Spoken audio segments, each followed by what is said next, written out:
Chapter 1. Young Miss. Young Miss, something bad happened.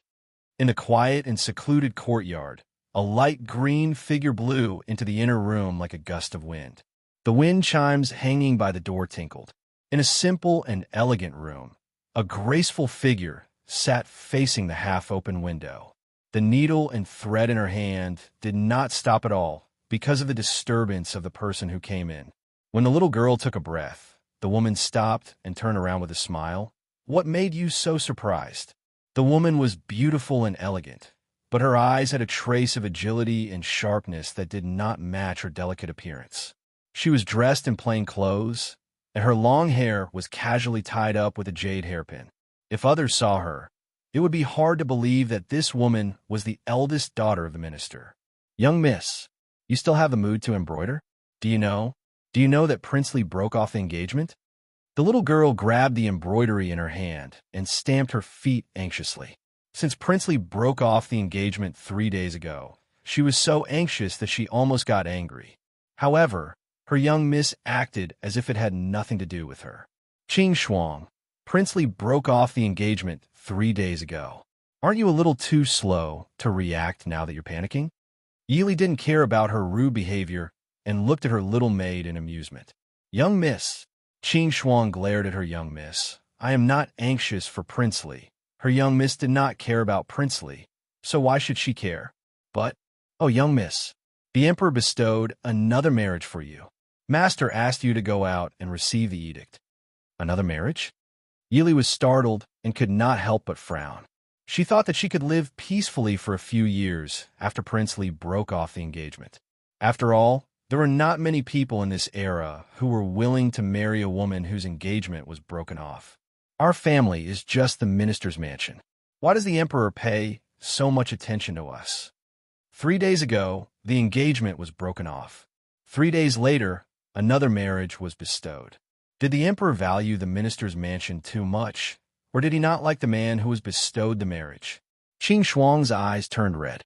She gritted her teeth and said, "It's Prince Ding.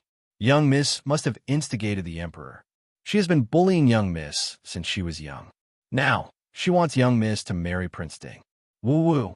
Yili looked at her daughter helplessly. Such a crybaby was really a waste of a name, Qing Shuang. "All right, don't talk nonsense outside. Let's go and receive the decree." Yi family hall, by the will of the heavens, the emperor decrees. The eldest daughter of the Yi family, Yi Li, is intelligent and virtuous. She possesses both talent and virtue, making her a good match. Prince Mo Xiaoyao of the betrothal dynasty will be his official consort.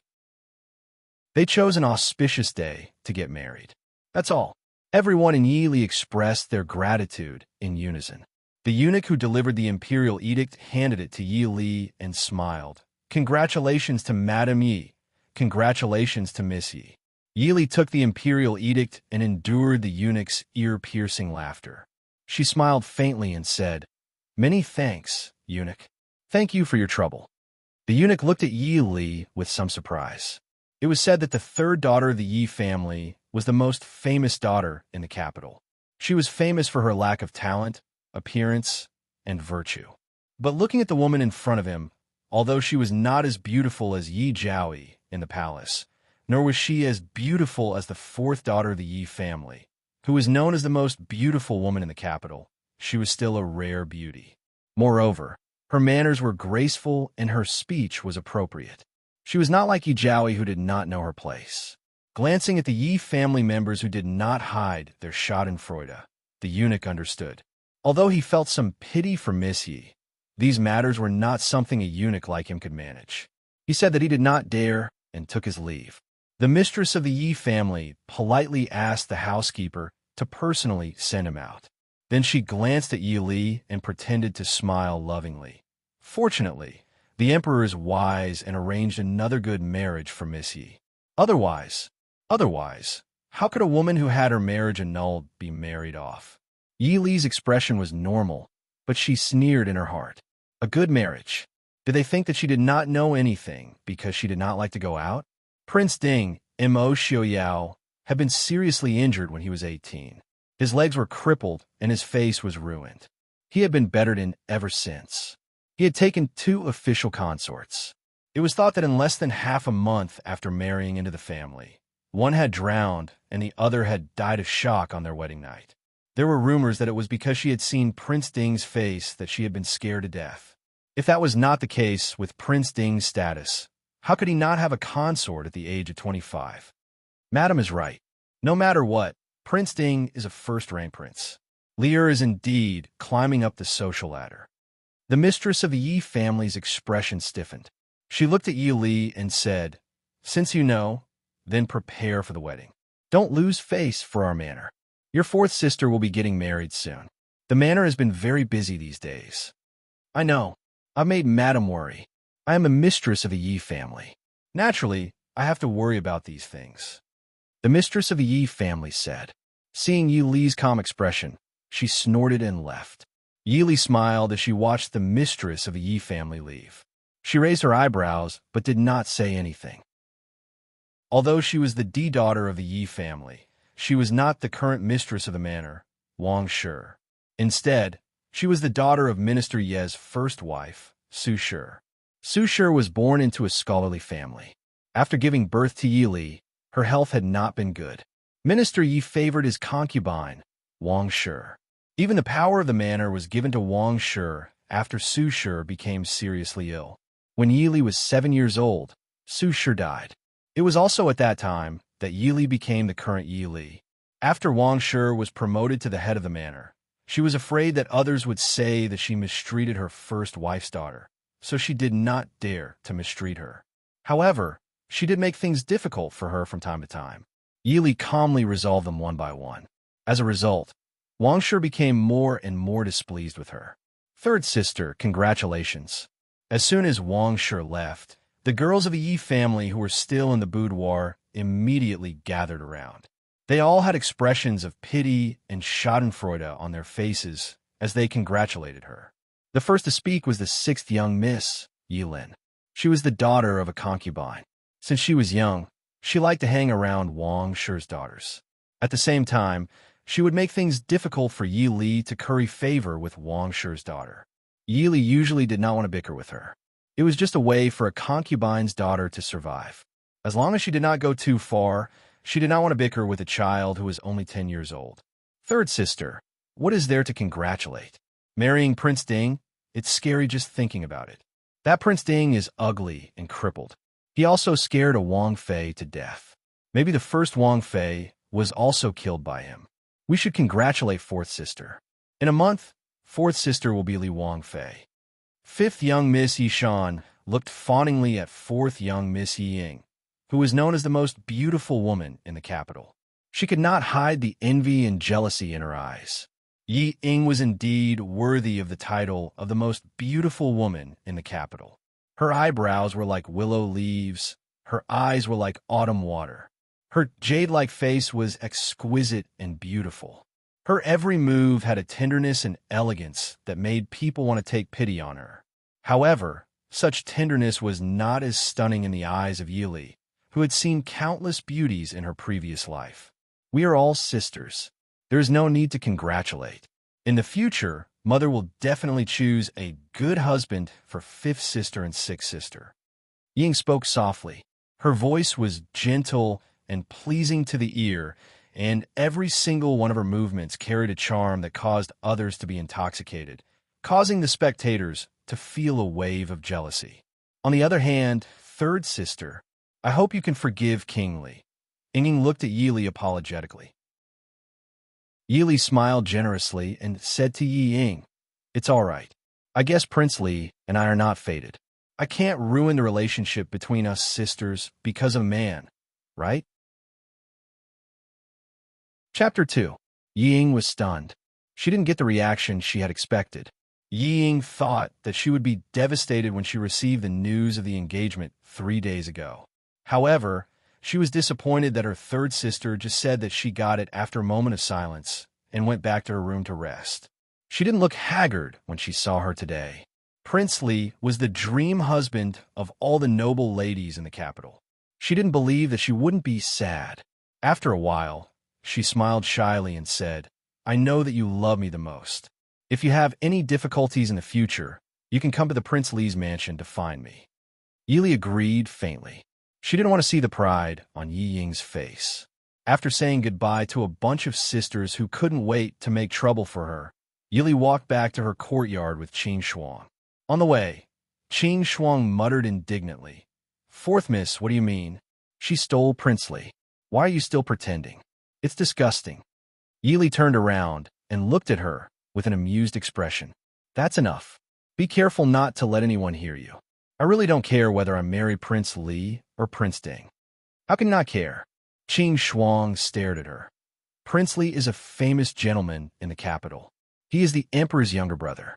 Who doesn't know that Prince Ding is disabled in both legs, disfigured in his face, and seriously ill?"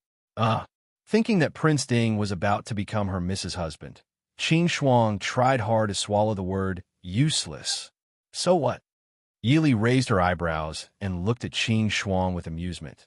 "Do you think that Prince Li is handsome and want to marry me so that you can be my concubine?" Yili was not interested in whether he was handsome or not. Although her ex-fiancé was said to be one of the 4 most handsome men in the capital. However, Immo Junli's character was definitely not better than Prince Ding's. She had heard the news that Immo Junli and Yi Ying were having an affair. However, Immo Junli's motive and mentality for waiting until the wedding date to break off the engagement were worth thinking about. Thinking of this, the emperor also had to think carefully about the idea of marrying Prince Ding to her, who had just been annulled. Intelligent and virtuous, talented and virtuous, a good match. Who in the capital didn't know that the 3rd miss of the Yi family was famous for her ugly appearance, lack of talent, and clumsy female artistry? Was it to say that her 3 to 5,000 gold coins was a good match for the useless Prince of Dinghua? "Miss." Qing Shuang blushed and stamped her feet. "No way. Qing Shuang would rather marry a servant than be a concubine. Most importantly, she would never be the concubine of her Mrs. Husband." Qing Shuang's mother was originally a concubine of a rich family. After her father's early death, she and her mother were chased out of the house and lived on the streets. After Qing Shuang's mother died of illness, she was almost sold into a brothel. Fortunately, the young lady bought her and gave her the name Qing Shuang. She taught her to read and write. Qing Shuang was not an ungrateful person, and she would never forget this kindness. Seeing how anxious the little girl was, Yili couldn't help but laugh out loud. "All right, can't I just joke around, miss?" Although everyone knew that Prince Ding was a good-for-nothing, this good-for-nothing was the only hereditary prince of the Dechu state. Therefore, Minister Yi and the old lady of the Yi family, who had always been indifferent to Yili, still spoke to Yili. Granddaughter greets grandmother and father. Yili arrived at Madame Ye's Ronglahal Hall. Minister Yi, Madame Wang, and 4th Miss Ying were already there. Madame Yi nodded and smiled lovingly. "Li, get up. Now you are betrothed to Prince Ding, and Inger is going to marry Prince Li next month. It's a double happiness for our family." Yili got up and looked down at the ground. Her face was very respectful. To have grandmother come back from outside, granddaughter is unfilial and has made grandmother tired. Although she didn't like Yili very much, Yili's words still made Madame Yi very happy. Looking at Yili, her face was a little warmer. "This is our family's big happy event. How can I not come back? The 2 girls' dowries have been prepared." Madame Wang quickly got up and looked at the old lady with some embarrassment. Reporting to old lady, originally there was only 4th Mississippi. Although they are getting married next month, it's not too late to rush. But now there is 3rd Miss. I'm afraid. Madame Yi was also a shrewd person. How could she not know what Madame Wang was thinking? She thought for a while and said, "Li Er's wedding date hasn't been set yet. Let's focus on Inger first."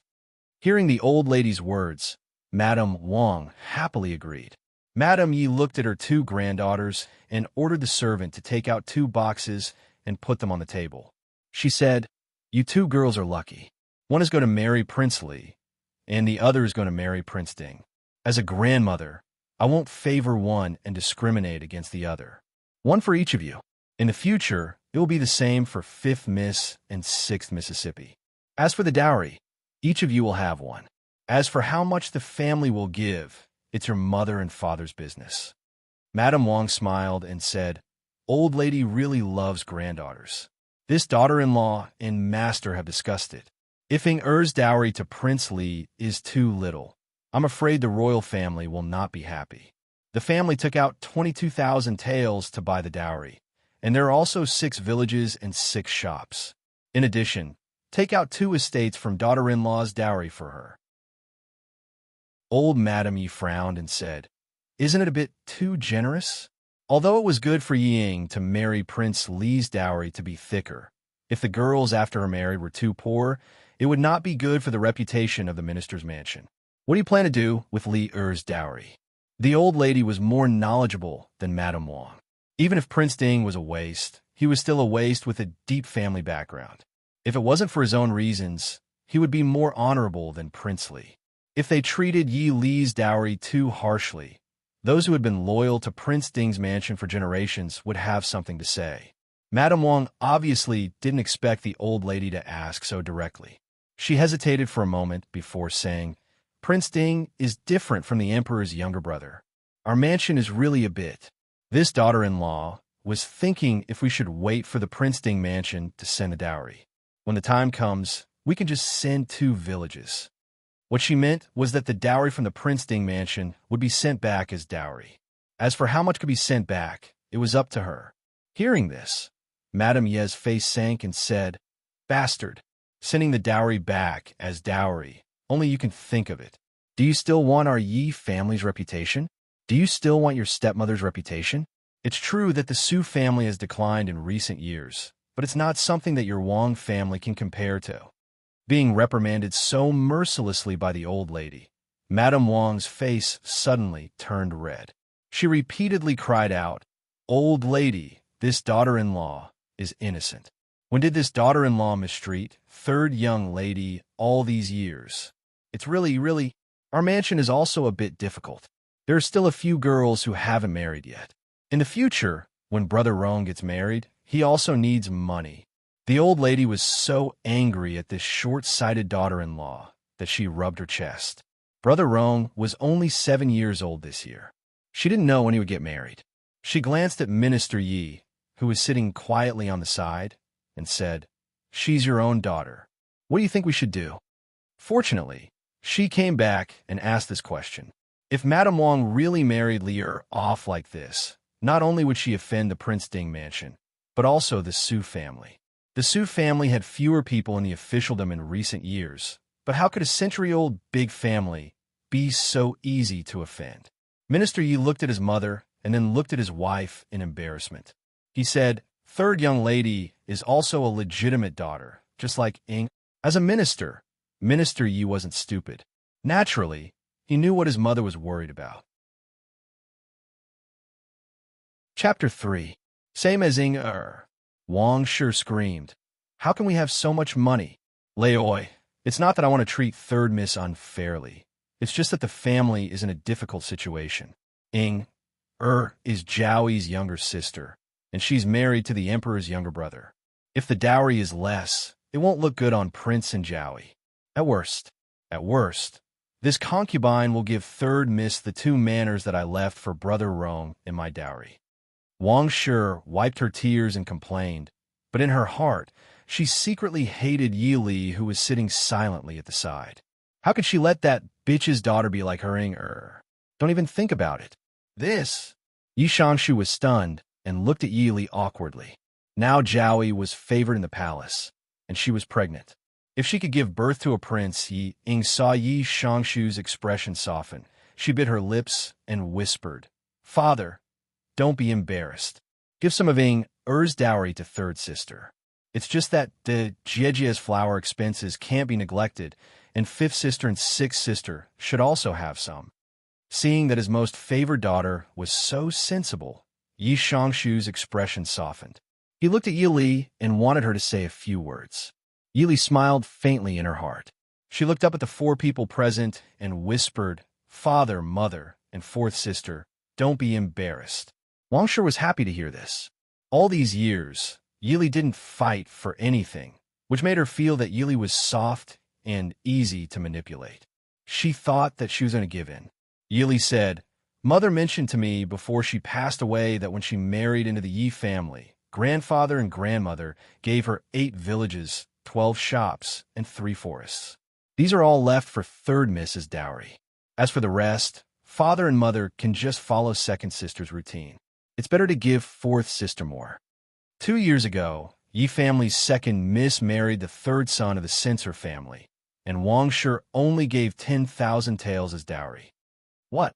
How can this be? Those are..." Wang Shi couldn't help but scream. Those were the things she wanted to keep for her daughter's dowry, and for Rongur. Yili looked at her strangely and asked, "What is it?" She lowered her eyes slightly and looked at old Madame Yi shyly. Mother said that her dowry was for her granddaughter. My aunt knew about this. Am I right, grandmother? Old Madame Yi's expression was also a little ugly. When Su married into the Yi family, it could be said that she had 10 miles of dowry. If all of it was given to Yi Li, then Yi Ying's dowry would be a little ugly. Yi family had been squandering money like water these years, and they were already struggling to make ends meet. If they wanted to prepare the same dowry as Su's, Yi Ying's family would not be able to survive after she got married. However, Yili was right. Before Madame Su passed away, the young Madame of the Su family was also present. She had personally heard Madame Su's funeral arrangements. Seeing that old Madame Yi didn't say anything, Yili wasn't in a hurry to speak. She just sneered in her heart. She didn't have much of an opinion about the dowry, but her mother's dowry couldn't be given to Madame Wang's daughter as a dowry. Although she had memories of her previous life after Madame Su passed away, it couldn't change the fact that Madame Su was her mother. She didn't forget the careful care and teaching of Madame Su since she was a child, and the grievances that Madame Su suffered. Since marrying into the Yi family, Madame Su hadn't been happy for a day. It wasn't an exaggeration to say that she died of depression. If her dowry was used to subsidize the daughter of her husband's concubine, Yi Li, who didn't believe in ghosts and gods, was worried that her mother would crawl out of the grave. After a long while, old Madame Yi said, "Let's put this matter aside for now. I'll discuss it with your mother and father later." Yili raised her eyebrows slightly and agreed softly. "Miss, Madame Su is here." Yili looked up and saw her second aunt coming in from outside. She quickly got up to greet her. Second aunt. Madame Su is only 36 or 37 years old this year. Her well-maintained appearance could only be called delicate and pretty, but her natural temperament showed that she came from a prestigious family. She frowned and looked around Yi Li's room. She couldn't help but poke her forehead. "Your aunt and uncle told you to move to your uncle's house a long time ago, but you didn't listen. Now look at what you're living in. Look at your marriage. Are you deliberately making your mother feel uneasy in the afterlife?" Yi Li rubbed her forehead and pulled Madame Su to sit down. "Uncle hasn't had it easy these years. Moreover, grandmother and father are still alive. How can a daughter move to her uncle's house? Others will laugh at the mother for not knowing how to raise her daughter. Since the current emperor ascended the throne, he suppressed the old officials of the previous emperor. Grandfather, eldest uncle, and the Su clansmen all retired from the officialdom. Now, only second uncle was still in the Hamlin Academy as a third-rank Hamlin scholar. In the eyes of outsiders, the century-old Su clan had long declined. Hearing Yi Li say this, Madame Su couldn't help but sigh. It's just that seeing you suffer so much, your grandfather would be distressed. For several generations, the Su family had more males than females. In grandfather Su's generation, he only had one daughter, Yi Li's mother. Naturally, he doted on her dearly. If he knew that his only granddaughter was suffering so much, with grandfather Su's temper, he would probably rush to the capital to hold his son-in-law down and scold him. Yi Li smiled and said, "What's suffering?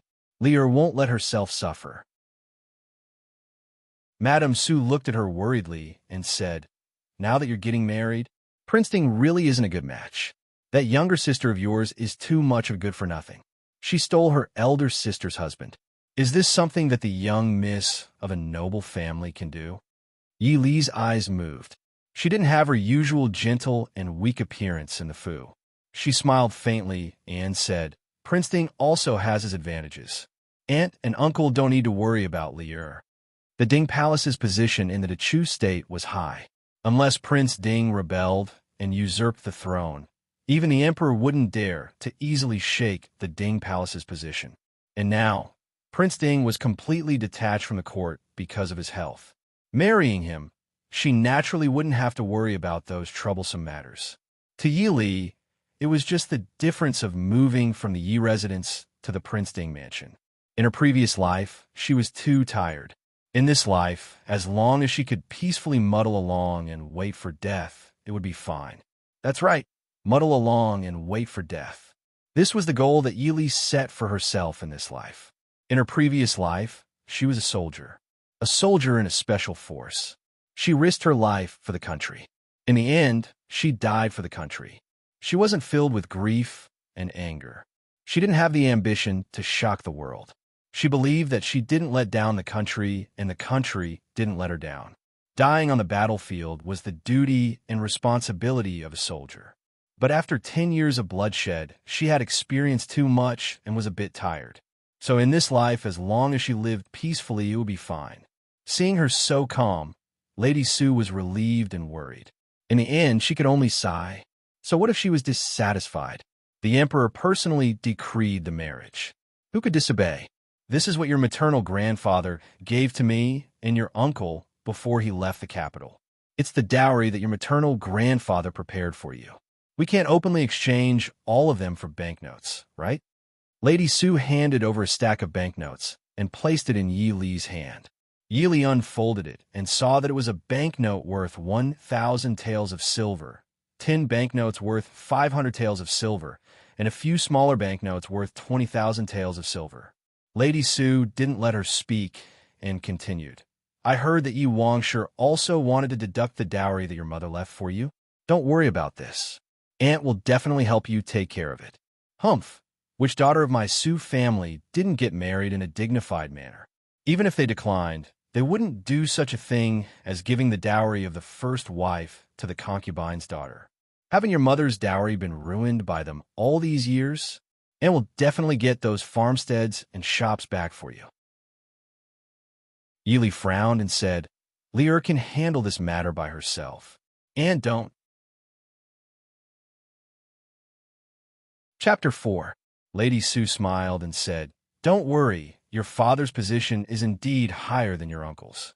However, if the emperor still wants to save face, he won't make things difficult for your uncle.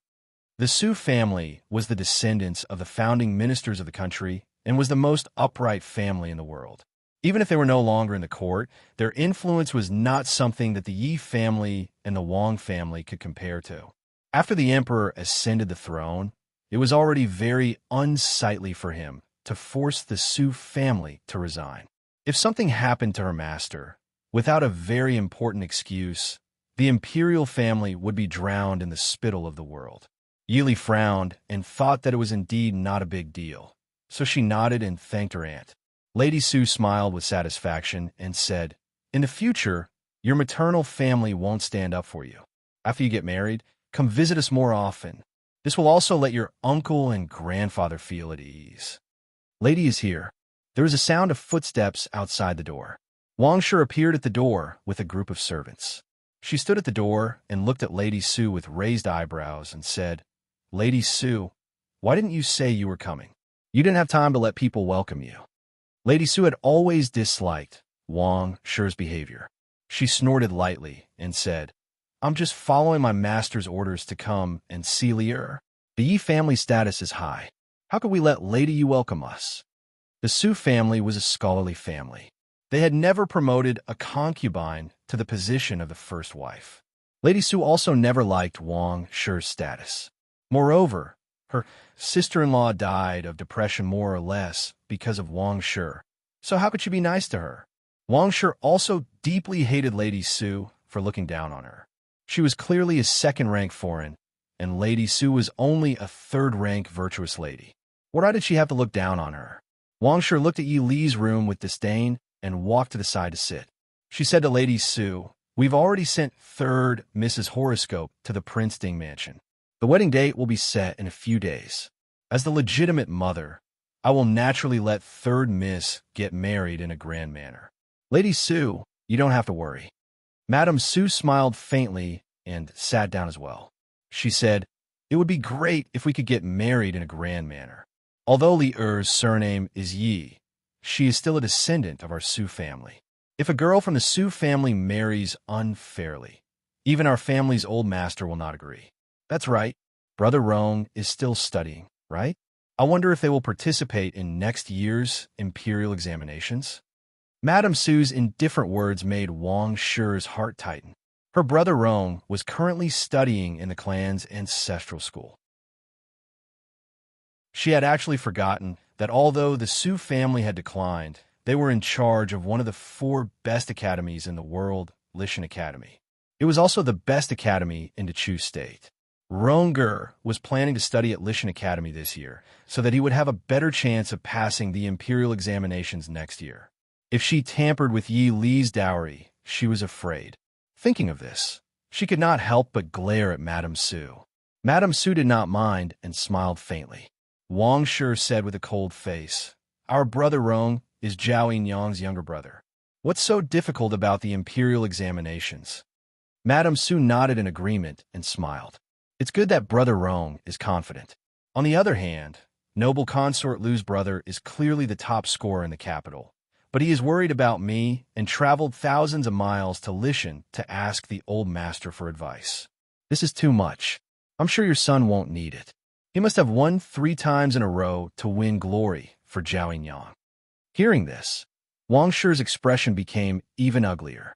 Noble consort Lu was known as the most talented woman in the capital.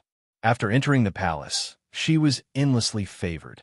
In addition, she gave birth to 2 princes in a row, and a princess was conferred the title of noble consort. She suppressed her own daughter. The Lu family's young master was also famous for his talent. He suppressed her son until he was unknown in the capital. If the Lu family's boy became the top scorer next year, Zhao Yinyang would be furious. Wang Shi snorted and looked at Yi Li with some reluctance before saying, if Elder Su can guide Brother Rong, of course, he will have more confidence. She admitted defeat. Madame Su didn't say anything. She just smiled and said, I just said something for nothing. Madame Ye's reputation is widespread. You won't mistreat your first wife's daughter. Later, I will ask our old master to send our eldest daughter's dowry list to the government office for refiling, so as not to delay Li Er's wedding. In the end, Wang Shi left with an ashen face. Madame Su only sneered disdainfully. In the Fangyi courtyard, where the mistress of the Yi family lived, Wang Shi's face was ashen. Her expression was distorted as she cursed Yi Li, Madame Su, and the Su family. The floor was covered with broken teacups and porcelain. The delicate and beautiful Yi Ying stood silently on the side. Seeing her mother vent her anger, a trace of disdain flashed in her eyes. Mother, don't be angry. Sit down and take a rest. When Wang Shi's anger was almost vented, Yi Ying stepped forward and spoke with a concerned and worried expression. Seeing her daughter's beautiful and obedient face, Wang Shi couldn't help but feel wronged. She pulled Yi Ying and cried, I have worked hard for this family for so many years. When have I ever mistreated her? Now she wants to fight with you for that little bit of dowry. Good daughter, if you marry into the Li family and have less dowry, not only will you be laughed at, Zhao Yinyang will also lose face. Aren't I doing this for the sake of the estate? That wretched girl actually sent people from the Su family to look for trouble. Yi Ying's watery eyes flashed. She smiled faintly and comforted Wang Shi softly. Mother, His Highness Prince Li treats me sincerely. Naturally, he won't dislike our dowry. Besides, this matter has indeed wronged elder sister. Giving elder sister more dowry is only right. If outsiders see it, it will show that mother is benevolent and magnanimous. You didn't mistreat your first wife's daughter, right? As for second sister, she will definitely understand mother's difficulties. Wang Shi was startled, thinking of Yi Li's appearance and demeanor, which were very similar to Su Shi's, and then looking at her own daughter's expression of being wronged, the anger in her heart was suppressed. She took Yi Ying's hand and patted it. Don't worry, mother will definitely not wrong you. Even if I don't care about your dowry, I will definitely not let that girl marry into the family with so much dowry. Her last words sounded like she was gnashing her teeth. Yi Ying frowned worriedly. Then what does mother want to do? Wang Shi was obviously confident. She smiled complacently and said, Mother has her own ideas. You just need to prepare the dowry well. The second daughter of the Yi family was the current most favored Jowie. Now, there were two more daughters who were betrothed to the current most favored Prince Li and to Chu State's only hereditary king. The Yi family was now at the peak of their power. When the news of the betrothal came out, there was an endless stream of officials and nobles who came to visit the Yi family. This made Wang Shi and old Madame Yi very happy. Naturally, everyone in the Yi family hurriedly prepared the marriage and dowry of the two girls. Of course, the most important thing was to prepare fourth Miss Yi Ying's. Because Wang Shi said that fourth Miss Ye's wedding was half a month earlier than third Miss Ye's, there was still time to prepare fourth Miss Ye's dowry before third Miss Ye's. In fact, the servants of the Yi family knew that Wang Shi did not want to prepare third Miss Ye's dowry at all.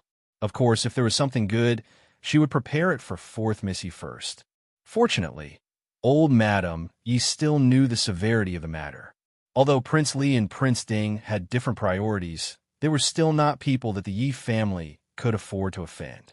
After Madame Wang reluctantly spat out 8 farmsteads, 12 shops, and 3 woodlands, she then took out 10,000 taels of silver from the public funds and asked a sister-in-law in the clan to help with the dowry. She also took out 10,000 taels of silver from her own funds to add to Yi Ying's dowry to appease Wang Shi. Although Wang Shi was unwilling, she did not dare to refute old Madame. She could only bitterly hand over the land deeds and leave with the banknotes that old Madame gave her. Chapter 5. The madam who came to prepare Yi Li's dowry was Minister Ye's cousin-in-law. Although her husband was only a 5th-rank official and was not as prominent as the Yi family, he was still a kind person. The sisters-in-law often heard about the third young lady and sympathized with Yi Li, the legitimate daughter of the Yi family. Usually, Yi Li rarely went out of the house. They only felt that she was a gentle and quiet girl and was not as bad as others said. Naturally, they understood that those rumors were spread by Wang Shi. Now that they met her, although she was not as bright and beautiful as the Yi family's second young lady, nor as delicate and beautiful as the fourth young lady, her temperament was gentle and elegant. Her speech and behavior were very appropriate, especially that pair of quiet eyes. Although they were as still as water, they always made people feel that she was different from other young ladies. Although she was different from the gentle and beautiful women that many men liked, she was definitely not worse than the other young ladies of the Yi family. They couldn't help but feel wronged for Yi Li. Marrying the sickly and useless prince was fine. The dowry of 10,000 taels was a lot in an ordinary family, but compared to the other young ladies of the Yi family, it was not even comparable to the young ladies who married a few years earlier. Fortunately, the old matriarch was reasonable and returned the original Yi family's manor and shops to the third young lady. Otherwise, the Yi family would be embarrassed. Yi Li was in a good mood after taking back the properties left by her mother. She was too lazy to care about the old matriarch giving Yi Ying 10,000 taels and Wang Shi using a lot of public money for Yi Ying's dowry. Originally, there were favored and unfavored children in a family. Even 10 fingers were long and short. She didn't have any opinion that the Yi family doted on Yi Ying more, as long as they didn't embarrass her. As for the future, although she didn't think that her maternal family could give her much support in the future, she couldn't fall out with her maternal family before she married. She spent 2 days checking the shop's accounts, but the results made Yi Li frown. Out of the 12 shops, 5 of them were losing money, and 4 of them were maintaining a balance. The 3 shops that were actually making money were only making a small profit. 4 of the 8 farmsteads were not the original ones. Wang Shi's explanation was that when Jowie entered the palace, 4 of the farmsteads had already been used as flowers for Jowie. Thus, another 4 were added from the Fu. Yi Li didn't need to look to know what kind of people the other 4 were. If she hadn't brought it up to the old madam first, she was afraid that by the time she asked for the farmsteads, all 8 farmsteads would have been changed. Early in the morning, Yili greeted the old madam and went out with Qing Shuang to inspect the shops. Yili rarely walked outside. Almost no one in the capital knew her. After walking around, not only was Qing Shuang angry, even Yili, who thought she had a good temperament, was angry. Out of the 12 shops, 7 shopkeepers had just taken up their positions 2 days before the shops were returned to her, so they knew nothing about what had happened in the shops before. There was also a jewelry shop that was full of people coming and going, but the account book was full of losses. As for the 2 shops that were profitable, the goods were old and the staff were listless. Even the counters were covered with a lot of dust. It would be strange if people patronized them. "Miss, madam has gone too far. When we go back, we must tell the old madam and the master," Qing Shuang said angrily. "So what if we tell them? Of her 2 daughters, one is now a Jowie and is about to become an imperial concubine. What do you think father and grandmother will do to her?" Yili looked at Qing Shuang and smiled faintly. Qing Shuang was speechless and indignant. "Are we just going to let it go? Madam clearly wants to humiliate you. What's the difference between having such a shop as a dowry and not having one? Humiliate? It's only if I feel humiliated. If I don't feel humiliated, then it's not humiliated." Qing Shuang blinked and looked at her expectantly. "Miss, do you have any ideas?" Yili smiled but did not say anything. She walked around Qing Shuang and went forward. Qing Shuang wrinkled her nose and followed her happily. "Miss, it's the last shop in front of us. It's Shindishuan, an antique shop." Before entering the shop, Yili frowned because of the noise in the shop. The antique shop was not a place where people came and went. It was usually quiet and elegant. The noise in the shop could be heard clearly before people entered it. As soon as they entered the shop, they saw a dazzling collection of goods in the shop. The shopkeeper, who was dressed in brocade, was looking at a young man in old clothes with contempt. The man looked haggard and sick. His handsome face was sallow and dry. Although his clothes were old, they were very clean. He did not look disgusting. Instead, he had a faint scholarly temperament. At this moment, the man's face was filled with awkwardness and anxiety. He even seemed to be panting uneasily. "Shopkeeper, take a closer look.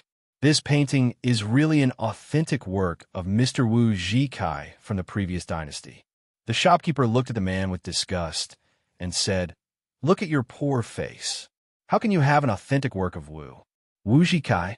This painting is obviously a fake, but we also accept imitations. Since your painting is good, I'll give you 200 taels." The man was so angry that his face turned red. Wu Zhikai was a master of the previous dynasty. An authentic work, even if not the best, would cost at least 2,000 taels. If the price was raised, it could be higher. The shopkeeper wanted to buy his family's ancestral treasure at 1/10 of the price. If he did not continue to ask for money, how could he be willing to sell this painting? "How dare you? I'm not selling it." The man rolled up the painting and was about to leave. "Wait." When the shopkeeper saw that the man was about to leave, a trace of viciousness flashed in his eyes. He stared at the man fiercely and said, "I'm giving you 200 taels to give you face. You didn't steal those words, did you? That's right. Look at your poor appearance. How can you have such a famous painting? Let's go to the government." "Go to the government, then? Do you think I'm afraid of you? How can a shopkeeper like you be so unreasonable when opening a shop?" the man angrily said. The shopkeeper gave a contemptuous smile. "Reasonable? Do you know who owns this shop? Let me tell you, this is the business of imperial concubine Zhao Yi's family. Our manor's 4th miss will soon become Princess Li. Do you think the government will believe me or a poor man like you? This young master, I'll take your words. 2,000 taels." Yili walked into the shop and softly said. The 2 people who were still arguing were stunned. The man reacted and looked at the beautiful and elegant woman in front of him. He could not help saying, "Do you believe me?" Actually, Yili might not be able to tell if this painting was real or fake. She could only come to this conclusion from the reactions of the shopkeeper and the man, as well as the guilt that flashed across the face of the appraiser. Moreover, even if this painting was fake, she would still buy it today. When the shopkeeper saw that his business had been ruined by a little girl, he could not help but become angry. Seeing that Yili's clothes were not expensive, he knew that she did not have a good background. He sinisterly said, "Miss, it's best if you don't meddle in other people's business." Yili looked at him and said with a faint smile, "This young master is not willing to sell it to you, so I'll sell it now. How can this be meddling in other people's business?" The shopkeeper gave a cold snort and said, "Today, you have to buy it even if you don't want to. Our family's fourth miss is getting married and is looking for some antique paintings."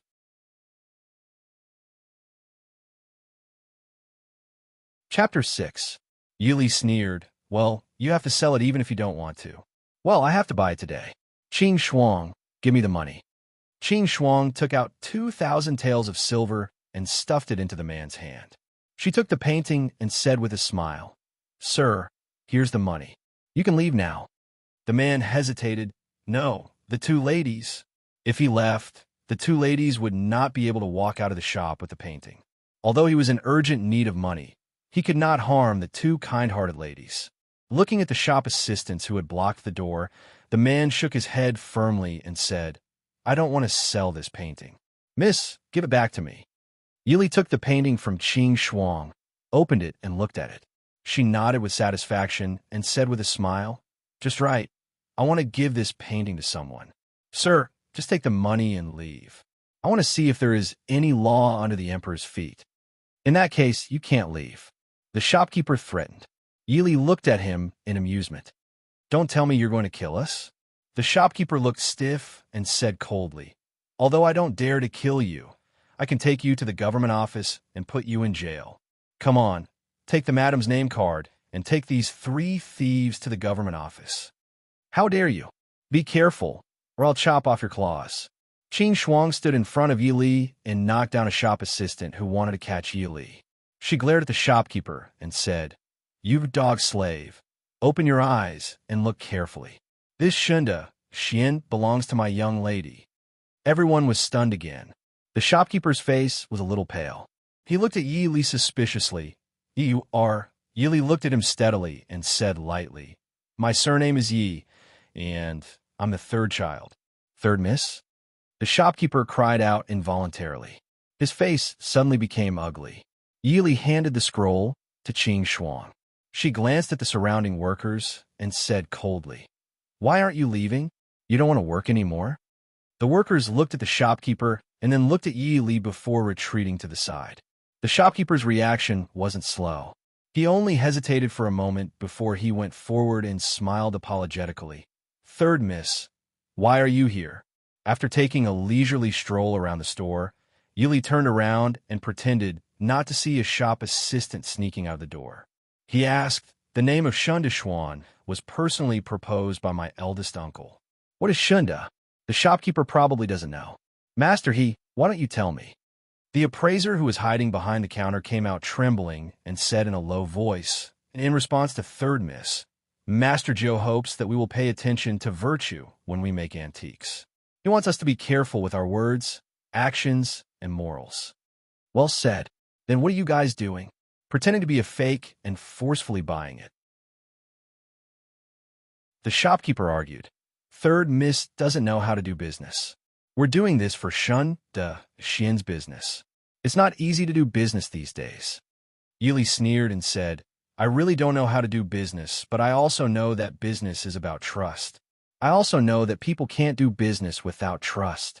Without trust, who would do business with you? What's more, your business." Now, Shun de Xian's accounts are bleak. Yili wanted to stop him, so she coldly said, "You don't need to explain. From now on, you don't need to do anything. As for the previous accounts, you guys better give me a clear explanation. If it's clear, if it has nothing to do with you guys, you can stay. I'll also give each of you 50 taels of silver. If it's still unclear, then you can go to prison and stay there. I want to see if your master will come to bail you out." The shop assistants hesitated. They had heard that the third miss was going to marry Prince Ding.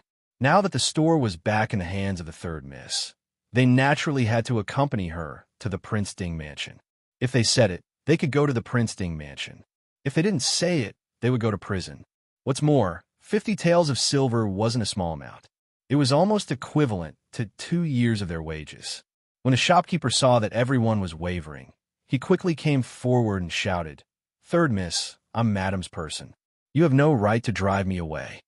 Yili smiled. "Sorry, this shun de chien is mine. Clearly explain the store's accounts, then go back to where you came from. If you can't explain it clearly, it's useless even if you're Madam's younger brother. Don't tell me that your Wang family likes to use other people's things and treat them as your own." You. The shopkeeper's face turned red and white. Yili no longer looked at him and turned to look at the dazed young master. She already knew that the shopkeeper of Shun de Xian had been replaced by Madame Wang's youngest brother a few years ago. "This young master, I let you suffer this humiliation. It's my fault for not restraining you properly. Please forgive me." No, it's okay." The young man waved his hand somewhat awkwardly. He didn't expect that this demure and elegant girl would be the owner of this store. Thinking about it, although he felt that it was a bit troublesome, the young man couldn't help but say, "Since Miss is the owner of Shun de Xian, please take care of it. If by any chance, if he hadn't met this girl today, he was afraid that he would have been wronged and sent to prison." Looking at the shopkeeper's actions, this wasn't the first time. Yili didn't get angry. She nodded and said with a smile, "Thank you for your reminder. My daughter has just taken over this store. In the future, she will be strictly disciplined. I see that young master is quite reluctant to part with this painting. Young master can take this painting back first. I'll just borrow the silver from young master. It'll be convenient to return it later." The man shook his head again and again, but in his heart, he was also somewhat reluctant to part with this family heirloom painting. He said, "I don't deserve it. I only ask Miss to temporarily keep this moon gazing at Clear River for 2 months.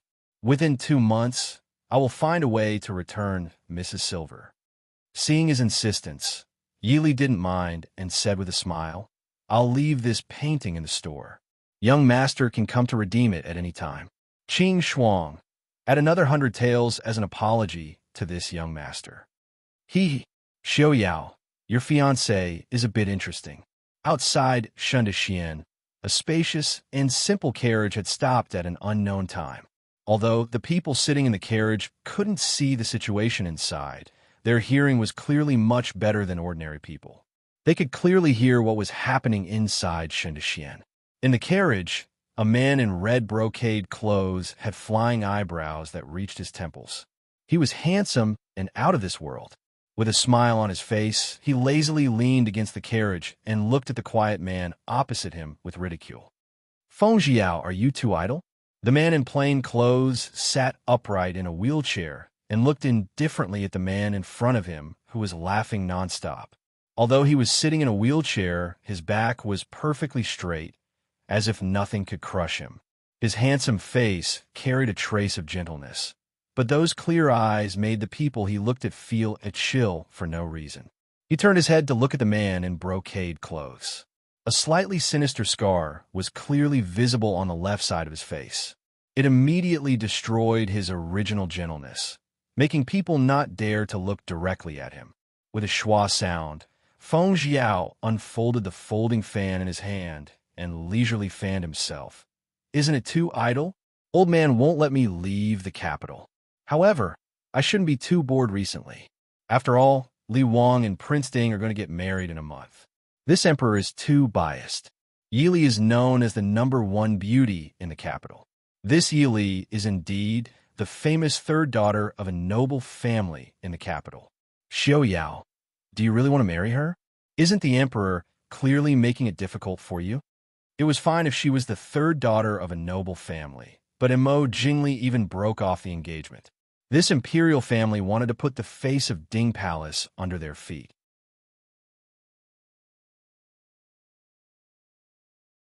Chapter 7. The plainclothed man was the current prince of Dinghua, Imo Xiaoyao. Imo Xiaoyao faintly smiled. Outside the carriage, the woman in Shun de Xian's light but not weak voice softly passed into his ears. "If the monarch wants the subject to die, the subject must die. What's more, it's just a marriage. Didn't you also say that Yi San Xiaojia was a bit interesting?"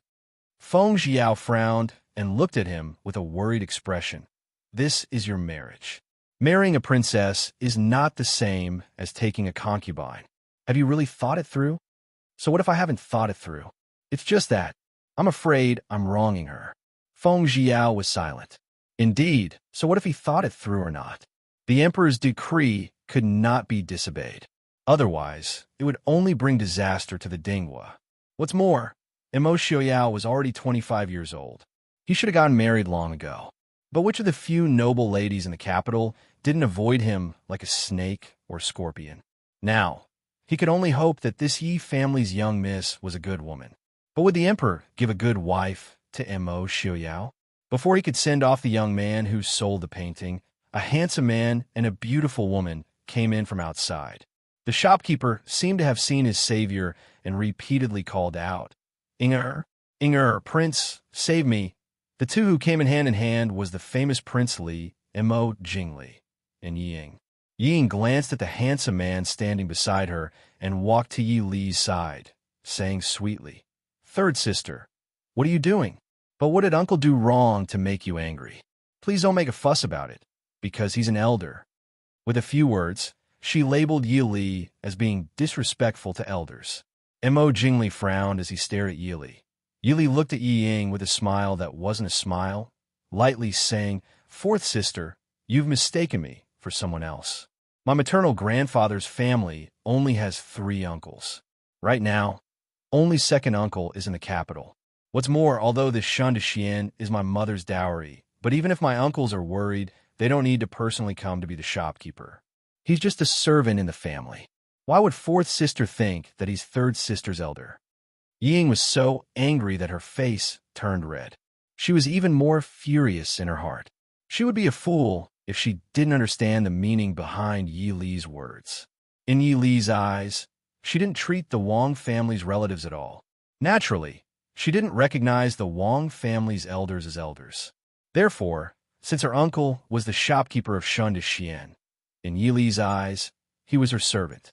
This woman was usually gentle and indifferent, but she actually dared to make her lose face in front of Prince Li.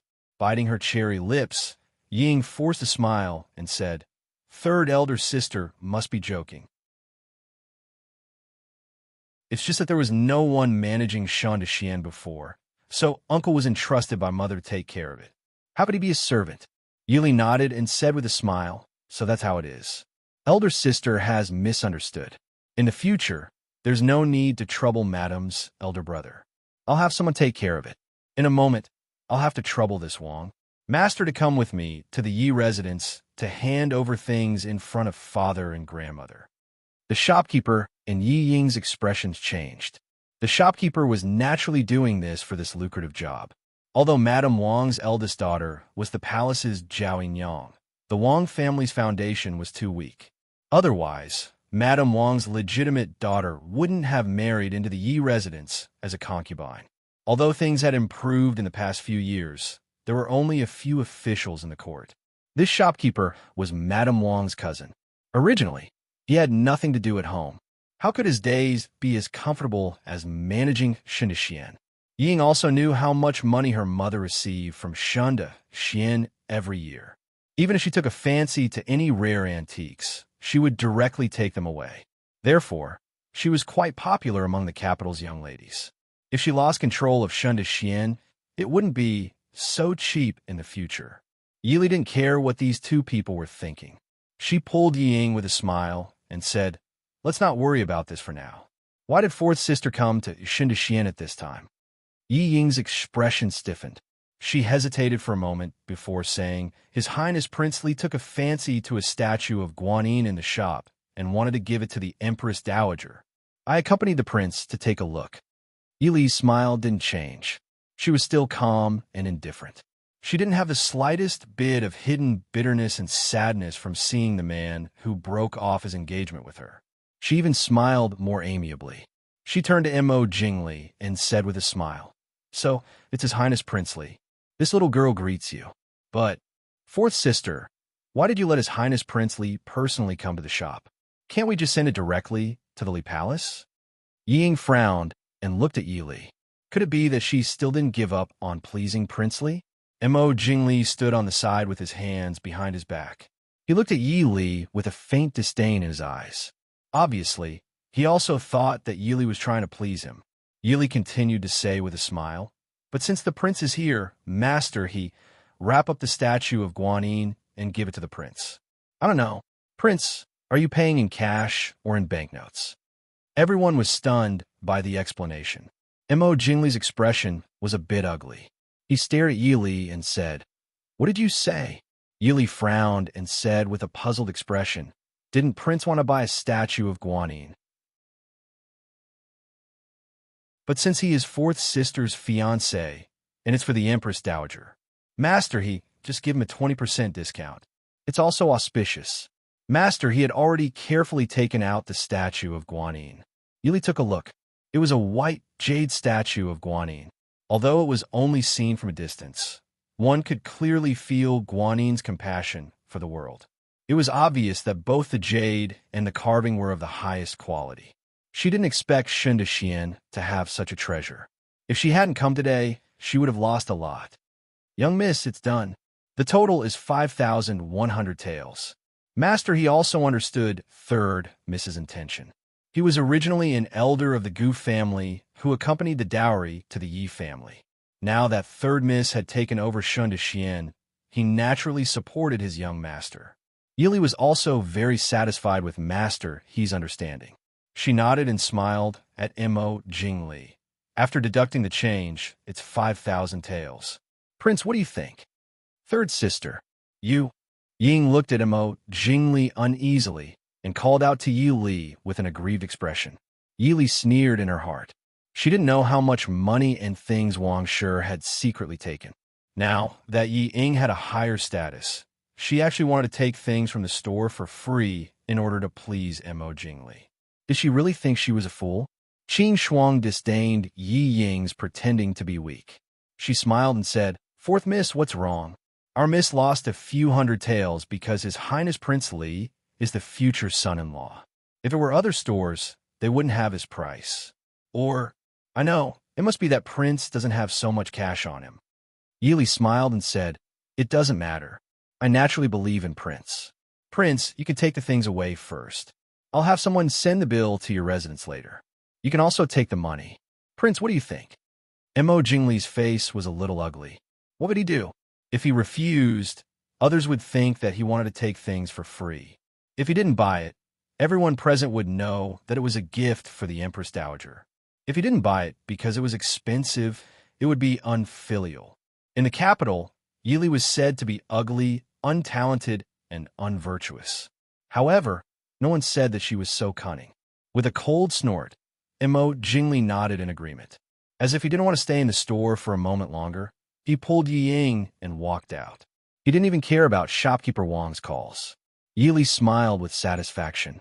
She waved at Master He and said with a smile, "Prince is really straightforward. Master He, send someone to send the bill to the prince's residence later. By the way, see if there are any accounts from before.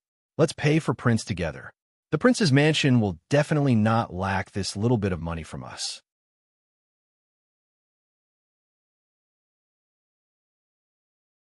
Chapter 8.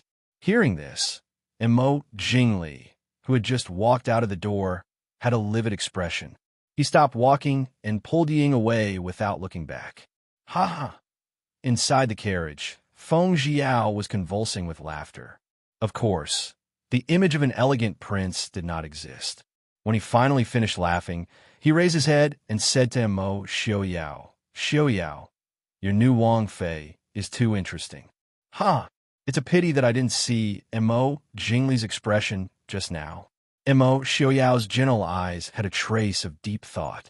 It was clear that this future Wang Fei's performance was somewhat outside of his expectations. Even if he didn't know how she looked like, but with a handsome father like Minister Yi and a mother who was one of the four beauties of the capital, Yi Li's appearance wouldn't be too bad even if it wasn't the best. What was even more unexpected was that her way of doing things was not like the rumored girl with no talent and no virtue. But this third young miss is really generous. She gave away 5,000 taels of Guanyin statue, just like that. Isn't she afraid that Mo Jingli won't pay? Mo Jingli was the current emperor's younger brother. If he reneged on the debt, Yi third young miss really couldn't do anything. Mo Xiaoyao smiled faintly and shook his head. Mo Jingli is a person who cares about face the most. He definitely won't let people say that he took other people's things for free and didn't pay back. Feng Jiao raised his eyebrows and smiled. Then there's a good show to watch. According to what I know, last month Mo Jingli also took an authentic work of the previous dynasty's Chao Sheng from Shun to Xian. The two added together cost over 10,000 taels. This time, the emperor is quite good to you. At least your new Wang Fei is quite rich. Speaking of which, this Mo Jingli really wasn't a good person. On one hand, he abandoned her and broke off the engagement. On the other hand, he took things from her shop for free. Even though he was born in the imperial family, he really didn't have any face. Mo Xiaoyao glanced at him. In terms of wealth, who dares to compare with your Feng family? The Feng family was one of the 4 wealthiest merchants in the Dechu state. They were also the only one of the 4 wealthiest merchant families that had lived in the capital. Compared to the other 3 families, they naturally had more advantages and power. Feng Jiao waved his fan helplessly and said, "That's the old man's money. It has nothing to do with me. Who doesn't know that a good-for-nothing prodigal like me is down and out?" As soon as Yi Li returned to the mansion, she was invited by the maidservant of the old lady. It was rare to step into the Ronla Hall. It was not the time to pay respects, but the whole family was there. Even Minister Yi, who was busy with business, was not absent. He sat gloomily below the old lady and stared at Yi Li, who had just entered the door. Yi Ying was nestled in Wang Shi's arms and sobbing. Her watery eyes were red from crying, making her look even more fragile and delicate. Li greets grandmother and father. Greetings to madam and all the concubines. Evil girl, kneel down. Before Yi Li finished speaking, the teacup in Minister Ye's hand was smashed to the ground beside Yi Li's feet. He shouted sternly. Yi Li was silent for a moment. She calmly took a step to the side and said, "I don't know what daughter did wrong. Father, please tell me." Seeing that she had no intention of admitting her mistake, Minister Yi was about to get angry again. The old lady on the side coughed and interrupted his anger. "Li today at Shun to Xian, you lost your manners in front of Li Wan. If this spreads out, people will think that our Yi family has taught their daughter. When your 4th sister returns home after her wedding, you go and pay respects to His Highness Li Wan. You should stay in your courtyard for the next few days." Yi Li glanced at Wang Shi, who was holding Yi Ying and had a smile on her face. She raised her head and looked at the old lady blankly. "Grandmother, please forgive me. Since grandmother said that Lear, it was wrong, then Lear must have done something wrong. It's just that Lear is slow-witted and doesn't know where she did wrong. Grandmother, please give me a pointer or 2. The old lady was stunned. She looked at the confused Yi Li and was speechless. Wang Shi helped Yi Ying to sit properly. She got up and walked to Yi Li. She smiled kindly and said, "Lear, the prince is the current prince's younger brother. You made the prince unhappy today. If the prince blames us, no one in our family can afford it. Apologize to the old lady and master properly. We won't blame you." Yi Li blinked her eyes. She pursed her lips and thought for a moment. The puzzled look on her face was even stronger. Made the prince angry? But Lear didn't have much to do with the prince. The prince wanted to buy the Jade Guanyin, but he didn't have enough money. Lear also let people take the things for the prince. She didn't deliberately make things difficult. Why would the prince be angry? Could it be that the Jade Guanyin has some flaw? Everyone was speechless. Concubine Zhao on the side snorted. She covered her mouth and laughed softly. "Third miss, the madam's meaning is, how can you accept the prince's money? Prince Li went to buy things, but didn't bring money. Who would believe it? He clearly didn't intend to give money, but Yi Li's words caught him. He even had to make up for the things he usually took. How could he not be angry? Concubine Zhao, what are you talking about? Why would the prince care about such a small amount of money? Moreover, Shindishuan is open for business. Not to mention the prince. Even the emperor has no reason to not give money, right?" Yi Li said in surprise. Concubine Zhao didn't get angry. She chuckled and said, "Third miss is right. Even if it's the palace, you have to pay. If you don't pay, who would do business?" "Shut up. What nonsense are you talking about?" Minister Yi angrily glanced at his favored concubine who had just entered the door. Concubine Zhao blinked her eyes and tactfully didn't say anything more. Yili suddenly had a look of realization. She turned to Wang Shi and said, "Could it be that the prince is really angry because of this?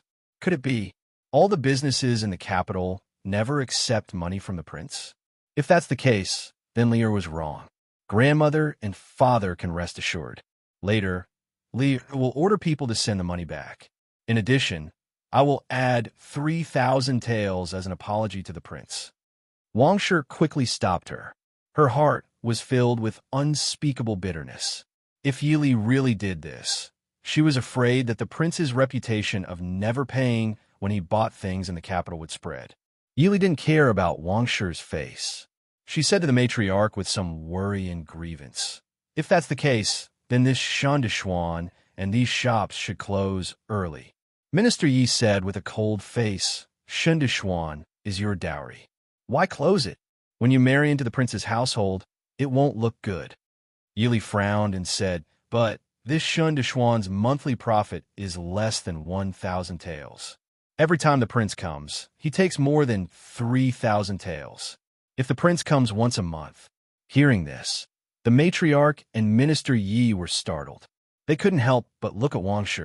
Shindishuan was one of the top antique shops in the capital. How could its monthly profit be less than 1,000 taels? And this princely was really too much. As a dignified prince, it was fine if he occasionally went to the shop to take something, but what was the point of going to take it often? Even the emperor didn't take the things of his subjects for free. Wang Shi was startled. She gritted her teeth and didn't dare to speak. Her face began to turn pale. The matriarch stared at Wang Shi and said in a deep voice, "What's going on?" It should be known that all of Madame Ye's dowry shop's income went to the household. If someone interfered, then it was equivalent to embezzling the Yi household's money. When Madame Yi was seriously ill, the matriarch was in charge of the household for a period of time. Naturally, she knew that Shundishuan was one of the two most profitable shops in Madame Ye's dowry. Its monthly profit was at least 3,000 taels. Wang Shi gritted her teeth and said in a low voice, answering the matriarch, "These 2 years, perhaps the business wasn't very good." How could she dare to say that the money went in her own private treasury? Chapter 9. Yili bowed to the matriarch and faintly said, "Madam is busy with the affairs of the house all day long. How could she know what's going on outside? Matriarch may not know, but our family has been bitterly criticized by the people below. These days, Lear carefully checked the accounts of each shop. Take Shindishian, for example. In fact, the annual profit was at least 30,000 taels. But since 3 years ago, the annual turnover was less than 10,000 taels. More than half of it was swallowed by the stewards below. Originally, Nyangqin told her that these 12 shops could make at least 25 taels of profit before Lear got married. In addition to the flowers in the house, she was also the mother of the sisters and brothers in the house. Naturally, she had to add to the dowry for her sisters. Unexpectedly, Mother's painstaking efforts were in vain. In these years, the money that was given to the house was less than 100,000 taels. This is the account book. Grandmother, please take a look. This time, not only Minister Yi and the matriarch, but also the faces of the other young misses and concubines changed. More than 100,000 taels disappeared out of thin air. Moreover, there was also the dowry for her daughter. The hall immediately quarreled. "Master, matriarch, Madam is benevolent and still thinks of us sisters and concubines' children. Master, you must punish those damn things." "That's right. They are really black-hearted. They even dare to covet our house's money. Look at the good things you've done." The matriarch's face was gloomy as she threw the account book at Wang Shi's feet. Wang Shi didn't expect that with just a few words from Yili, she would be involved in the matter. The more she flipped through the account book, the more Wang Shi's hands trembled. She hated herself for underestimating this girl in the past. She clearly never taught her how to manage the house, but this account book couldn't hide any trace from her. Even the hidden accounts of the shop were dug up. Clearly, the means of controlling people were not ordinary. Matriarch, master, this concubine. The matriarch coldly snorted and said, "No wonder you said the house couldn't take out the money for the dowry. It seems that the money was taken back to your maternal family? Matriarch, this daughter-in-law is wronged. It's all the people below who are greedy. This daughter-in-law doesn't know these." "Don't know? Don't you know that your cousin is the shopkeeper of Shindashian? Didn't you know that you changed the shopkeepers of several shops in a hurry?" Old Lady Bai stared at Wang Shi. Old Lady Bai had worked hard for this family all her life. What she hated the most was that Wang Shi used the Yi family's money to subsidize her own family. This was something that no mother-in-law could tolerate, not to mention that Wang Shi was not officially married. She was promoted from a concubine. "Leah, where are those traitors?" Yili lowered her eyes and replied respectfully. Leah took it upon herself to detain those people. Those who have signed the contract will be punished with 10 strokes of the cane, and those who are hired from outside will be sent to the authorities. The old lady frowned and said, "You're too soft-hearted. What could 10 paddles do? Have someone bring Shan Xian and the shopkeeper of the treasure pavilion here." Shan Xuan and Jinjin Pavilion, one selling antiques and one selling accessories, were the most profitable of the 12 stores, accounting for almost half of the total income. Not long after, a few people who were tied up were dragged in. When shopkeeper Wang saw Wang Shi, he wailed, "Mimi, brother-in-law, help." Minister Ye's face was pale as he stared at Wang Shi, but he didn't speak. Wang Shi was angry and said repeatedly, "Impudent, let go of your uncle." Yili smiled apologetically and said, "So it really is Wang family's uncle." Lear thought it was fourth sister's joke. Although Wang family is not a big family, there's still many people who are officials in the court. How could he be the shopkeeper of Shundashian? But Shundashian's master and shop assistant accused shopkeeper Wang of embezzling more than 80,000 taels of silver. I don't know. This must be slander by those villains. How can my cousin embezzle silver? Wang Shi flatly said. Yili looked at old Lady Bai and didn't refute. She said, "Since Foreign is willing to vouch for shopkeeper Wang, how can Lear not believe it? In a while, let's invite shopkeeper Wang and Shunda, Xian's master and shop assistant, to the magistrate of the capital city to confront them." Wang Shi's face changed and immediately said, "It's just a small matter. How can we trouble the magistrate of the capital city?" The newly appointed magistrate of the capital city, Qin Mu, was known as Iron Face Magistrate. How could things be good in his hands? Yili comforted Wang Shi with a smile. "Foreign, don't worry. If I really wronged Uncle, Lear will personally kowtow to him to apologize. Come, drag this traitor out and give him another 50 strokes of the plank." Turning her head, Yili pointed at the shopkeeper of the treasure pavilion who was lying on the side and said coldly. The shopkeeper who had just received 10 strokes of the plank immediately had an ashen face. "Third miss, please spare me. Third miss. Foreign, save me." Wang Shi's face was black, and she didn't speak. Old mistress narrowed her old eyes and ordered indifferently, "Do as third miss says." Her gaze towards Yili had a deeper meaning. Yili naturally knew that old mistress was sizing her up, but she didn't care. She coldly stared at the shopkeeper and said, "You are different from shopkeeper Wang. You are a servant who sold your body to Su family as my mother's dowry. When my mother was still alive, she treated you well. In just a few short years, you dare to betray your master. Even if you are beaten to death, no one will dare to say anything. Give him a good beating." The shopkeeper collapsed to the ground, and his body couldn't help but tremble. Everyone present couldn't help but feel their hearts palpitate. They originally thought that this unknown third miss was someone who was easy to bully, but it turned out that they had misjudged her. "No, third miss, please spare me. Foreign, save me. Foreign, most of the money I embezzled was given to you. You can't leave me to die. Scoundrel, what nonsense are you talking about? Why aren't you dragging him out?" Wang Shi shouted in exasperation. The shopkeeper was dragged out. After a while, there was a burst of wailing outside. There was silence in the hall. Yi Li's elegant voice faintly sounded.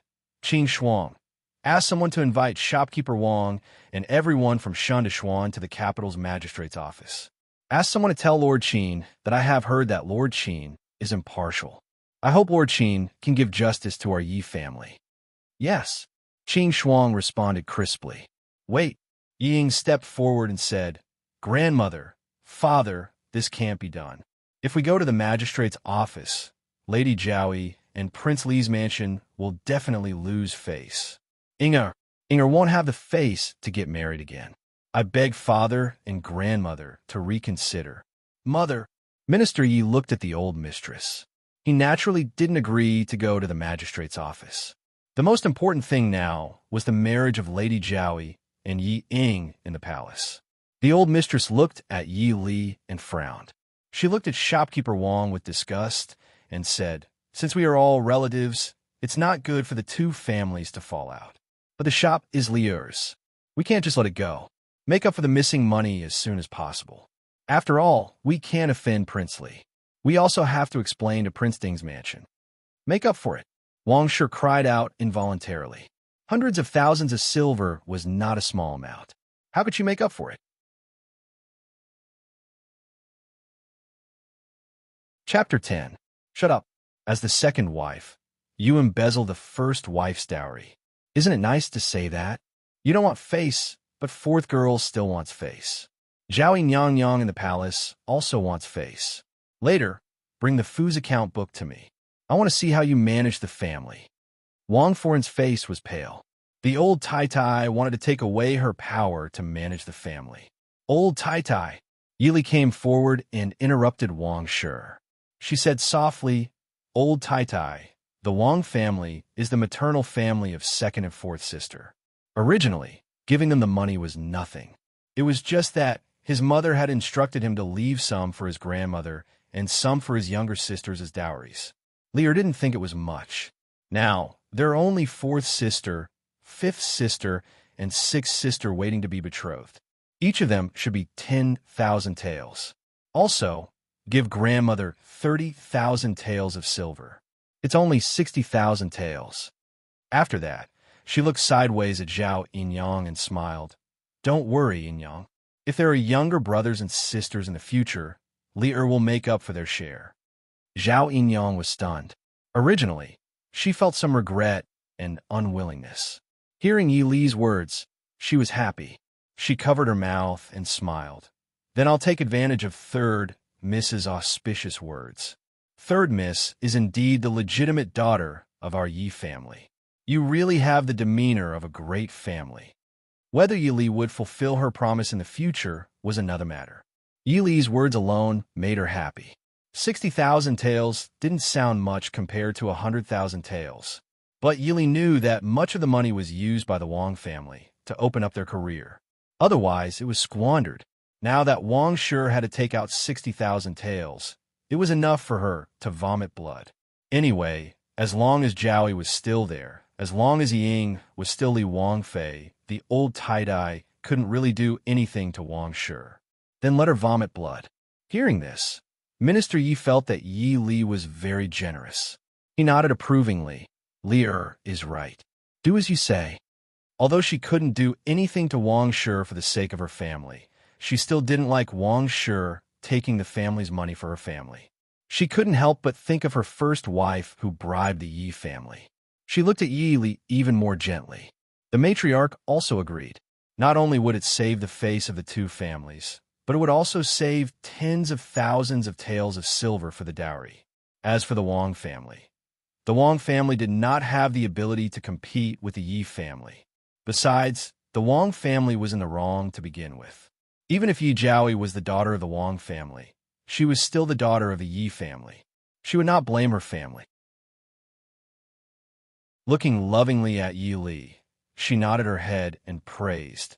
Yi Li acts with propriety and is indeed the mistress of the household.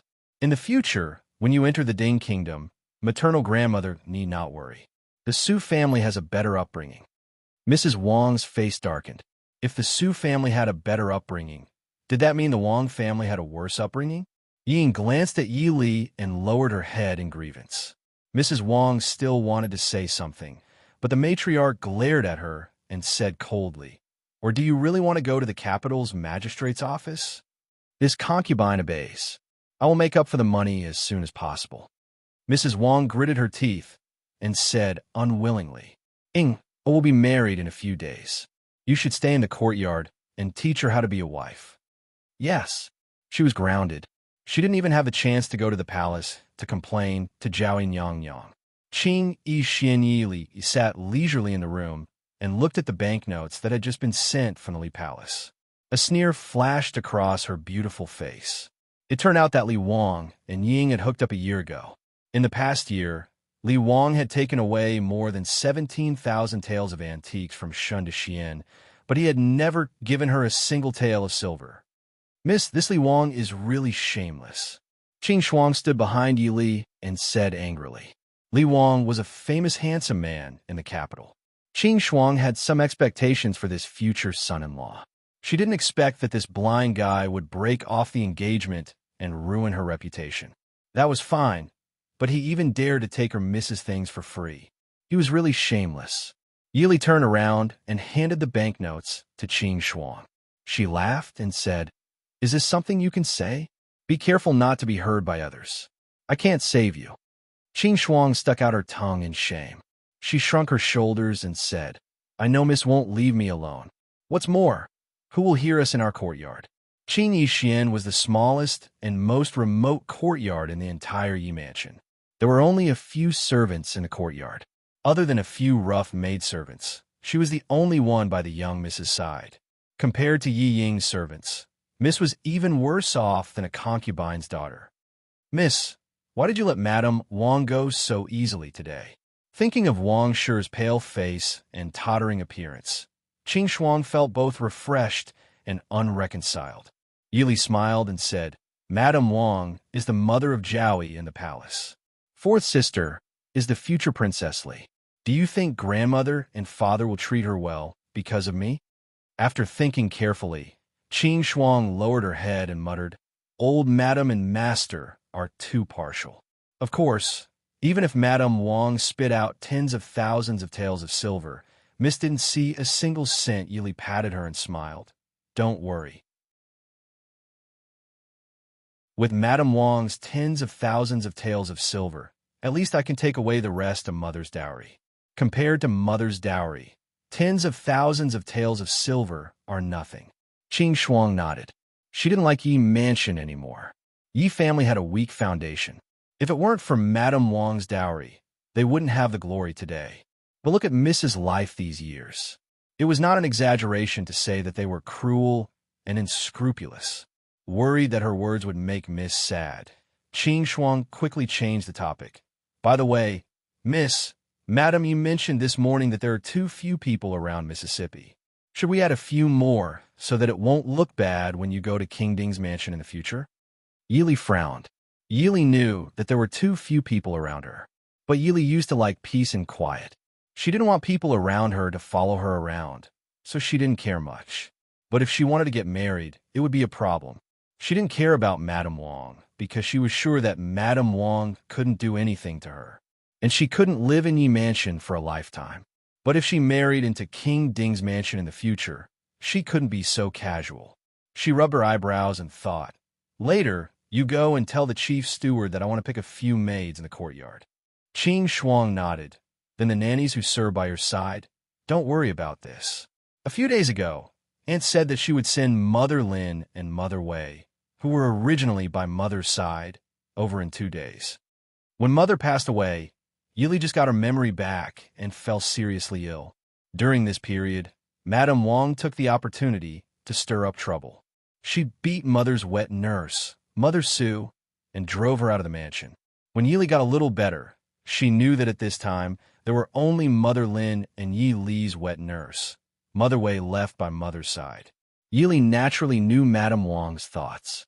She also knew that she couldn't protect these people at that time. So, she used the excuse that she was worried about grandmother's sadness and sent Mother Lin and Mother Wei back to Gu Mansion. These years, there were many Madame Wang's people in the mansion.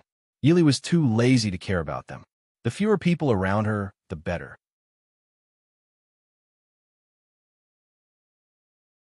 Chapter 11. Qing Shuang's eyes lit up, and she smiled. Aunt is so thoughtful. She came later. Although she had never seen Mother Lin and Mother Wei, she had occasionally heard Miss mention them. They were all Foreign's trusted aides, so they were naturally on Miss's side. After solving the problem of the servant girl and mother, Qing Shuang happily started to plan for Yi Li. There are still 2 months before the wedding. The dowry sent by Foreign and Old Foreign is not even half of 4th Miss's.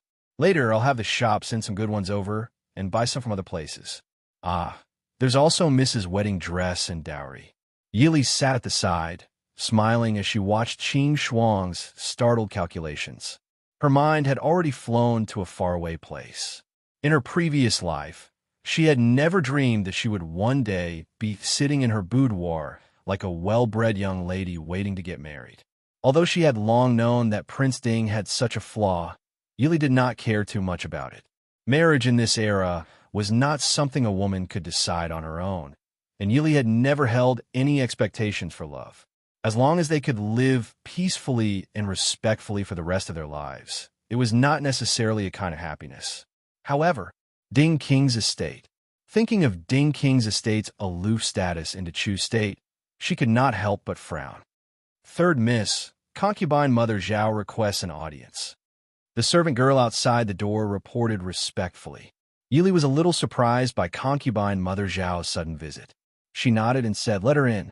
A moment later, concubine Mother Zhao walked in, swaying her willowy waist. She bowed slightly to Yi Li. "This servant greets 3rd Mississippi."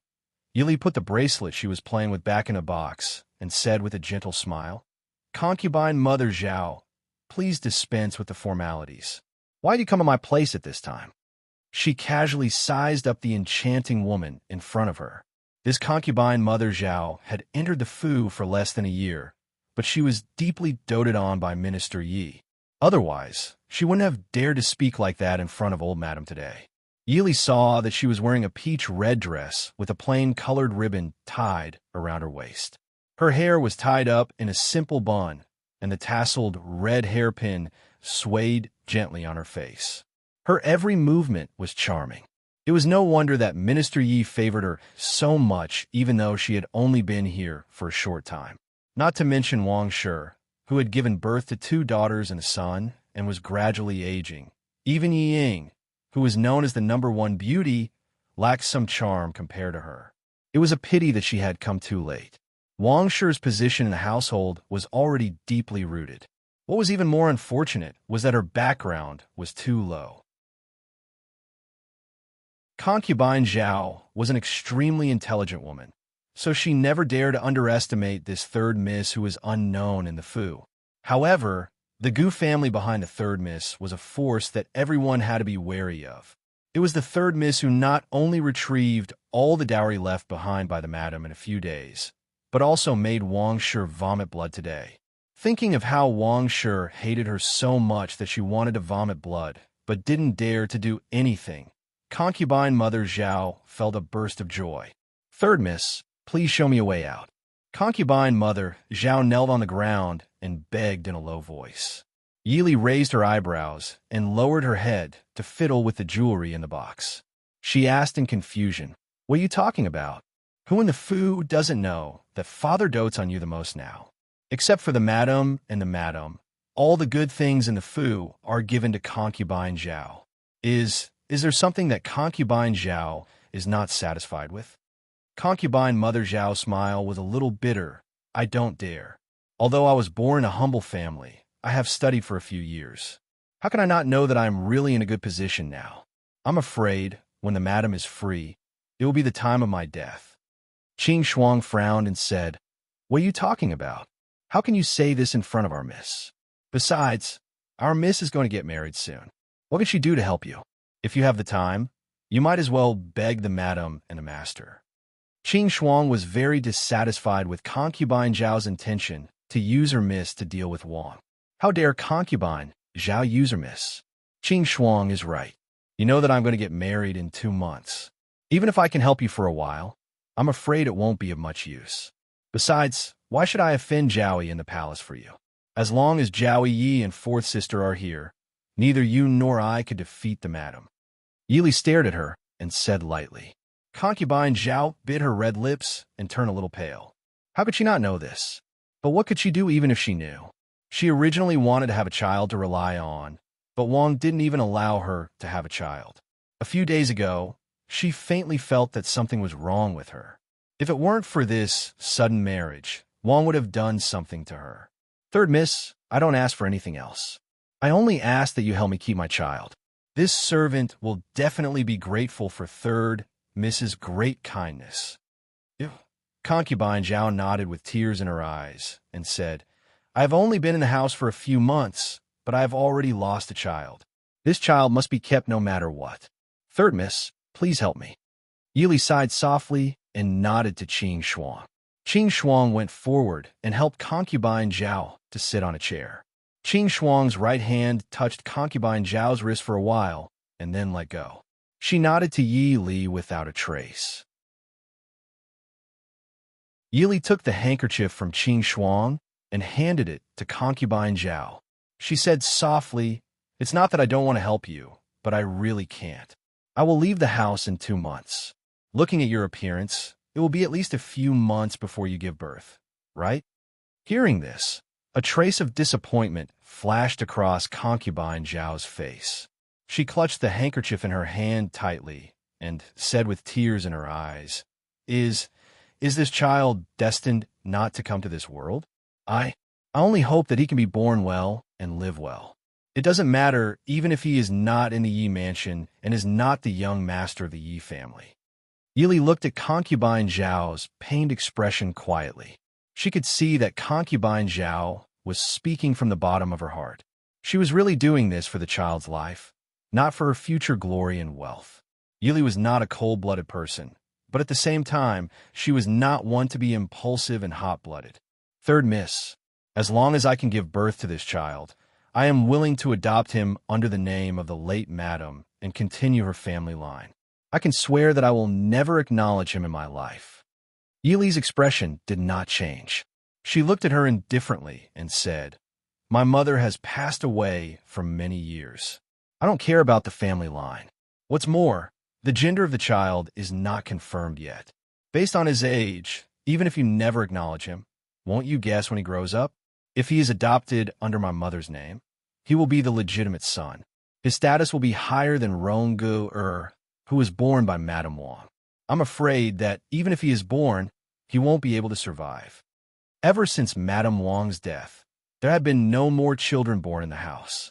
With Madame Wang's personality, how could she allow someone to surpass her son? Concubine Zhao also knew that her words were impulsive. She lowered her head in vexation and said with red eyes, I said something wrong. Third miss, please save me. No matter what, this child is third Mrs. Blood relative.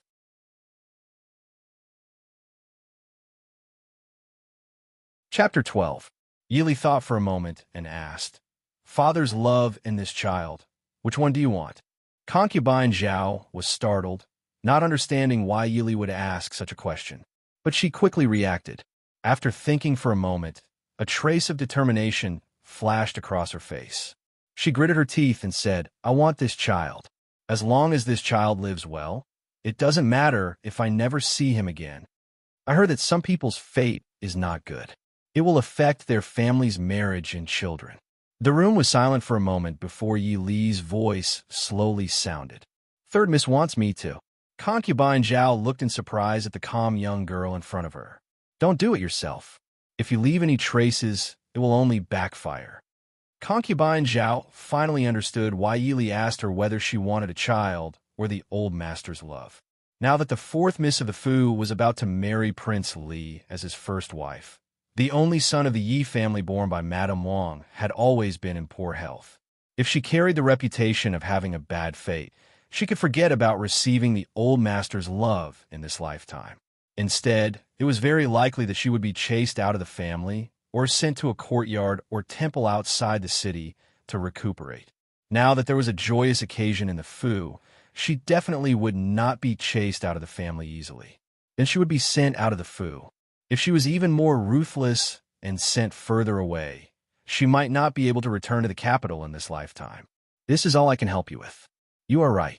No matter what, you are still my sister-in-law. Our family has a courtyard in Yinzhou. If you go there, I will ensure the safety of both you and your child. Go back and think about it. Let me know when you have made up your mind. After speaking, Yili did not care about Concubine Zhao's reaction. She stood up and walked into the room. Although Concubine Zhao was of low birth, she was once a girl from scholarly family. Naturally, she knew what kind of place Yinzhou was. She also knew that Yinzhou was where the best school in Dechu State, Lishan Academy, was located. And Lishan Academy belonged to the Gu family. Yili was not being perfunctory when she said that if she went to Yinzhou, there would be someone who could ensure her safety. Anyway, with her status, even if Madame Wang fell, she couldn't be the legal wife. Yinzhou was a place where people gathered. If she could give birth to a boy, it would be better than waiting in the manor to be killed by Madame Wang. Thinking of this, Concubine Zhao got up and knelt down again. This servant thanks third miss for her great kindness. Yili's feet paused for a moment, and she said indifferently, "This is your own choice." Her elegant figure disappeared behind the screen. Yili sat down and casually found a book to read. It wasn't that there wasn't a better way to solve Concubine Zhao's problem, but she would get into a lot of trouble. Which woman in this world wasn't a pitiful person? Even if he wanted to help, he couldn't, and he didn't have that much ability. After a while, Qing Shuang came in with a cup of tea. "Miss, why are you reading again? It's not like we're the top scorer." "You're going back?" Yili put down her book and asked. Qing Shuang nodded and said, "He made a scene at the gate of the courtyard before leaving. Concubine Zhao is a smart person. Maybe she will go back and complain to father about me." Yili took the cup from Qing Shuang and smiled. Qing Shuang was a little worried. "Master won't punish you, will he? Even if father is biased, he won't punish his daughter who is about to get married because of a few words from a concubine. That's good. I forgot that our miss is the future princess consort of Ding." Even the princess consort of Li had to greet Miss when she saw her. "Miss, you agreed to help her so quickly. What if she bites us in the future?" Qing Shuang was a little worried. "She is too favored. Madam can't tolerate her. She is a smart person. Naturally, she knows the price of using me." "It's good that Miss knows." Concubine Zhao went back angrily. As expected, there was another scene. In less than half a day, the whole Yi mansion knew that Concubine Zhao went to Qing Yixian of 3rd Miss to curry favor with 3rd Mississippi. As a result, Qing Shuang, 3rd Miss's maid, sneered at her and drove her out of the courtyard. Even though Concubine Zhao was favored now, the minister just reminded 3rd Miss casually when greeting her. It seemed that Concubine Zhao was not as favored as the rumors said. With such a thing happening, the concubines in the inner courtyard naturally couldn't help but take pleasure in other people's misfortune. Concubine Zhao also didn't want to be outdone and retorted with a sharp tongue. Wang was grounded and could only teach Yi Ying in her courtyard. Without the control of these concubines, the backyard was very lively. This time, Wang suffered a big loss in the hands of Yili. Not only did she have to pay tens of thousands of taels of silver, but she was also grounded by old Madam. When Wang returned to her courtyard, Yili was not interested in how many porcelains were smashed. She just thought that old Madame Ye's so-called grounding this time was not true, because in a few days, Prince Li's mansion would send the betrothal gifts. As the mistress of the Yi family and Yi Ying's biological mother, Wang naturally had to go out to meet people. When Prince Li's mansion came to send the betrothal gifts, Yili was sitting in her courtyard leisurely and choosing servants. The servants in the mansion were very clever. Even when they were busy receiving people from Prince Li's mansion in the front hall, they did not forget the order of 3rd Mississippi. Early in the morning, they asked the housekeeper to bring the servants over so that Yili could choose. Yili sat on a chair placed under the eaves and calmly looked at the dozen or so maidservants standing in the courtyard. Seeing that Yili did not speak for a long time, the housekeeper looked at her uneasily, thinking that 3rd Miss was not satisfied with these servants. Just as she was about to ask for another batch of people to come in, she heard Yili say, Qing Shuang, take a look. Keep the suitable ones. Qing Shuang was very proud of her Mrs. Trust. She quickly replied loudly, I will do as you say. Walking to the middle of the servants, Qing Shuang looked at the different expressions of the servants and felt a little unaccustomed. In the past, her miss was not liked, and she was also excluded among the servants. But now, these people were standing here and letting her choose. Qing Shuang carefully chose a few good-looking and well-behaved servants and brought them to Yili.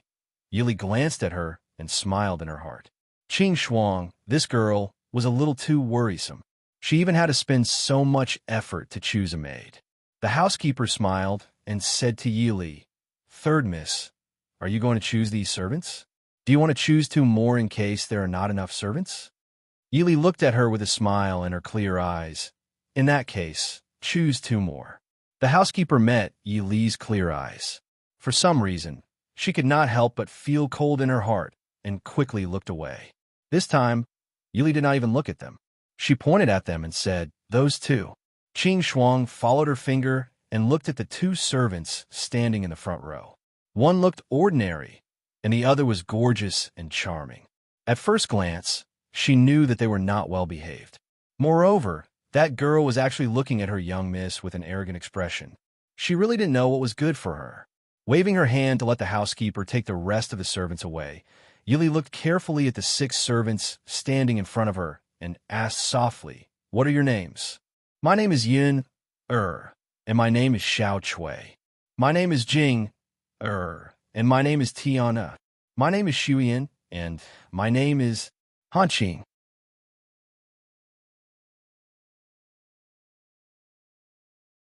Chapter 13. Yili nodded. There was nothing indecent about the names. Yili wasn't in the mood to change their names. Her gaze fell on the last 2 girls she had chosen. Shuiyan, where did you serve before? I don't think I've seen you before. The girl named Shuiyan looked calm and composed.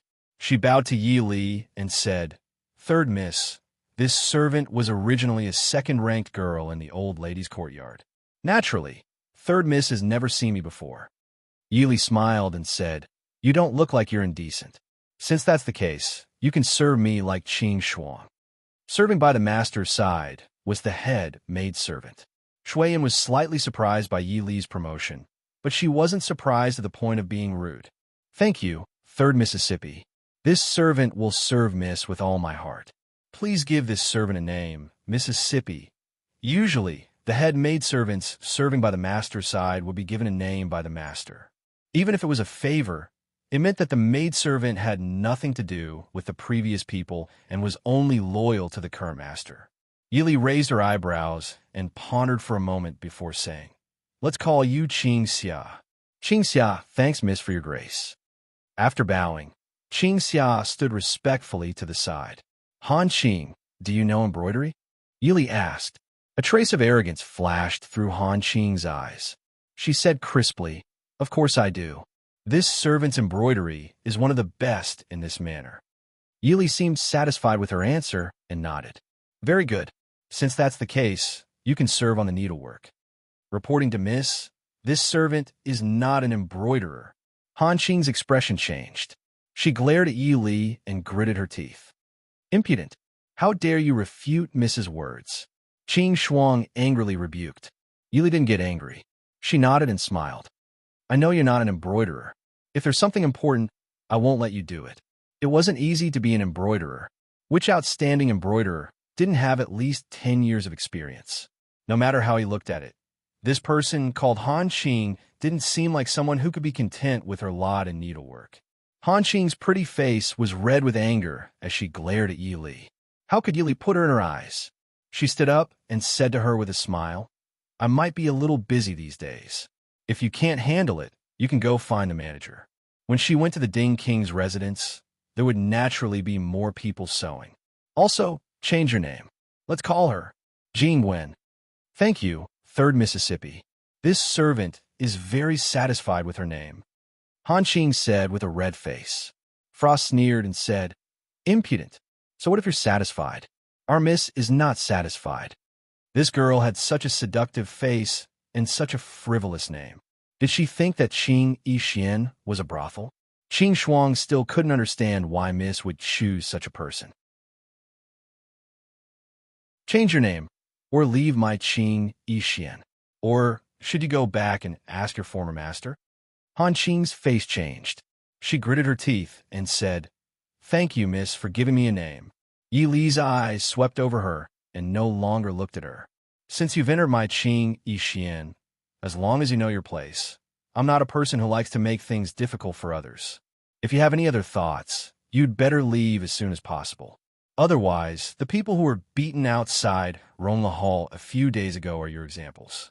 Frost and Frost will be rewarded with 10 taels of silver. The rest will be given 5 taels of silver each." "Yes, Mississippi, thank you, miss." Everyone hurriedly thanked her. For these little girls who had less than 1 tael of silver each month, 5 taels of silver was a number that couldn't be laughed at. Although there was some disdain in Han Qing's eyes, she also knew that now was not the time to provoke Yi Li. She also thanked her. Leaving Frost to deal with the aftermath, Yi Li turned around and was about to return to her room when the housekeeper's voice came from outside the courtyard. "Third miss, Concubine Xian Zhao wants to see you." Concubine Xian Zhao was the current mistress of Prince Li's mansion, but she was not the biological mother of Prince Li, Mo Jingli. Mo Jingli and the current emperor were both born of the Empress Dowager. Concubine Xian Zhao was the Empress Dowager's cousin. These two entered the palace at about the same time, but they didn't fight openly and secretly like other concubines. On the contrary, they protected each other for a lifetime. Concubine Xian Zhao originally had a daughter, Princess Lin, and who was married to the Defender General of the state a few years ago. Concubine Xian Zhao was taken out of the palace by Prince Li. In fact, the Empress Dowager was worried about her youngest son living alone outside the palace, so she asked Concubine Xian Zhao to take care of him. Yi Li changed her clothes and followed the housekeeper's wife to old Madame Ye's Ronla Hall. When she arrived, it was a harmonious scene. Old Madame Yi sat with Concubine Xian Zhao, and Wang Shi naturally brought Yi Ying to accompany them. In addition, there were a few noble women who looked like the wives of the Empress Dowager. What surprised Yi Li the most was that Mo Jingli was also sitting next to Concubine Xian Zhao. Yi Li was stunned for a moment before she remembered that this world was not as strict as the ancient world she heard in her previous life. There was no rule that men and women could not see each other before marriage. Of course, if a young lady from a noble family wanted to meet her fiancé, she still had to be accompanied by her maidservants. If not, how could Ying have the opportunity to hook up with Mo Jingli? This subject's daughter pays respect to Concubine Xian Zhao and His Highness Prince Li. Greetings to grandmother. This junior greets the madam. The noble woman sitting on the first seat had a noble temperament and was quite dignified. A pair of phoenix eyes were slightly raised. Although she was old, there was not a single frown on her well-maintained face. This concubine Xian Zhao was not the most beautiful, but she had a noble temperament that made people unable to help but linger. "Old Madam, this is the third young lady?" Concubine Xian Zhao looked at Yi Li and asked Old Madam Yi. Old Madam Yi smiled apologetically and said, replying to Concubine Xian Zhao, "This is my third young lady." Concubine Xian Zhao nodded and said with a smile, "She is a good child, but it's a pity our Li is not blessed." Concubine Xian Zhao pulled Yi Li to the front and praised her. She took off an ice-type jade bracelet from her wrist and put on Yi Li's wrist. Yi Ying, who was standing next to Wang Shi, suddenly felt her eyes darken.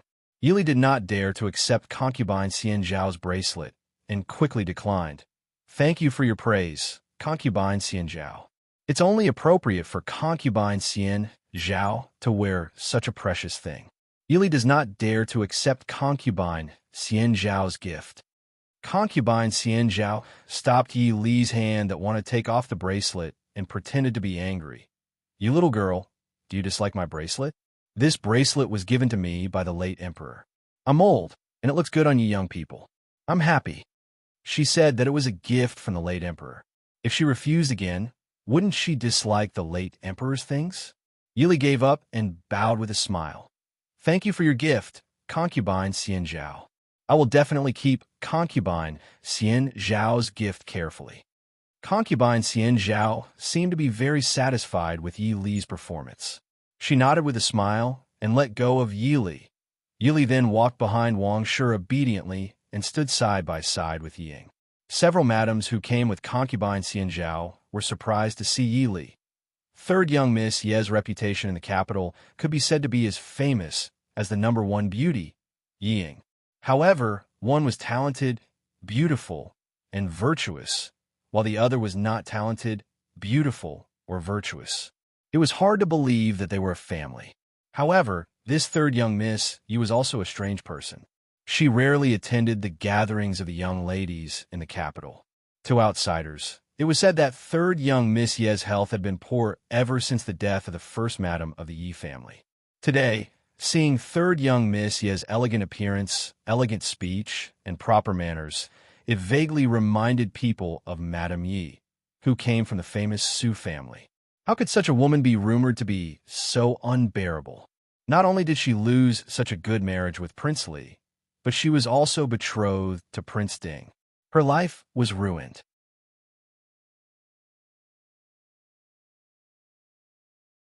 Chapter 14. Yi Li stood respectfully behind Wang Shi. She did not see Mo Jingli, who had been staring at her with a gloomy face since she entered the door. While listening to the compliments of the old concubine, she stared at the crystal jade bracelet on her wrist and thought quickly. If the old concubine liked her or felt guilty because Prince Li broke off the engagement and gave her the relic of the late emperor, she would not believe it. Even the others present would not believe it. Moreover, the old concubine mentioned Prince Li as if nothing had happened. Now that Yi Ying and Mo Jingli were present, it was obvious that she wanted to embarrass her. Then what did the old concubine mean by her attitude? I'm sure you youngsters will find it boring to have us old ladies talking here. Why don't third miss and fourth miss take Li out for a walk? Xian Zhao, old concubine, suddenly changed the topic and said with a smile. Hearing this, Wang Shi and Yi Ying's faces stiffened. Old Madam Yi was also stunned, but she quickly recovered and said with a smile, Old concubine is right. It is this old one who did not think it through and let Prince Li accompany us to waste time here. Early, Yi Li's heart jumped. She stepped forward and said to old Madame Yi with a smile, Grandmother, fourth sister, and His Highness Prince Li are in love. It is inevitable that they miss each other. Li does not dare to be a red lantern and annoy people for no reason. After saying that, she stuck out her tongue and made a face at old Madame Yi. Her cute and innocent appearance made old Madame Yi and Wang Shi, who were used to Yi Li's indifferent appearance, unable to recover their senses. Yi Ying's face flushed red when her thoughts were exposed. She glared at Yi Li, then shyly and timidly stole a glance at Mo Jingli. Her beautiful smiling face was slightly flushed, and her beauty was unparalleled. When Mo Jingli heard Yi Li's words, his face became uglier. He snorted and said to Yi Li, It's good that you know yourself. Yi Li raised her eyebrows and said with a smile, Your Highness, what are you talking about? I'm a very tactful person. How could he disturb fourth sister and brother-in-law? As for me, I'd better stay and accompany grandmother, concubine dowager, and the other madams. Chenu admires old imperial concubine's elegance. I hope old imperial concubine won't dislike me. Imperial concubine dowager looked deeply at Yi Li and said with a smile, Since that's the case, Lear can stay. Mo Jingli snorted and left with Yi Ying. Naturally, Yi Ying happily followed Mo Jingli. Old concubine looked at the scene in front of her and frowned, but soon relaxed and continued to talk with old Madame Yi. Yi Li continued to stand behind Madame Wang in boredom. While listening to the noble ladies in the capital, she picked up a few chapters of Sun Tzu's Art of War and recited them twice. This was a habit she had developed in her previous life. Yi Li was born into a military family in her previous life. Her great-grandfather was born poor and participated in the anti-Japanese war. To put it bluntly, he was a rough man. However, this rough man ended up being called a rough man by others. Therefore, from Yi Li's father's generation, They were trained in the direction of a scholarly general. The old man's favorite hobby was to punish the younger generation in the family to recite books, and they were all ancient books. The younger generation in the family couldn't bear the torture. Basically, each one of them went to school further than the other and didn't go home during the holidays. However, after more than 10 years of torment, the younger generation benefited a lot. The ladies present were all well-known figures in the capital. Although they were chatting with an appropriate expression, they didn't ignore Yi Li behind Madame Wang. The longer they looked at her, the more they felt that this third Miss Yi was different from the rumors. No matter what they said, this young lady didn't have the slightest curiosity or surprise on her face. Even when they talked about the marriage between Prince Li and fourth Miss Yi, she didn't have the slightest grievance or resentment. Whether it was true or not, people like them who had seen through people's hearts couldn't see through it. That was a skill. This kind of indifference, not to mention a woman in the boudoir, not even many men could do it. Speaking of which, it's rare to see third Miss in the capital. I wonder if third Miss will be attending this year's 100 Flower Festival? Yi Li was silently reading when a woman suddenly asked. Without waiting for Yi Li to answer, old Madame Yi smiled and said, "These 2 years, Li Er's health has improved a lot. Naturally, she will attend this year." In the past, Madame Yi naturally understood why Madame Wang didn't allow Yi Li to attend.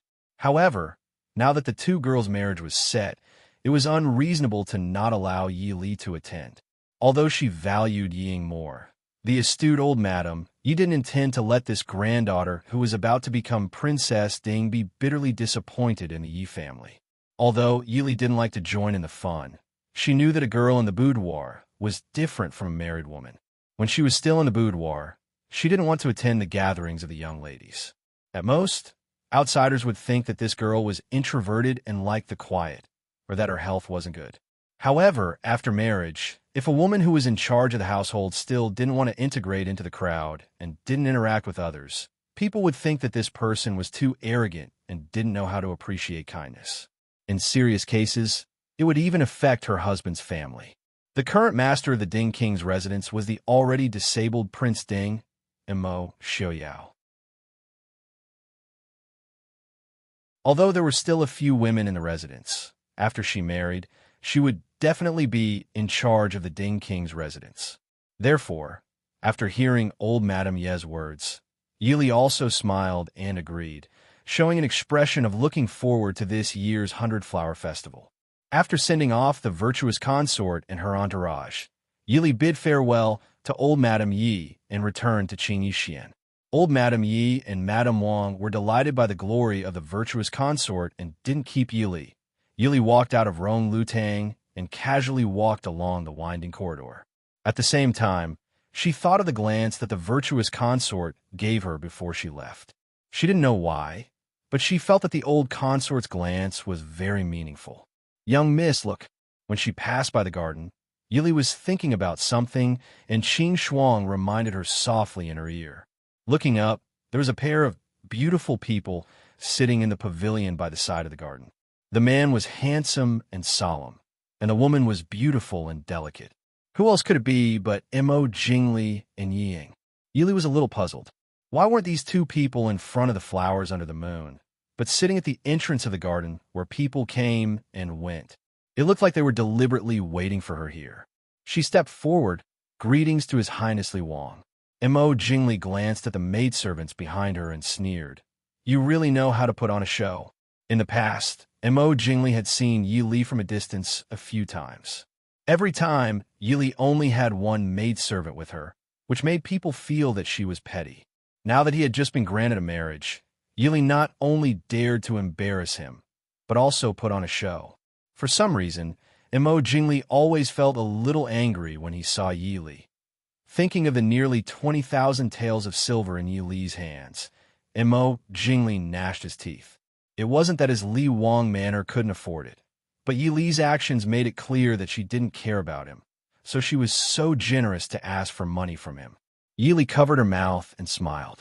Her indifferent gaze moved between the two of them. "Prince is joking. This is just a rule that a girl should follow. I know that fourth sister and the prince like each other, so it's inevitable. But in the end, they haven't married yet. It's better to let the maidservants follow fourth sister when she goes out. Even if they follow from a distance, it's still good. It will also prevent people from gossiping.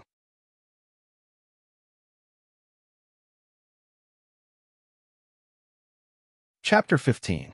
Third elder sister. How could you say that? Hearing Yi Li's words, Yi Ying's bright and beautiful eyes instantly turned red. Crystal clear tears swirled in her eyes as she looked at Yi Li with an extremely aggrieved expression. His Highness and I are innocent.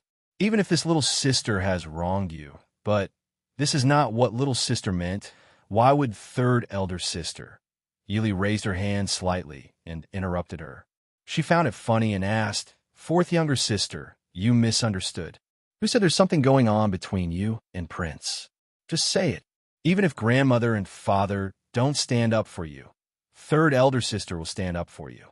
She glanced at the people behind her with a questioning look. Qing Shuang covered her mouth and smiled. I didn't hear anything, but since fourth young miss said so, there must be something going on. Why don't we go back to old madam and investigate thoroughly? We'll definitely find the person who slandered fourth young miss and princely. Yi Ying's expression changed.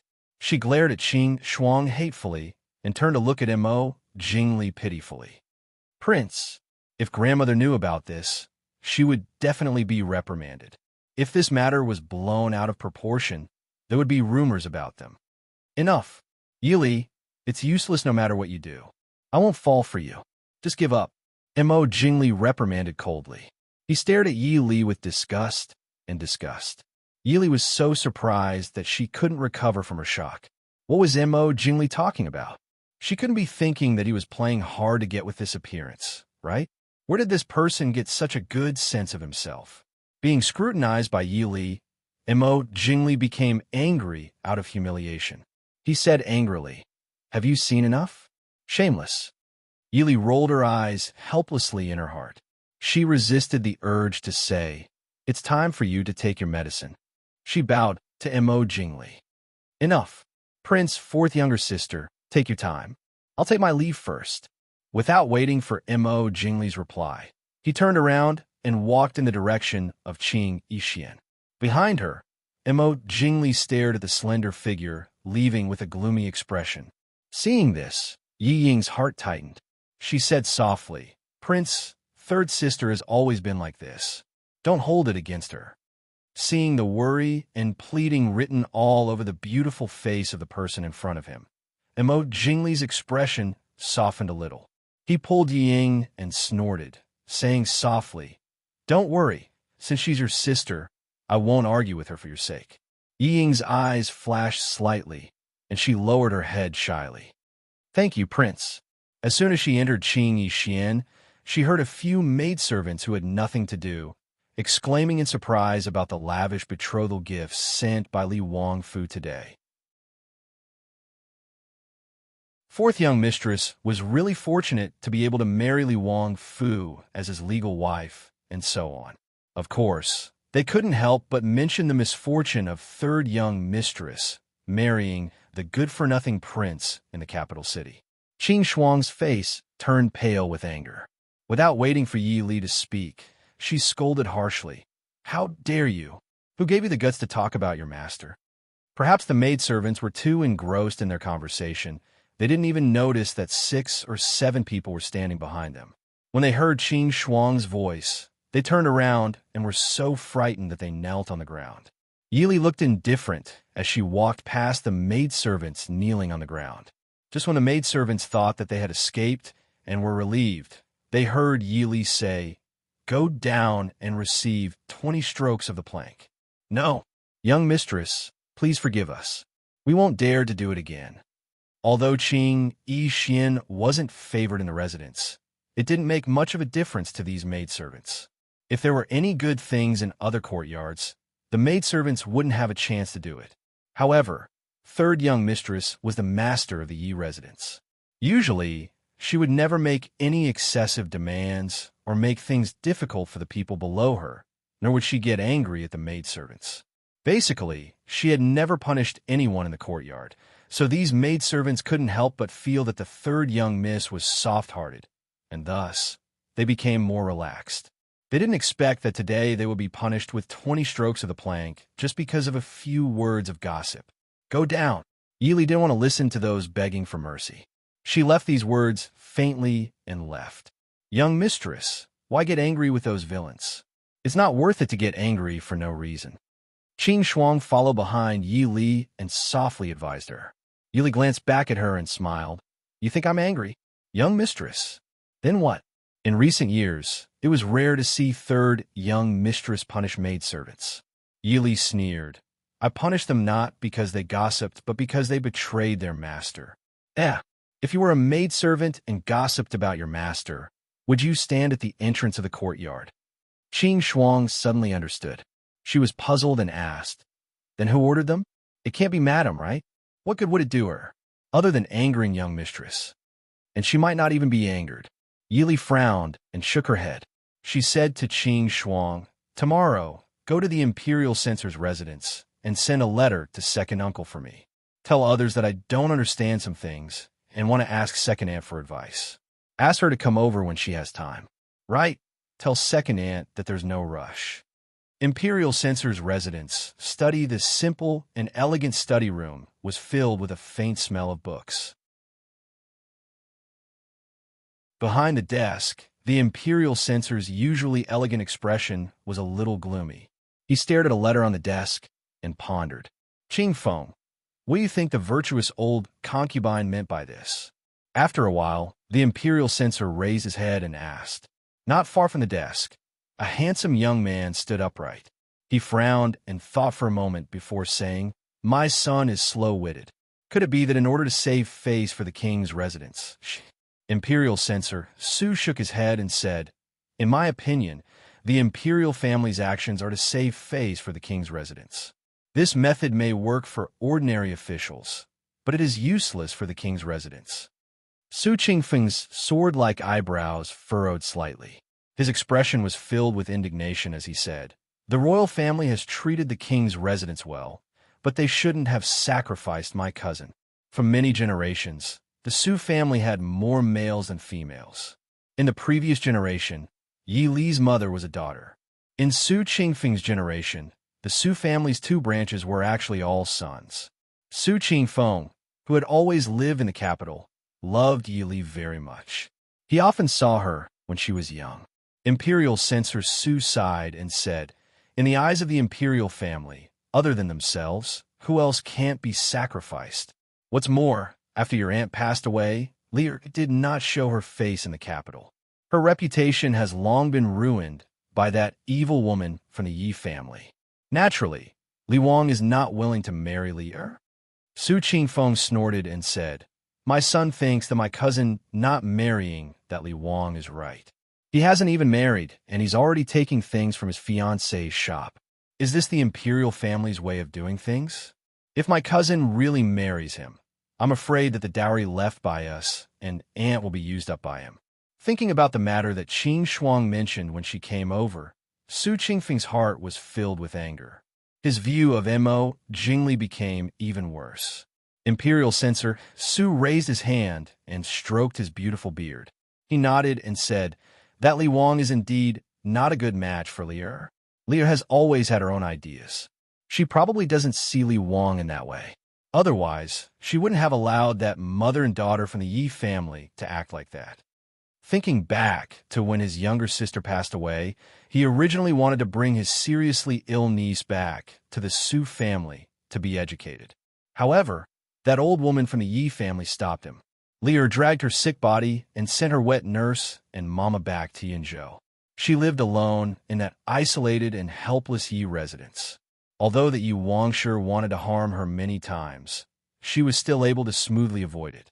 Now, it seems that his niece not only had the intelligence of his younger sister, but also had the strength and sharpness that his younger sister did not have.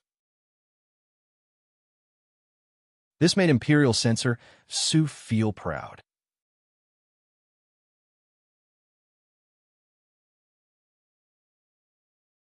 Chapter 16. But Prince Ding. Prince Li was not satisfactory, but but at least he was still a healthy person. The marriage that the emperor had appointed was not only humiliating the Ding king's residence, it was also ruining the Su family's bloodline. Compared to Prince Li, I believe in the upbringing of the Ding king's residence more. That Prince Ding was raised by the old Ding prince. As he spoke, Imperial Censor Su lit the candlestick on the table and burned the letter on the table to ashes. Then he said to his son, "How was the Ding king's residence's affairs in the hall? In a few days, when your mother goes to the Yi family, tell her to tell Li Er." Su Qingfeng said somewhat helplessly, "Everything else in the Ding king's residence is easy to talk about. Only that Prince Ding rarely interacts with people. The number of people who have seen him in the past few years can be counted on one hand. We can't find out any useful information. There is only one piece of information. It says that Prince Ding is a jinx to his wife. A few of his previous fiancées were killed by him. There is also one who was scared to death on the night of the wedding." "Nonsense!" Imperial Censor Su scolded. As an imperial censor, the old man of the Su family had students all over the world. He naturally knew more than normal people. For example, the time of Prince Ding's first fiancée's death was too strange. Another example was the second fiancée. She was appointed by the current Empress Dowager. She was originally a sickly person. It was not strange that she did not live to be of marriageable age. However, in Imperial Censor Su's opinion, the possibility of the one who died after the wedding was very small. That year, when Prince Ding was injured and returned to the court, he had seen him from afar. Although the wound on his face was somewhat sinister, it was not to the extent that it could scare someone to death. "Forget it. Go and see your mother. Later, Father will personally visit Prince Ding. Right now, I want to write a report." "Write a report? Father, who do you want to impeach?" Su Qingfeng asked curiously.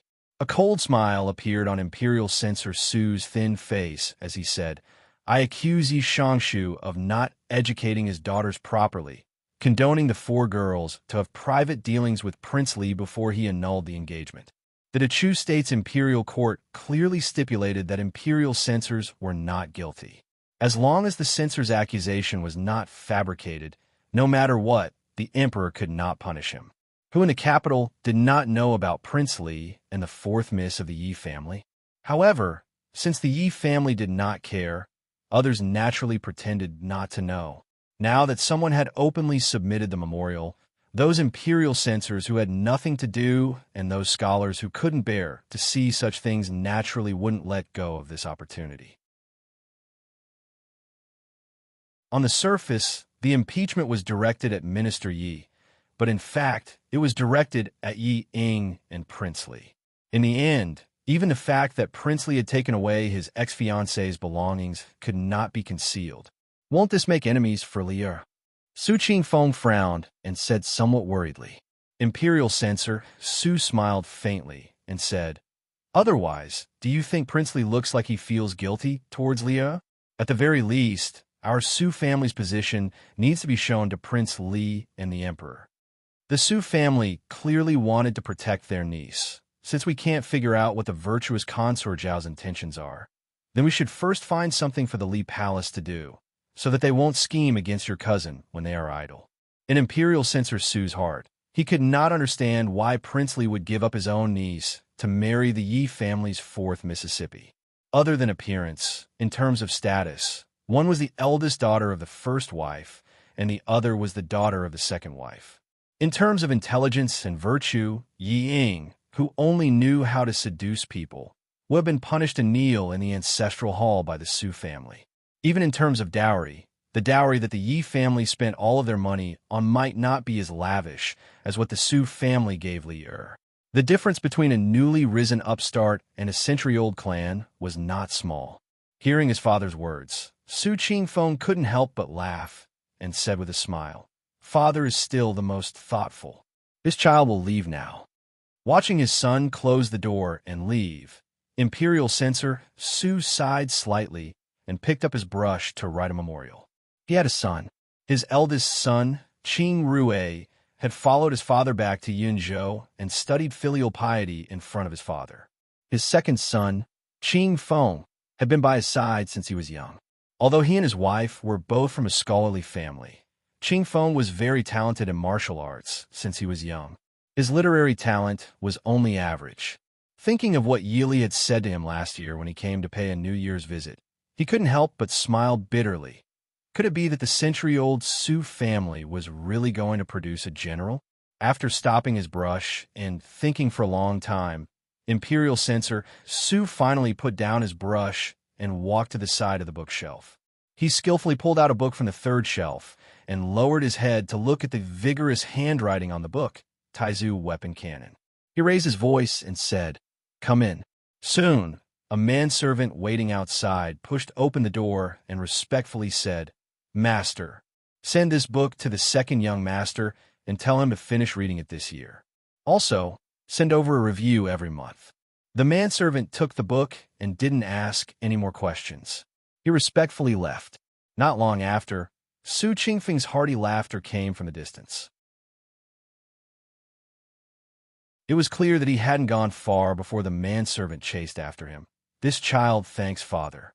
This child accepts the order. Little brat, you don't have any decorum." Imperial Censor Su scolded in a low voice. However, his face couldn't help but reveal a relieved smile. That morning, Imperial Censor Su really did send a memorial to the emperor. He accused the Minister of Revenue, Yi Wenhua, of not teaching his daughter properly. Imperial Censor Su was worthy of being born from the #1 scholarly family in the Chu state. It was just a memorial to impeach, but it was written in an elegant manner. He cited classics and described how the 4 daughters of the Yi family openly went out with Prince Li before the engagement between the Yi family's 3rd young miss and Prince Li was annulled. They didn't have the demeanor of a noble family's young miss. Of course, this was all because the Minister of Revenue, Yi Wenhua, didn't teach his daughter properly. What? You're saying that the Yi family's 3rd young miss is also Minister Ye's daughter? The Yi family's 3rd young miss was Master Qingyun's maternal granddaughter. Did the Su family's lineage and upbringing need to be doubted? As Yi Wenhua's maternal family, the Su family didn't hesitate to target the Yi family. This was absolutely unexpected. Minister Yi, who had been proud of his success these days, immediately felt dizzy. Even though he was now a second-rank Minister of Revenue, Yi Wenhua was still very respectful towards his former father-in-law. His face, which could be considered handsome, flushed red, but he couldn't say a single word to defend himself. Even though a few people from the Wang family wanted to come out and save the situation, unfortunately, their ranks didn't have much weight. Furthermore, which of the Imperial Censors group wasn't a scholar? Which one of them wasn't proud and unyielding? More importantly, most of them came from Lishan Academy. Their eloquence wasn't just for show. Even though this impeachment wasn't a party involved, it was obvious that Prince Li and Mo Jingli was involved. At this moment, his face was gloomy. He was releasing cold air without restraint. It was a pity that although Imperial Censor Su's official robe was a bit thin, in this almost April weather, it really wasn't cold. In the Golden Palace, the Emperor of the Chu state, Mo Jingqi, was sitting high on the dragon throne. He looked thoughtfully at the officials with different expressions below. As the emperor, he didn't mind his subjects fighting each other occasionally. If they all banded together, he would be worried. However, he didn't expect that the Su family would actually unhesitatingly make things difficult for Yi Wenhua for the sake of small Yi Li. Even though the Su family's influence in the imperial court was very small, in the eyes of the world's scholars, the Su family was still the object of their respect and worship. It seemed, Minister Yi wouldn't have an easy time in this period of time. This was also good.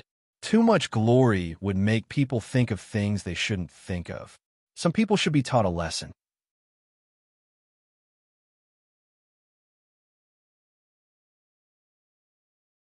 Chapter 17. Minister Yi, is what Imperial Censor Su said true? Mo Jingqi smiled and asked Yi Wenhua. The king's warm smile made Yi Wenhua feel cold for no reason. Your Majesty, I am innocent. Lord Yi, you mean that Lord Su is framing your colleague? But according to what this lowly official knows, as early as last year, there were people who saw your daughter and His Highness Prince Li together. At that time, Prince Li and Third Miss Ye's engagement hadn't been annulled, right? Another imperial censor stepped forward and glanced at Yi Wenhua. Although the officials of the imperial censor did not have real power, they were all people with real talent. Most of them disdained to wallow in the mire with others. Of course, they were not afraid of offending others. The imperial censor could not convict anyone.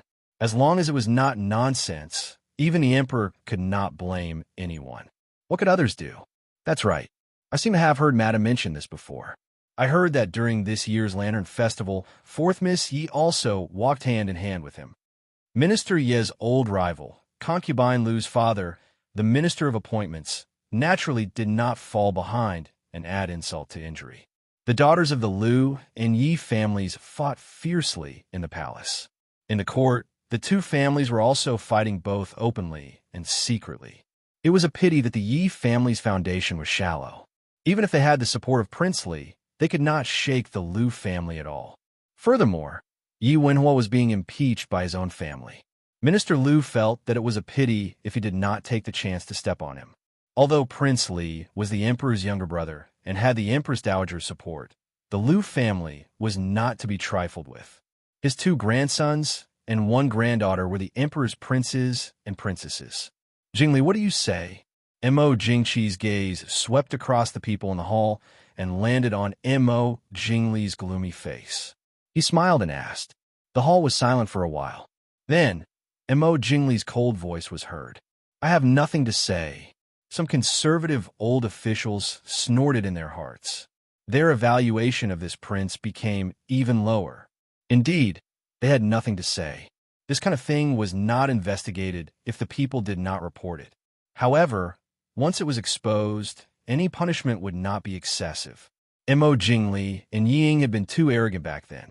They thought that no one would dare to say anything, so they went around openly as a couple. Not only the officials in the imperial court, but also many ordinary people knew about it. Now that the Su family had found out, the more they tried to quibble, the more embarrassed they would be. Li Wang's subordinates naturally could not watch their master swallow this grievance, and hurriedly stepped forward to report. Reporting to your majesty, the third young miss has no talent, no virtue, and no looks. Originally, she was not worthy of His Highness Li Wang. What's more, His Highness Prince Li and fourth young Miss Ye's marriage was personally arranged.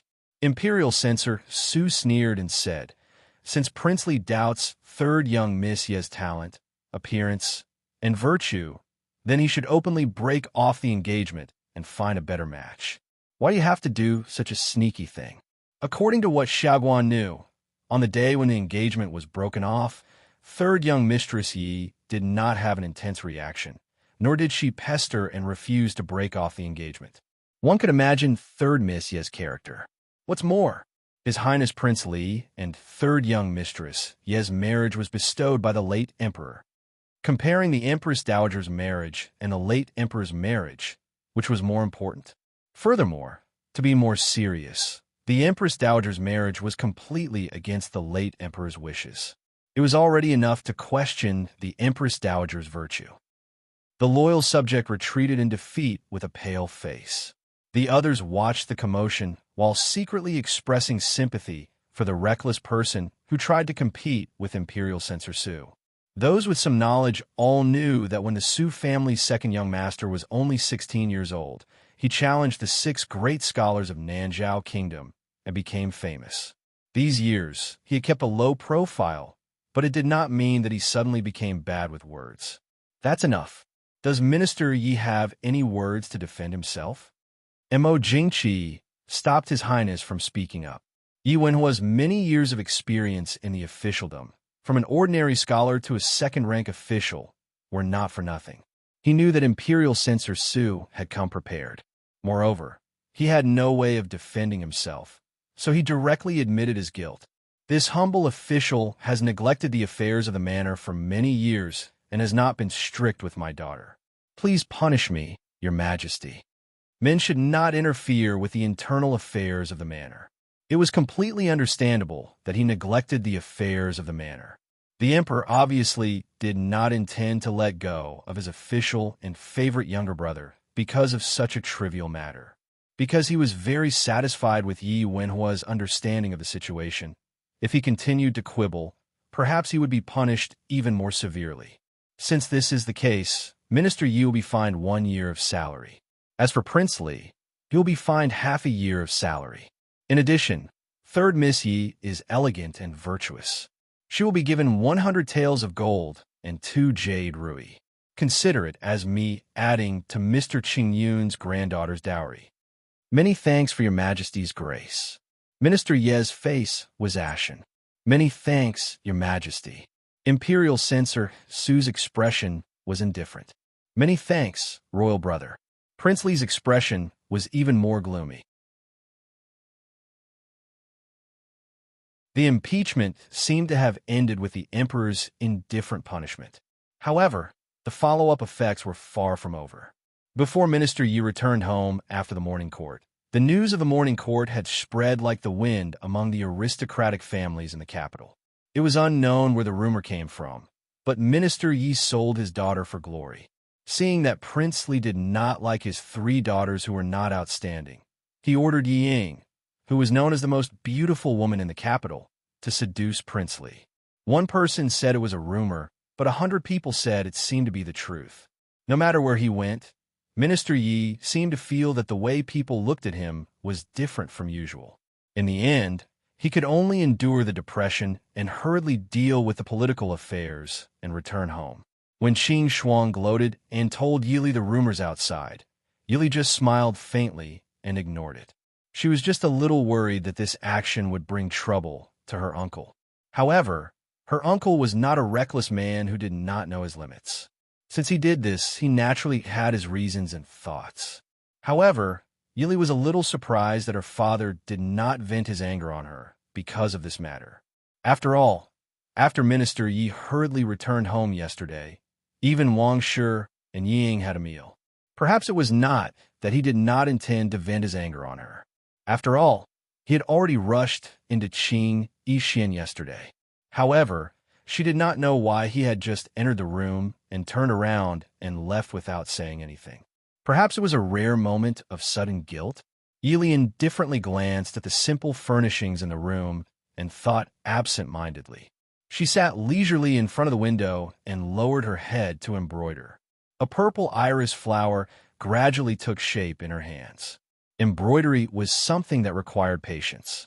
Yi Li, who used to be a sniper in her previous life, did not lack patience. In this life, her mother personally taught her embroidery since she was 6 years old. Over the years, she gradually fell in love with this art. Because of her past memories, Yi Li naturally had more experience and knowledge than the people of this era. The things she worked on always had a little more unique charm and spirit than others. There was a faint noise in the courtyard. Yi Li frowned and raised her head. Qing Xiao, what's going on outside? Young Master Rong has returned. He is outside the courtyard and clamoring to see young Mississippi. Qing Xiao respectfully replied. Yi Li smiled faintly. She casually pinned the embroidery needle on the silk cloth and stood up. Let's go and have a look. The only male in the entire Yi residence, Yi Rong, was 13 years old this year and was studying in a famous academy in the capital. Yi Rong was influenced by Wang Shi.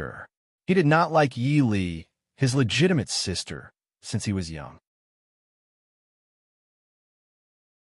After Su Shi passed away, as the only male in the residence and the legitimate son, he looked down on Yi Li even more. It was good enough that they could see each other a few times a year. There was never a situation where he personally came to see Yi Li.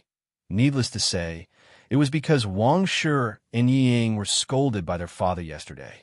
He just came back from the academy yesterday.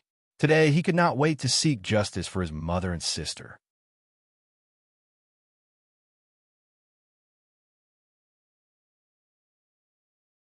Chapter 18. Before she went out, she heard Qing Shuang and Yi Rong arguing. How dare you? You're just a lowly servant girl. How dare you stop me? Be careful that I don't sell you to the brothel. Yi Rong glared at the girl in front of him. Others might be afraid of the only young master in the house, but Qing Shuang was not so polite. She glared at Yi Rong with her beautiful eyes and sneered. No matter how lowly I am, I'm still the young Miss Servant. Young Master Rong, you don't have the right to decide whether to hit or sell me. Is this the etiquette that young Master Rong learned in school to trespass into his sister's courtyard? You've learned well and been taught well. Lowly girl, beat her. Yi Rong ordered the servants behind him to teach Qing Shuang a lesson in exasperation. Ronger, what are you doing? Yili walked out of the courtyard and looked indifferently at the hostile youth in front of her. Her gaze fell on the hands of the servants who were holding Qing Shuang. Let go of her. The two servants who were holding Qing Shuang felt as if they had been burned. They quickly withdrew their hands and hid behind Yi Rong. Let go of her. Yi Rong felt humiliated when he saw that the people around him were so useless. He snorted with dissatisfaction and said to Yi Li, "Third sister, you're so rude. I'll help you teach her a lesson." Yi Li looked at him coldly. "I will discipline the people around me. If you have time, you should learn the rules a few times." Seeing Yi Rong like this, Yi Li knew why her father loved and hated this son of his. He was her only son, but he was also brainless. Wang Shi even thought that her son could be compared to the second son of the Liu family. The second son of the Liu family was 16 years old and was already a famous young talent in the capital. This year, he went to Lishan Academy alone to study. Whether it was the Liu family or his teachers and classmates, they all had high hopes for him. He was obviously going to be the top scholar in the future. As for this half-brother of his, it was obvious that in the capital, he was just a good-for-nothing. Yi Rong had been pampered by old Madame Yi and Wang Shi since he was a child. In this family, even his second sister and fourth sister didn't dare to talk to him like this. Yi Rong immediately jumped up like a cat whose fur had been set on fire. He angrily pointed at Yi Li and said, "How dare you talk to me like that? I'm going to tell my grandmother that I'll definitely teach you a lesson." Yi Li could not understand. Although the Yi family was not a century-old clan, they were still a rather influential family in the capital. How did they raise such an idiot like Yi Rong? Yi Li couldn't be bothered with the angry boy.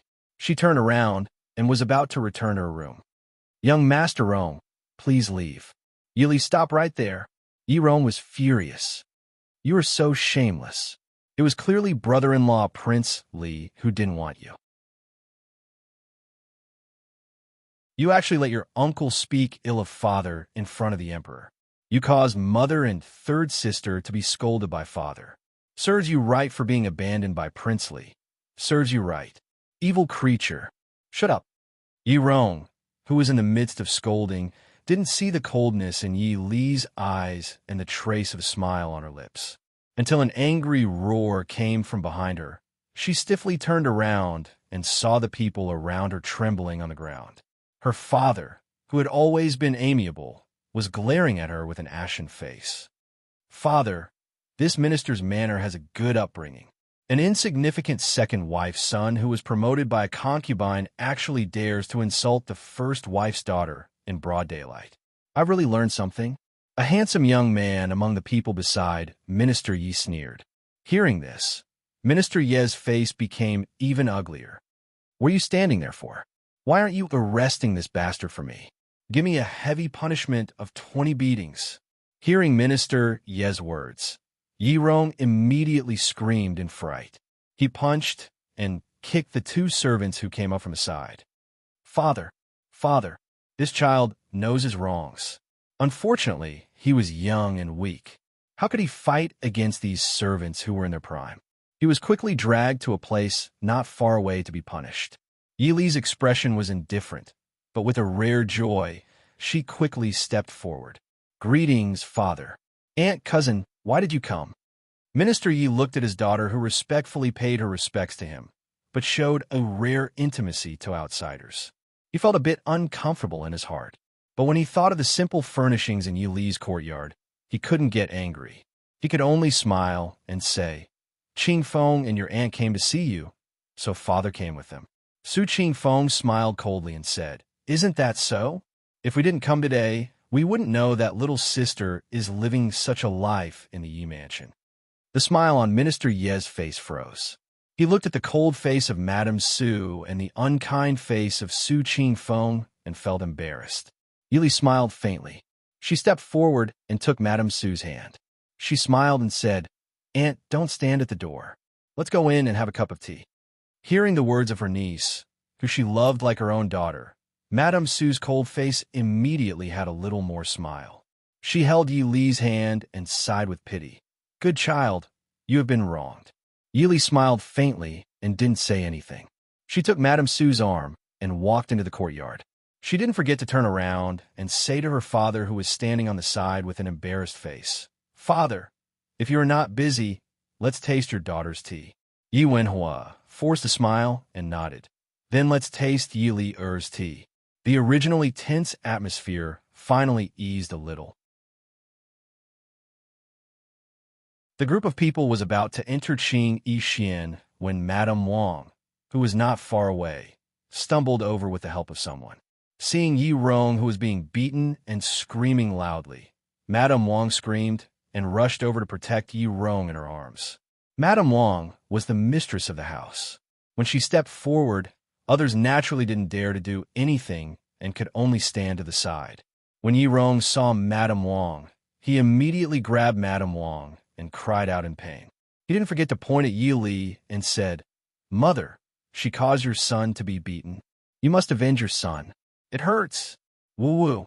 Madame Wang hugged Yi Rong and knelt on the ground. She looked at Yi Wenhua with grief and resentment and asked, "Master, what did Rong do wrong? Why do you have to beat him like this? He is still so young. He is your only son." Woo-woo. Third young mistress, even if Rong offended you, but you are brother and sister. Follow Aunt into the house. What kind of people are in this house? What will happen if this spreads out? If it really doesn't work, let your uncle report to the emperor and take you away from the imperial censor manor to get married. I think your grandfather can still make the decision on your marriage. Our imperial censor manor won't disgrace the Ding Palace. Looking at Madame Wang, who was crying on the ground not far away, Madame Su's face suddenly sank again. She pulled Yi Li and walked inside. Yi family's Madame Wang and her daughter, as well as Yi Jiaoyi in the palace, were all the same.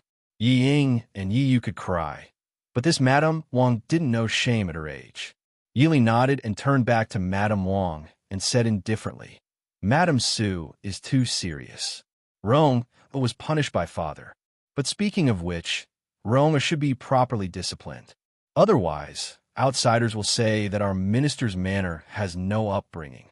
After saying that, she ignored Yi Wenhua's expression and held Madame Su's hand to enter the courtyard. Su Qingfeng followed behind and looked at Madame Wang with interest.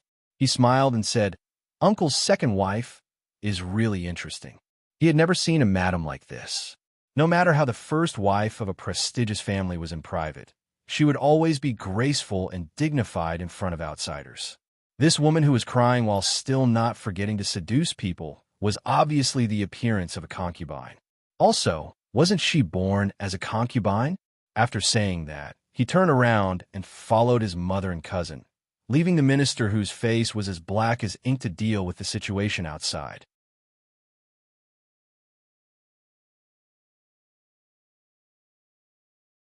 Chapter 19. In the elegant and quiet reception hall, Yi Li served tea that she had personally brewed for her aunt and cousin, who were still angry. Lady Su took a sip of the tea and felt her anger subside a bit. She looked helplessly at Yi Li and said, "Look at your temper. Even a concubine-born son of your second wife dares to bully you." Yi Li didn't mind. She smiled calmly at her protective aunt and said, "In the end, she is the mistress of the Yi family and the birth mother of Jiaoyi in the palace. Moreover, Lyra didn't suffer any losses. Don't you think so, aunt?" Su Qingfeng frowned and said, "Today we are here. Your father can't punish him in front of outsiders. Normally, how could it be so easy?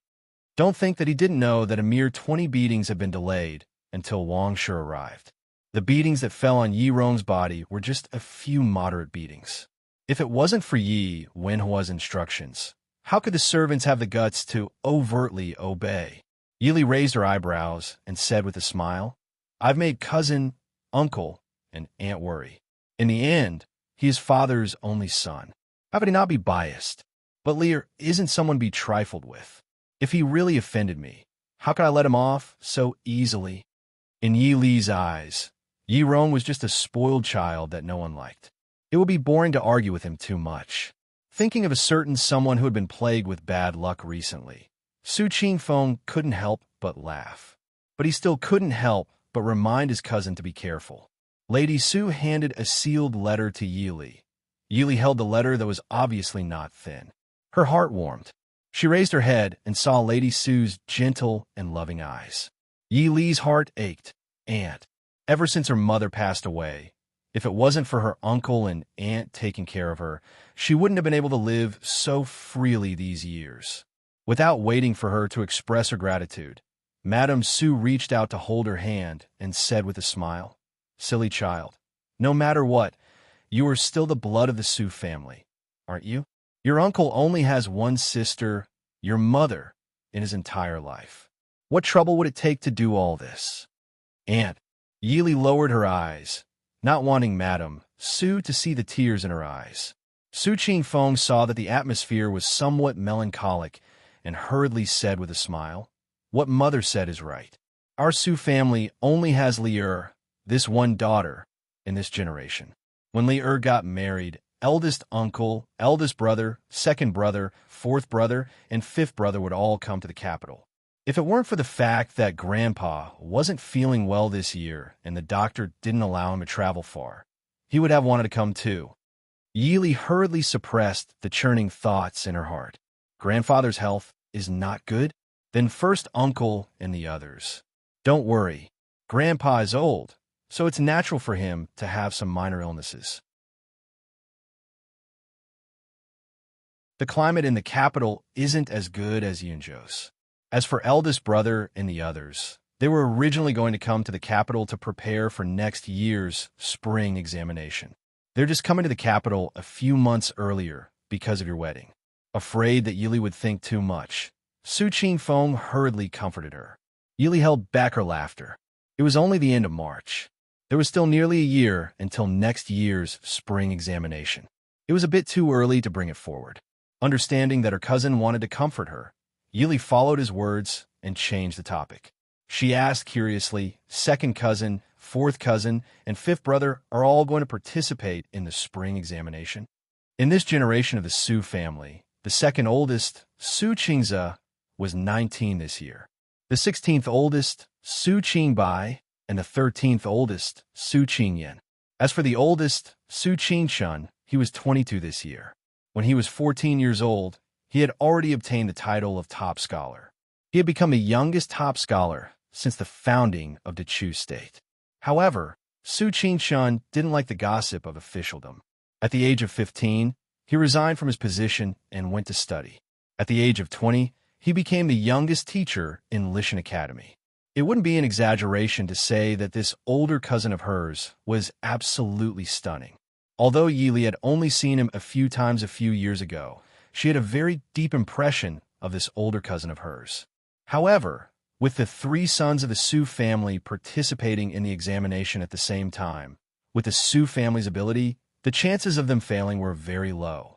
Wouldn't it be too conspicuous? Su Qingfeng shrugged and said, "It was originally second brother and fourth brother. Fifth brother wanted to come himself. It said that he wants to surpass eldest brother's title of top scholar when he was 14 years old. Eldest brother was born in February. He was born in September. If he really did become the top scholar, he would surpass eldest brother. However, the chances are slim. He had been fond of martial arts since he was young. Even if he wanted to read, he liked to read military books. He didn't have much interest in becoming the top scholar. In reality, the Su family didn't have much interest in the examination. In any case, they didn't plan on becoming officials. However, if they didn't take the examination and obtain a certain rank based on their age, they wouldn't be able to teach at Lishan Academy, even if they were very knowledgeable. How could those geniuses be willing to accept a person of similar age as their teacher? Lady Su also smiled and said, "Actually, the only one who really wants to take the examination is Qingze. Qingbai and Qingyan or just taking the opportunity to join in on the fun? Second brother, are you planning on staying in the capital? Yili asked. Su Qingfeng smiled and praised. Li is still the smart one. However, if second brother stays in the capital, your older cousin will have to go on a long journey. Seeing Su Qingfeng in high spirits, Yili's heart skipped a beat and said happily, "Could it be that second uncle has agreed to older cousin's request?" Lady Su helplessly nodded her head in relief and said, "Isn't that so? This brat finally got what he wanted. Your uncle is planning on letting him temper himself in the army." In reality, the imperial censor's thoughts were very complicated. On one hand, he hoped that his son wouldn't be able to endure the training in the army and obediently return home to inherit the traditions of the Su family. However, if Su Qingfeng really dared to come back after a few months, he was afraid that he wouldn't be able to avoid a good fight. "Then congratulations, older cousin," Yili said with a smile. Second uncle had always disapproved of older cousin joining the army. Now that he finally relented, it was no wonder that Su Qingfeng was so happy. Thanks to Li Er's auspicious words, when older cousin becomes a great general, if that Prince Ding dares to bully you, older cousin will take revenge for you. Yi Li's face darkened. Even a great general wasn't enough to contend against the only hereditary prince of the Dechu state. Moreover, by the time he went from a small soldier to a great general, it would be too late. Even after Yi Li personally sent older cousin and Anne away, Minister Yi didn't appear again. Madame Su clearly no longer had any hope for the Yi family's etiquette and rules. In any case, if it wasn't for Yi Li, this niece, the Yi family that caused her daughter to die of depression would have nothing to do with the Su family. Yi Li didn't get angry. When she turned to return to Qing Yixian, she glanced at Wang Shi's Fengyi courtyard indifferently. A rare sneer appeared on her lips. Was Wang Shi trying to show her who was the boss? Third elder sister. Before she entered Qing Yixian, Ying walked over unsteadily, holding the hand of a servant girl. Yili stopped and calmly sized up the number one beauty in front of her. It seemed that nothing had happened these past few days, but in reality, Yi Ying's life wasn't easy either. Her usually delicate and beautiful little face was pale and haggard. Her watery eyes that looked at Yili also had a bit of hidden bitterness and moisture. For no reason, Yili couldn't help but tremble. Two dimples are born in a state of distress, a delicate attack of illness. Glistening with tears, slightly panting, Yili suddenly thought of the sentence describing an otherworldly beauty in a masterpiece dream of the Red Chamber. Unfortunately, when she looked at that pair of watery eyes that occasionally flashed with a glimmer of light, where was the nobleness and purity of fairy Jiangzhu?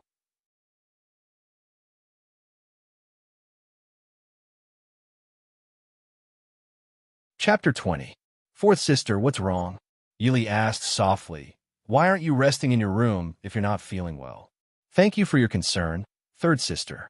Immerse is fine, Ying said softly, but her resentful and aggrieved appearance did not seem like she was fine. Yili nodded with understanding. Since it's nothing, fourth sister can take a walk. Third sister will go back first.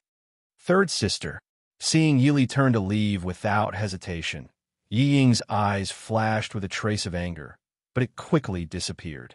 Biting her red lips, she looked at Yi Li and said, just wanted to ask, third sister, did you receive the invitation to the 100 Flower Festival? Yi Li nodded. She had received the invitation yesterday morning. The 100 Flower Festival was set to be held in the capital's largest peony park in 7 days.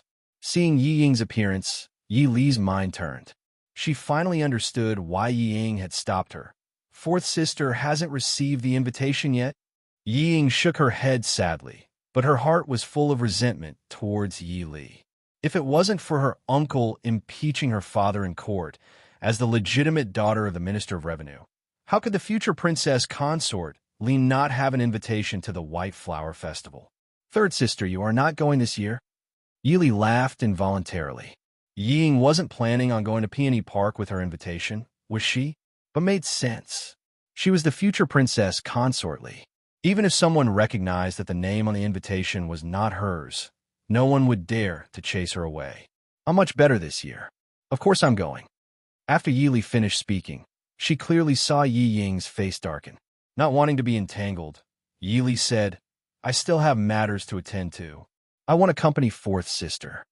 Third, seeing that Yi Ying still wanted to say something, Yili raised her eyebrows and said, Fourth sister, why don't you ask to see the virtuous consort Zhao? This year's invitation was personally sent by Princess Zhaoyang. If I don't go, won't Princess Zhaoyang think that our Yi family is not giving her face? Hearing this, Ying finally suppressed the words she wanted to say. Zhaoyang Grand Princess was the elder sister of the current emperor and the only daughter of the late Emperor Yuan Empress.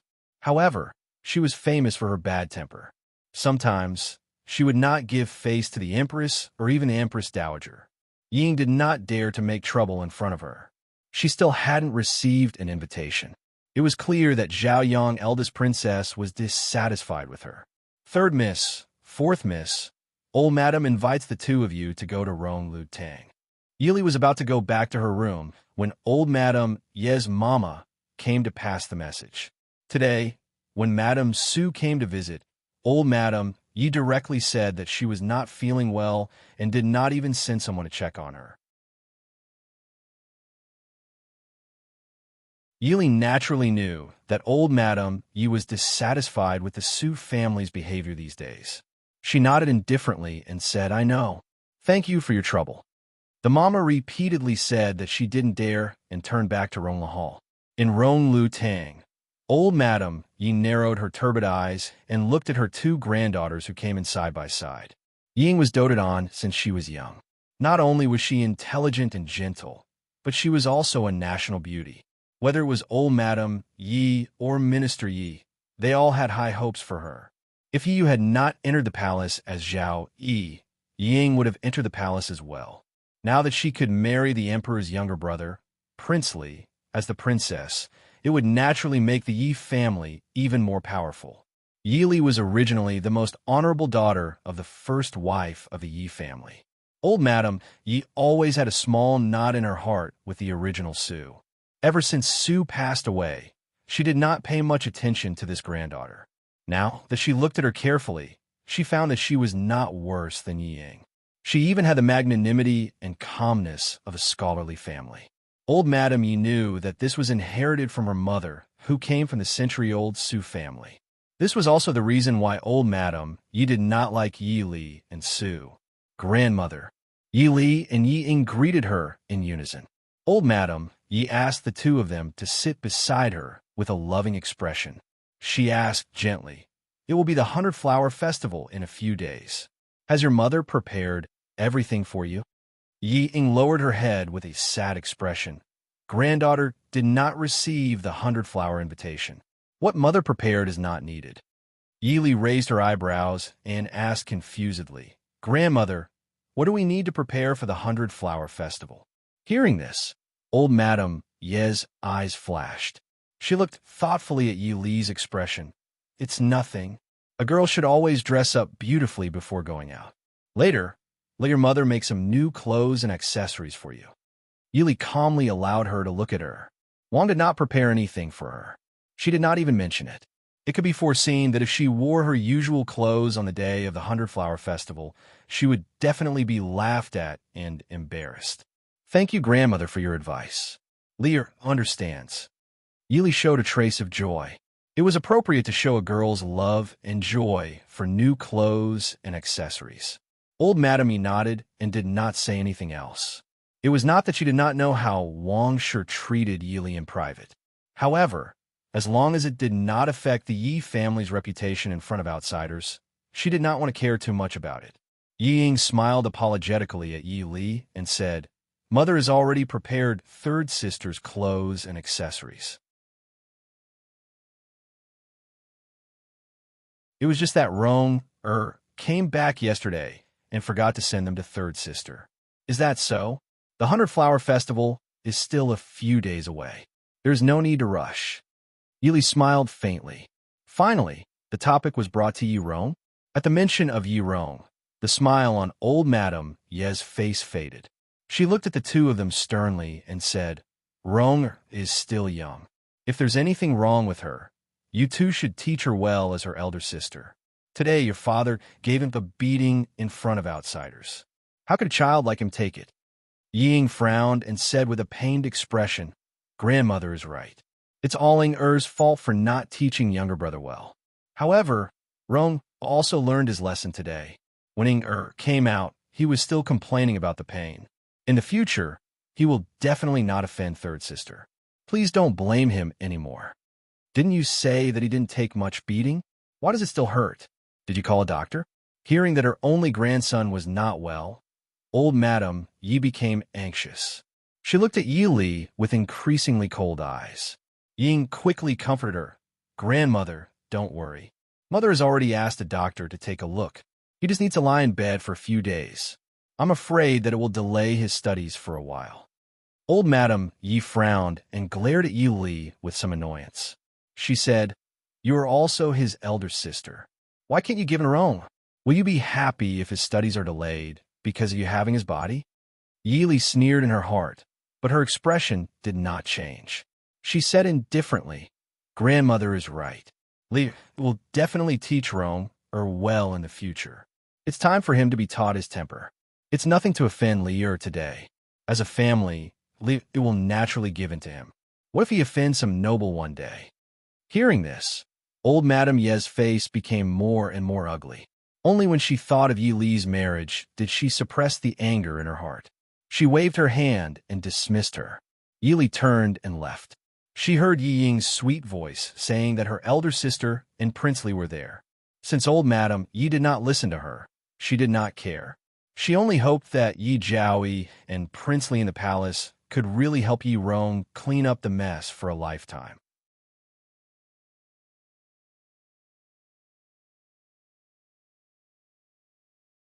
Chapter 21. Sure enough, Wang Shi quickly sent over the clothes and jewelry that she had prepared for Yi Li. Yi Li did not get angry when she saw the arrogant expressions of the nanny and maidservant who came to deliver the things. She just casually swept her eyes over the things on the table and looked at them with a smile that was not a smile. She casually ordered the maidservant beside her, Qing Xia, put away the things. Seeing Yi Li's casual and indifferent appearance, the maidservant holding the box of jewelry was dissatisfied. She raised her chin and looked at Yi Li. Third young miss, this is something that our madam specially prepared for you. Yi Li blinked her clear and indifferent eyes and looked at her with a smile. Her tone was gentle as she said, I know. Is there anything else? The maidservant was stunned. She was Wang Shi's most favored maidservant, who in the Fu was not polite to her. She didn't know what was wrong with the third young miss. Although she sounded very polite when speaking to her, it was especially grating when it entered her ears.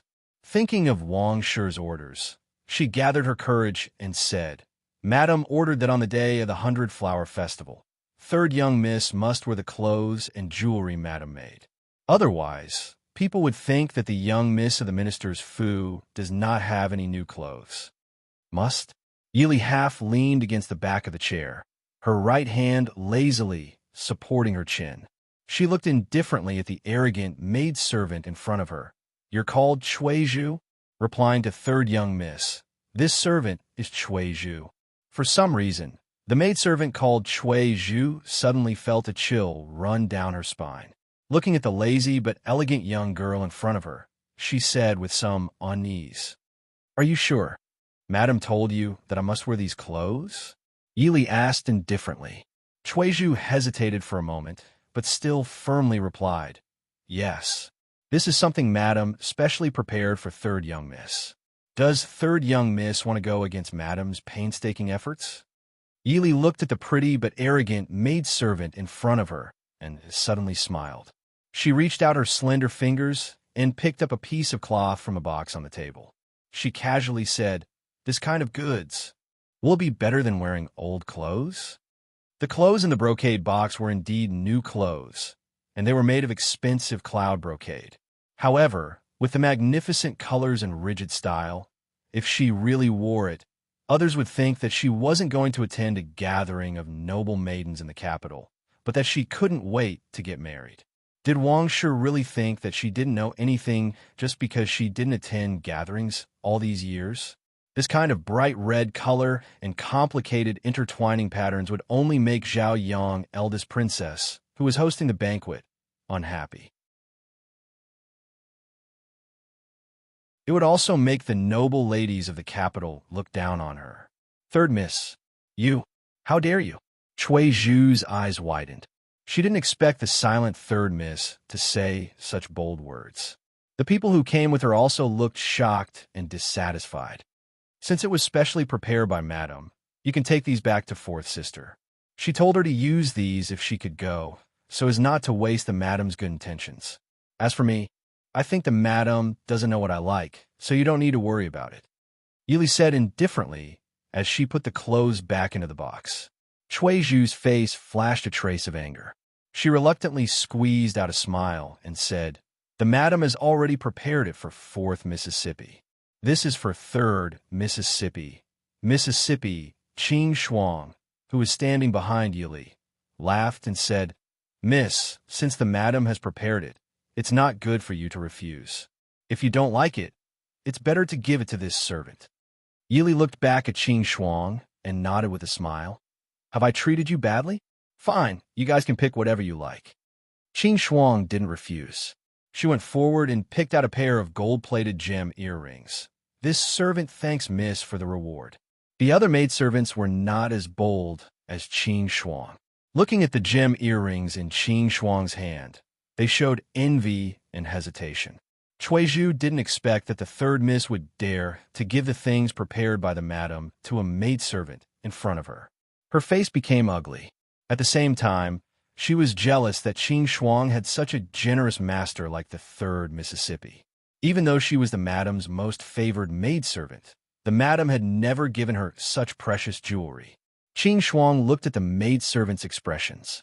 She rolled her eyes and said with a smile, "Elder sister Qing Xia, why don't you pick one of the gifts? If you don't pick one, Yin and the others will feel embarrassed." Qing Xia quickly looked at Yili and saw that she didn't seem to be angry. Instead, she looked at Qing Shuang with a hint of indulgence. She went forward and picked a gold hairpin to thank Yili for the reward. The maidservants saw that Qing Xia had picked one, so they also went forward and picked one or two things they liked. Their faces were full of joy. It had to be known that young maidservants like them didn't have the opportunity to receive reward from their mistress like the older maidservants by their mistress's side. Although the young miss didn't like such exquisite and precious ornaments, it was still a decent thing to have one as a dowry when she married someone in the future. Third miss, you gave the maidservant the things Madame prepared for you. Do you want Madame to prepare another set for you? Each young miss only has one set. Third miss, if you do this, won't Madame be embarrassed? Cui Zhu said with an ugly face. Yili got up and said, "Madame gave it to me, so it's mine." Since each sister only has one set, I naturally won't be an exception. Or, do you still want me or 4th sister to wear such a dress? Looking at her with interest, Yili deliberately emphasized the word dress. I don't dare. It's good that you don't dare. Go back and thank Madame for me. Young miss, Madame is here. The temporary embroidery maid who changed her name to Jing when reported outside the door. Before Yili could say anything, Wang Shi had already brought her people into the room. But the smile on her face froze when she saw the things on the table and in the hands of the maidservants. "Li, don't you like the things Mother prepared for you? I've troubled Madame, but Aunt sent a set to Lier 2 days ago. Lier didn't want to waste Madame's kindness, so I gave it to Qing Shuang and the others. I think they will be grateful to Madame," Yili said casually, but her eyes fell on the several mamas and maidservants who came in with Wang Shi. Obviously, these people weren't from the Yi family. Qing Shuang brought the maidservants and thanked Madame. Wang Shi squeezed out a smile and said to Yili, "Lier is so kind. These are the mamas in charge of the Ding Palace. Lier, please meet them." Without waiting for Yili to go forward, the mamas in charge came forward with a serious face and bowed to Yili. "This old servant greets 3rd Mississippi." This old servant is the mamas in charge of the prince's affairs. My husband's surname is Sunday. Under the order of the prince, I've sent some things to 3rd Mississippi. Please accept it." The mamas stretched out her hand, and 2 mamas and 2 maidservants came forward with the brocade box to greet Yi Li. "Greetings to 3rd Mississippi." Qing Shuang and Qing Xia quickly went forward to help Sun Mamas up. Yi Li smiled and nodded, as if she didn't see Sun Mamas' obscure gaze. She smiled and said, "I've troubled Sun Mamas. Please thank the prince for me."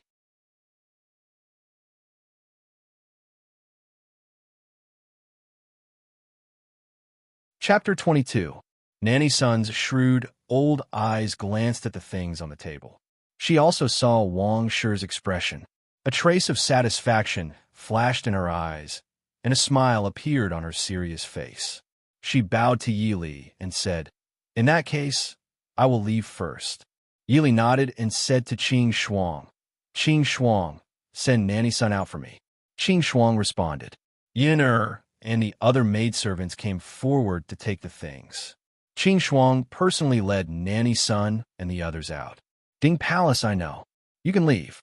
In a quiet and somewhat lonely water pavilion, the man in Siam looked at the lake outside the window and said indifferently. A trace of helplessness flashed across Nanny Sun's face because of her seriousness and harshness. She looked at the lonely figure in front of her and wanted to say something but stopped.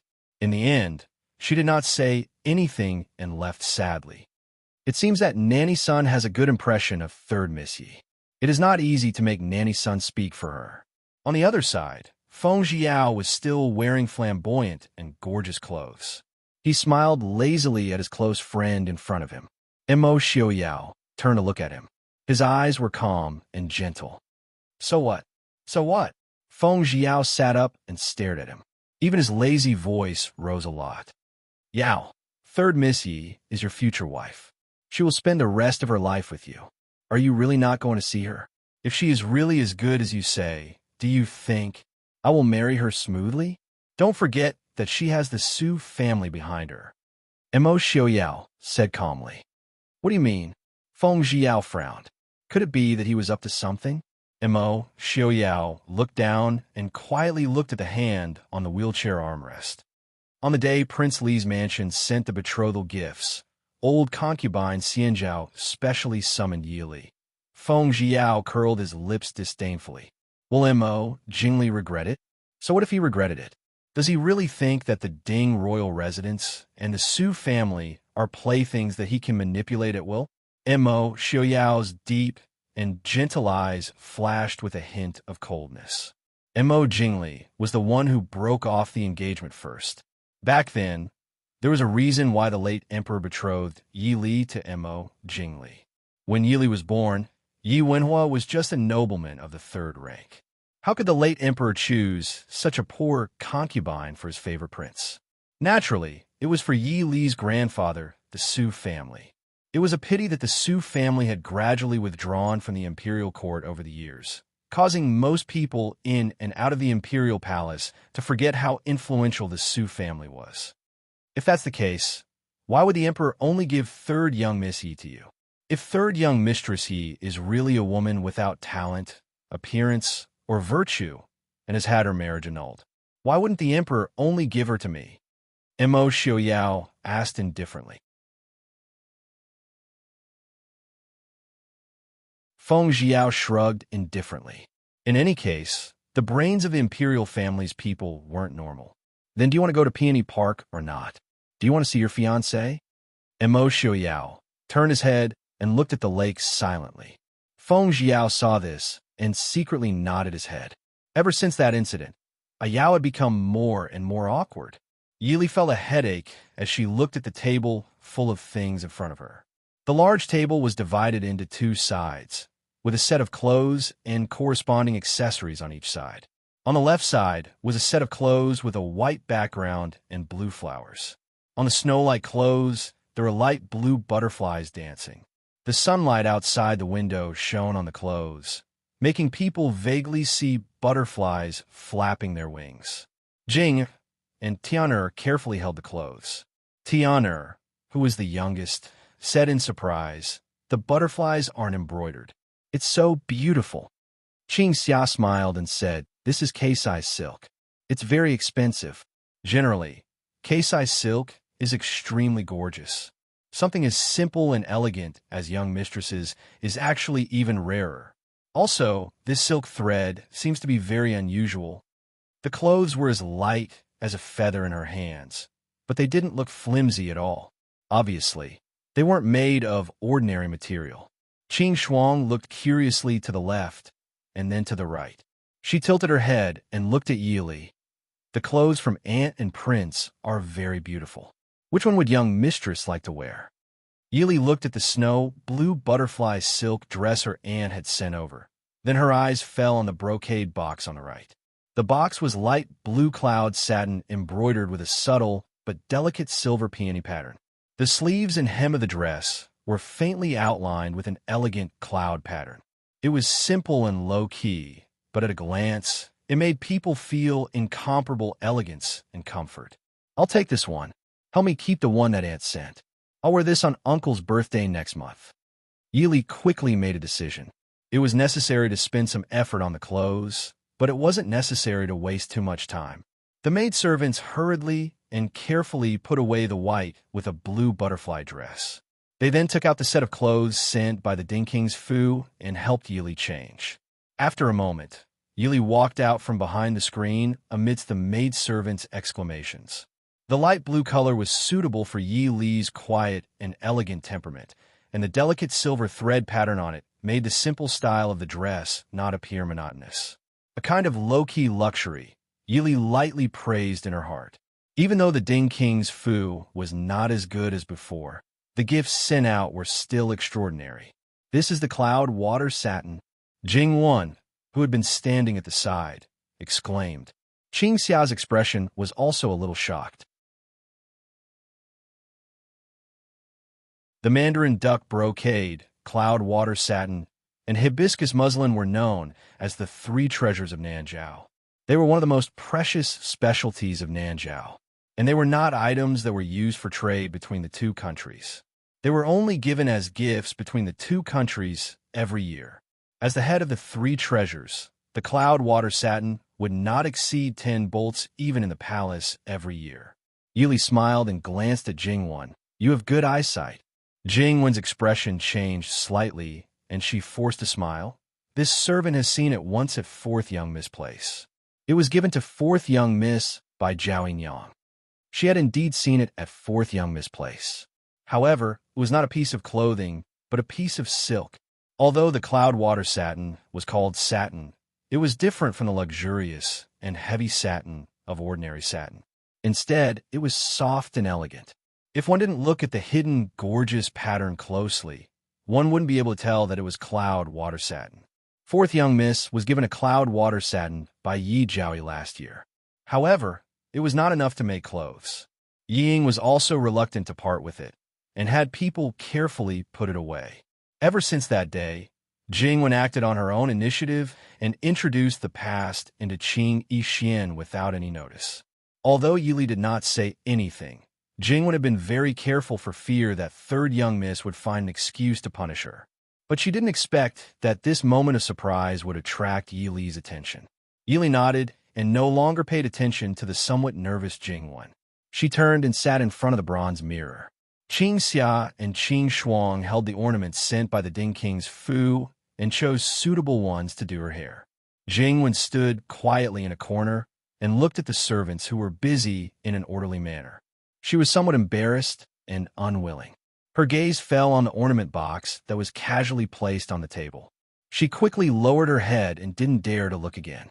However, she didn't know that Yi Li was sitting in front of the bronze mirror and saw her unconcealed expression.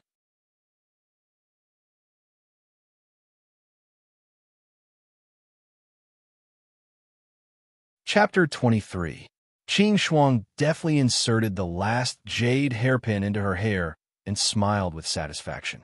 "Miss, you will make all the noble ladies in the capital pale in comparison today. What nonsense are you talking about? If others hear you, they will laugh themselves to death." Yili glanced at the confident Qing Shuang and scolded her softly. Qing Shuang winked playfully and smiled. In Qing Shuang's eyes, Miss is the most beautiful woman in the world. It doesn't matter if she is beautiful or not, as long as she is passable. When everything was ready, Yili stood up and said, "Let's go, don't be late." Qing Shuang and Qing Xia quickly followed behind Yili. Qing Shuang did not forget to mutter, "I wonder if Prince Ding will come to the 100-Flower Festival." Qing Xia glanced at Yi Li, who was walking in front, and whispered, "The 100-Flower Festival is a gathering of the noble ladies in the capital. Although some famous people are invited every year, Prince Ding has never attended." At the entrance of the Yi residence, before Yi Li could even step out of the door, she saw Ying walking over leisurely under the escort of her maidservants. Behind her were Yi Lin and Yi Shan, who had joyful expressions on their faces. It seemed that the issue of the invitation to the 100-Flower Festival had been resolved. Yili was not familiar with these two sisters, so even if they occasionally tried to make things difficult for her to please Wang Shi, she did not want to argue with them as long as they did not really offend her. After all, she had never fulfilled her responsibility as an elder sister. Naturally, she could not count on them to treat her as a younger sister. When they saw Yi Li, Yi Lin and Yi Shan reluctantly went forward to greet her. "Hello, third sister." Yi Li nodded. "Fourth sister, fifth sister, sixth sister." Ying was wearing a snow-white wide-sleeve gown, dotted with pink cherry blossom petals. Her black hair was tied up in a simple bun, and there was a golden butterfly buyao in her hair. When she moved, the delicate butterfly wings trembled slightly. It was very lifelike. Ying was undoubtedly a young girl who was very good at dressing herself up. In fact, the Yi family's sisters were not bad-looking, but Yi Lin and Yi Shan, who were also dressed up well, became a foil in front of Ying. Looking at the pink cherry blossom makeup between her eyebrows, it made her seem as if she was an immortal. She really lived up to her reputation as the #1 beauty in the capital. While Yili was sizing up Ying, Ying was also sizing up her third sister, whom she and her mother disliked. Yili had never attended any gatherings in the capital and did not seem to be good at dressing up. Ying originally did not pay much attention to her. However, when she saw Yi Li in a light green dress from afar, it confirmed her thoughts. Although Yi Li didn't wear the clothes sent by her mother, it didn't mean that she could take care of herself better. However, when she walked closer, Ying discovered that Yi Li's outfit was not as inconspicuous as she thought. The light green dress looked simple and unadorned, but under the sunlight, there was a faint flow of magnificent dark patterns and a silver embroidered peony pattern, which made the young girl in front of her give off a reserved and elegant noble aura. Also, the 2 jade magnolia hairpins in her hair were this month's new products from Fenghua Lu. She had long taken a fancy to it, but her mother never agreed to buy it. She didn't expect to see it in Yi Li's clothes. Looking at Yi Li's low-key yet elegant, simple yet noble outfit, Yi Ying, who was originally faintly proud of her own makeup, couldn't wait to turn around and tear this dress up. Thinking about 2 days ago when she heard that the Ding Palace sent someone to send something to Yi Li, Yi Ying felt even more depressed. Ever since she got engaged with Li Wang had never sent her anything. "Since everyone is here, let's set off. It's not good to be late." Yi Li retracted her gaze and said to her 3 younger sisters. There were already 3 carriages parked outside the door. The one in front was Yi Li's, followed by Yi Ying's. Yi Shan and Yi Lin, who were concubines' daughters, could only share 1 carriage. The youngest, Yi Shan, looked at the red sandalwood carriage and the pearwood carriage with light muslin curtains that belonged to Yi Ying. Then, she looked at the carriage that she and Yi Shan shared and pouted her lips. Looking at Yi Ying and Yi Li, who boarded the carriage, Yi Shan rolled her eyes and ran towards Yi Li. "Third sister, can Shan sit with you?" Yi Li, who had already boarded the carriage, regained her senses and looked at Yi Shan, who had a naive and eager face. She nodded indifferently. "Come on up." Yi Shan hurriedly stepped on the brocade stool and boarded the carriage happily. Yi Ying, who was behind them, obviously heard their conversation. She lifted a corner of the muslin curtains slightly and smiled at Yilin, who was still standing at the side. "Since that's the case, fifth sister, you can sit with me. It'll save me from being bored." Yilin hurriedly thanked Yi Ying gratefully and boarded Yi Ying's carriage. The carriage moved slowly and steadily towards Peony Park. Yili sat in the carriage and looked at the obvious annoyance on Yi Shan's face that could not be concealed. She found it funny. She must be regretting her actions just now because she might have angered Yi Ying. Girls in this era thought too much. Yi Shan would only turn 13 in a few months. Thinking back to her previous life, when she was 12 years old, she was forced to memorize countless military books. In reality, she was still a little kid who did not know anything. It was good enough that she could occasionally play petty tricks with her grandfather or cousins. How could she think of these scheming thoughts? This was just a strategy for their survival. So Yili did not want to deliberately make things difficult for this girl who was upset. Being too competitive is not a good thing. Yili handed the book to Qing Shuang and looked at Yi Shan with interest. Yi Shan's expression kept changing. She was still young and could not hide her emotions and thoughts most of the time. "You? What nonsense are you talking about?" "I'm not." Yi Shan's tender face was flushed. She bit her lip and glared at Yili. "Is there a big difference between sitting in my carriage and sitting in your own carriage?" Yili asked indifferently. Yi Shan glared at her fiercely. Her eyes were filled with resentment, but they quickly turned into depression. "Yes, even if you're not favored, you are still the legitimate daughter. Even if Prince Li broke off the engagement, you can still marry Prince Ding and be his legitimate wife. No matter how smart I am, no matter how much father and grandmother like me, I will always be a concubine's daughter. In the future, if I don't marry someone else, I will marry a concubine's son and be his wife." Yili looked speechlessly at the angry girl in front of her. She was already thinking about these things at the age of 12. Even after so many years, she was still not used to it. Moreover, this girl's words were not pleasant to hear. It's not a good habit to hurt people with your words. Yili was too lazy to argue with her.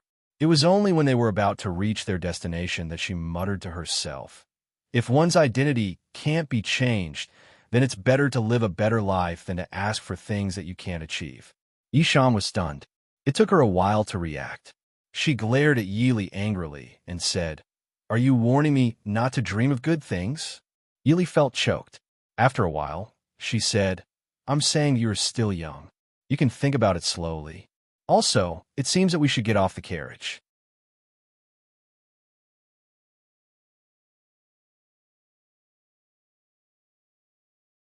Chapter 24. Yili shrugged her shoulders in amusement when she saw Yi Shan rushing to get off the carriage with a sullen face. Qing Shuang said with a gloomy face, "Miss, why do you care about sixth miss? She always makes fun of you. You really don't know how to appreciate kindness." Yili patted her hand and lifted the curtain. She smiled and said, "She's still a child. Everyone has their own means of survival. As long as she doesn't really harm me, why would I care about a child?" Peony Park was the largest peony viewing spot in the capital city and even the entire Chu state. Every year, people from all over the country and even other countries would travel thousands of miles just to enjoy the beauty of peonies. April was the season of peonies. One could smell the faint fragrance of flowers in the air from afar. The minister's mansion had become famous in the capital city recently. One daughter was conferred the title of Jiaoyi and was pregnant with the emperor's child. Two daughters were the future Princess Li and Princess Ding. So when the carriage arrived at the gate, it attracted a lot of attention. While people were admiring the beauty of the most beautiful woman in the capital city, they were more sympathetic. They looked at the carriage in front of them. So when Yi Shan came out of the carriage, the people who pretended to be watching inadvertently were stunned. When they came back to their senses, they saw a pretty girl dressed as a maid coming out of the carriage. Then, they lifted the curtain and saw a quiet girl with a beautiful face coming out of the carriage. Was this the future Princess Ding? They didn't know whether to be surprised or disappointed. This third Miss Yi was obviously not as ugly and clumsy as they had imagined. Her calm and elegant demeanor showed that she had received a very good upbringing. This made people think of the third Miss Ye's maternal ancestors, the century-old Sioux family that was passed down through generations of scholars. Looking at fourth Miss Yi, who was as delicate and helpless as a fairy, it was obvious that third Miss Yi was more suitable to be the mistress of the family because she was beautiful, graceful, and dignified. Maybe it was because of jealousy of Yi Ying. Many of the girls present had a trace of doubt about the taste of Prince Li, whom they admired. At the same time, they were a little more sure of themselves. Sure enough, the peony park was filled with blooming flowers and colorful butterflies, and the young girls who were reluctant to part with it added a bit of brilliance to this beauty. The young girls were walking in groups of twos and threes with their close friends. They were laughing and talking in low voices. It was a scene of prosperity and peace. When Yi Li and her group arrived at the venue in the center of Peony Park, many people had already arrived. Some of the girls were playing the zither, some were playing chess, some were painting, and some were writing poems. The maids of the princess residence shuttled back and forth, perfectly serving these noble ladies. As soon as Ying approached, someone immediately greeted her. A few girls of the same age came up to greet her. Obviously, they had a good relationship with Yi Ying. The others also smiled and welcomed Yi Ying. You're finally here. We haven't seen each other for a long time, ever since you got engaged to His Highness King Li. A young girl dressed in colorful clothes happily pulled Yi Ying's arm and smiled. Yi Ying smiled, her beautiful face blushing. Mother asked me to stay at home. I miss everyone too. After everyone was busy congratulating Yi Ying, the young girl dressed in colorful clothes asked, this is third Miss Yi. I am Yi Li. Greetings, ladies. Yi Li smiled. The young girls exchanged glances. They only felt that third Miss Yi was not as bad as the rumors said. Moreover, she was the future princess consort of Dinghua, the true legitimate daughter of the minister's residence, and the granddaughter of old Master Su. Soon, someone expressed goodwill to Yi Li. Hello, Miss Yi. I am Imperial Censor Qin's second daughter, Qin Zheng. I am Murong Ting, the daughter of General Yang Wei. Humph. I was wondering who it was. So it's third Miss Yi, whose engagement was broken off by Brother Jingli. In the peaceful atmosphere, there were always one or two discordant voices. Everyone turned around and saw a young girl with gorgeous makeup walking over, surrounded by a crowd. Yi Li thought for a moment and understood the identity of the young girl in front of her. She was the daughter of the current emperor's cousin, Princess Zhaoran, and Princess Zhang's niece, Princess Ronghua. Although Yi Li was not familiar with the noble ladies in the capital, her uncle had asked her aunt to send her information about all the noble families in the capital. Among them, there were a few that needed special attention. This Princess Ronghua happened to be one of them. Princess Ronghua is impatient. Be careful, Miss Yi. Suddenly, someone beside Yi Li whispered. Yi Li looked up and saw Imperial Censor Qin's daughter, Qin Zheng, smiling kindly at her. Yi Li nodded gratefully. Qin Zheng also smiled back. Greetings, Princess. Everyone present quickly went forward to greet Princess Ronghua.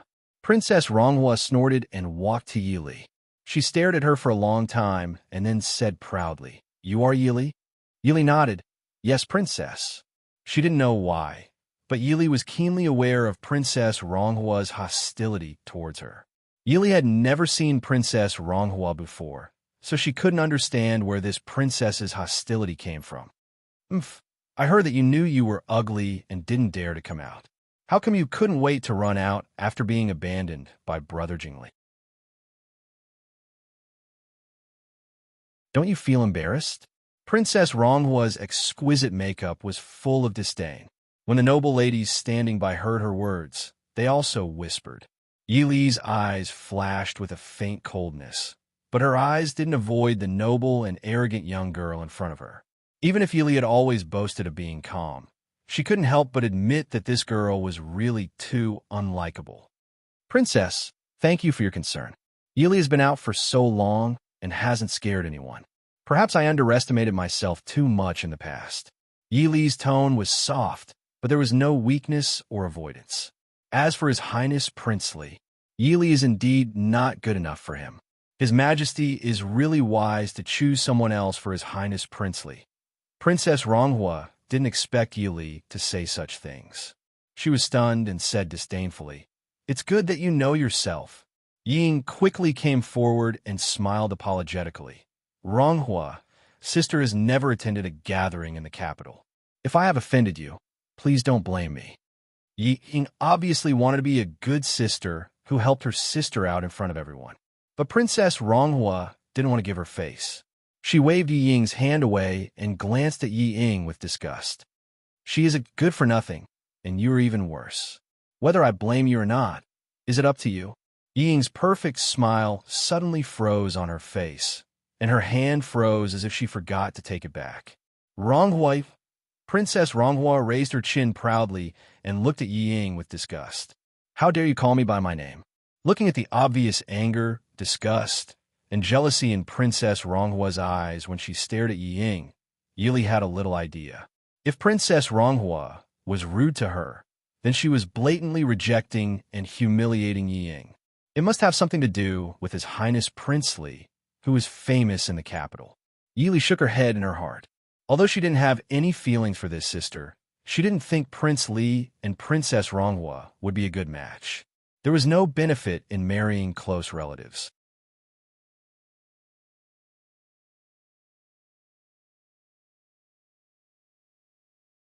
Chapter 25. Yi Ying looked at Commandery Princess Ronghua with grievance. Her lips moved as if she wanted to say something. Yili stepped forward and held her hand. She looked back at Commandery Princess Ronghua and said, "I heard that you have a good relationship with my sister. My sister offended you just now. As her elder sister, I was negligent in teaching her. Please forgive her." Commandery Princess Ronghua raised her eyebrows. "Aren't you afraid that I will punish you? Or do you want to humiliate yourself, like Yi Ying?"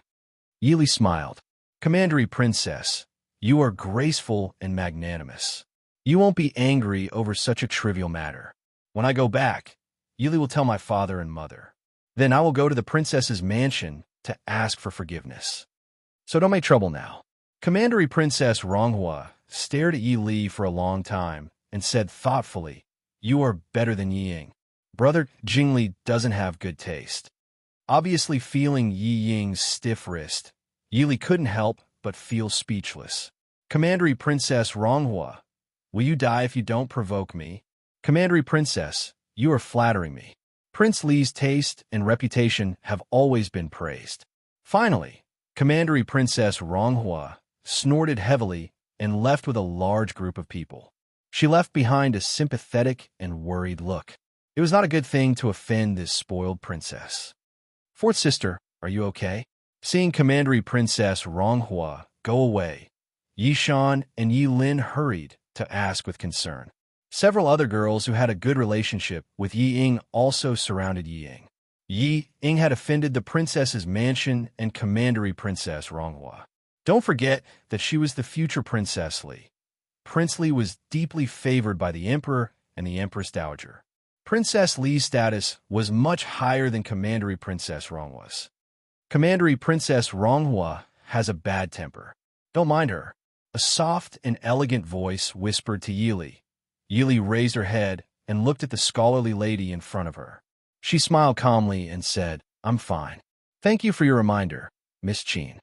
Qin Zheng also smiled generously and said, "You're welcome. My mother and Madame Su are good friends. Madame Su often mentions you.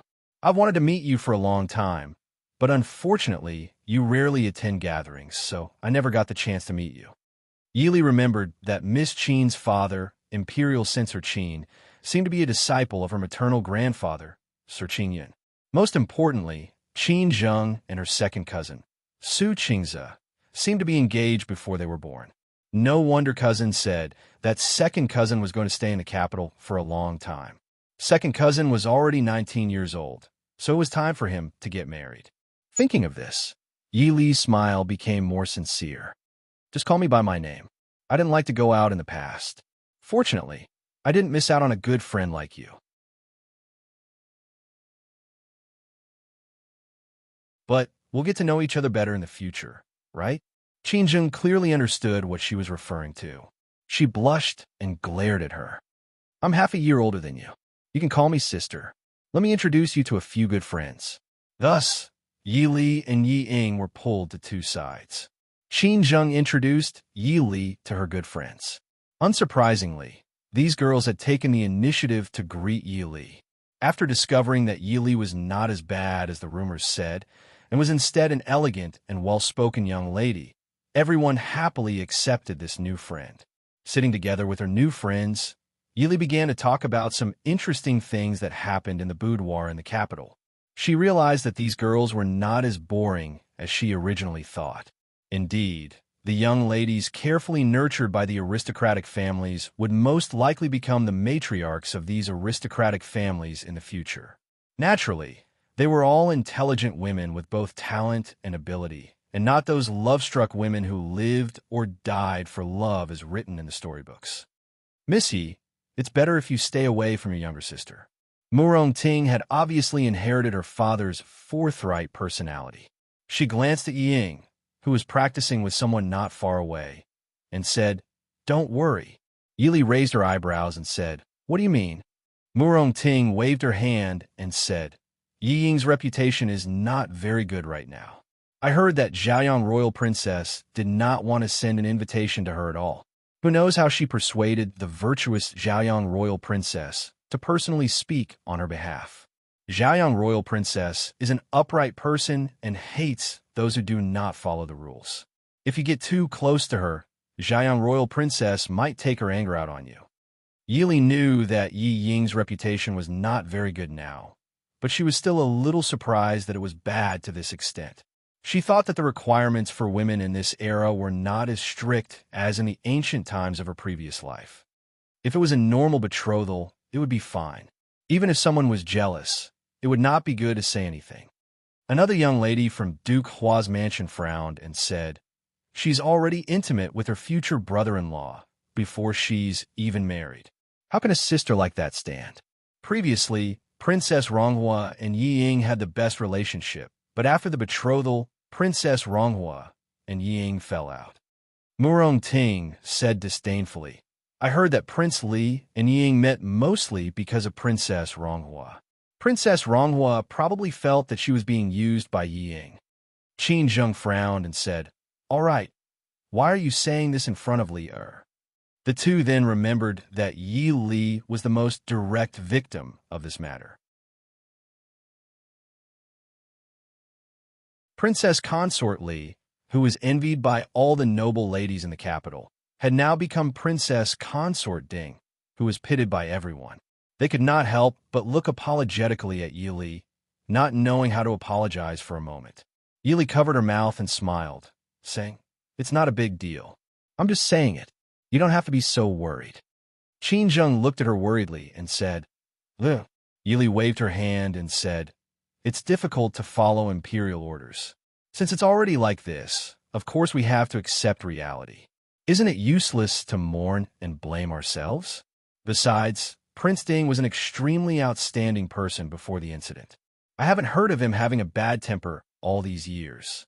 He shouldn't be hard to get along with."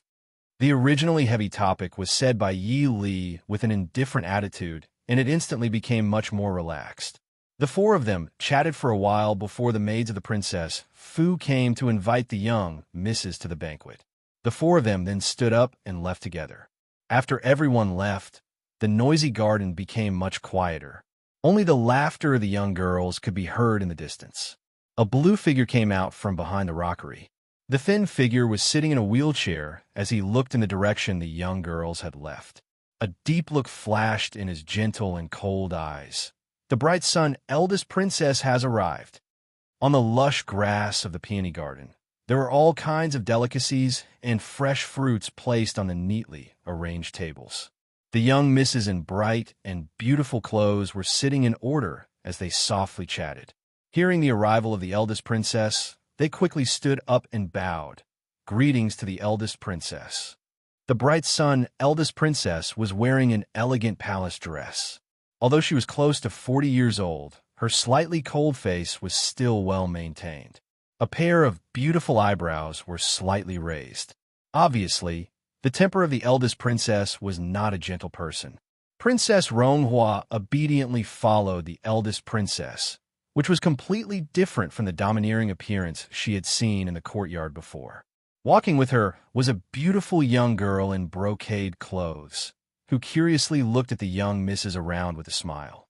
However, Yili couldn't guess the identity of this young girl even after searching through her memory, so she simply didn't think about it.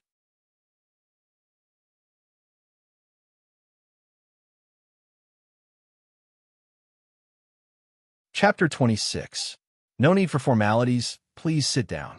Everyone stood up and thanked her again, then sat down. Zhaoyang Elder Princess said, "Today's event is a gathering of the daughters of the capital. You don't have to be too restrained, just do whatever you want." Although Elder Princess said so, there were not many who dared to be casual.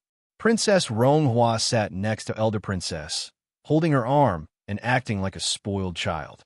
Elder Princess's cold face softened a little. Obviously, Elder Princess, who had no children, was very fond of this little niece. Who was the girl next to Elder Princess? She is so beautiful. The noble maidens looked curiously at the beautiful girl beside the eldest princess, whispering and exchanging their opinions with their good friends. Some of them even looked at Yi Ying vaguely. Yi Ying's smile was a little forced. The girl sitting on the right side of Zhaoyang Elder Princess was obviously not inferior to Princess Ronghua, and her appearance was far better than Princess Ronghua. Yi Ying claimed to be the most beautiful girl in the capital, but the girl in the brocade dress was delicate and bright. Unlike Yi Ying's delicate and slender appearance, she was more attractive. A beautiful woman would always notice a woman more beautiful than herself first. Haha, who is that girl? Yi Ying's title as the most beautiful girl in the capital is gone. Murong Ting covered her mouth with her sleeve and laughed. Hua Tianxiang looked at her and smiled.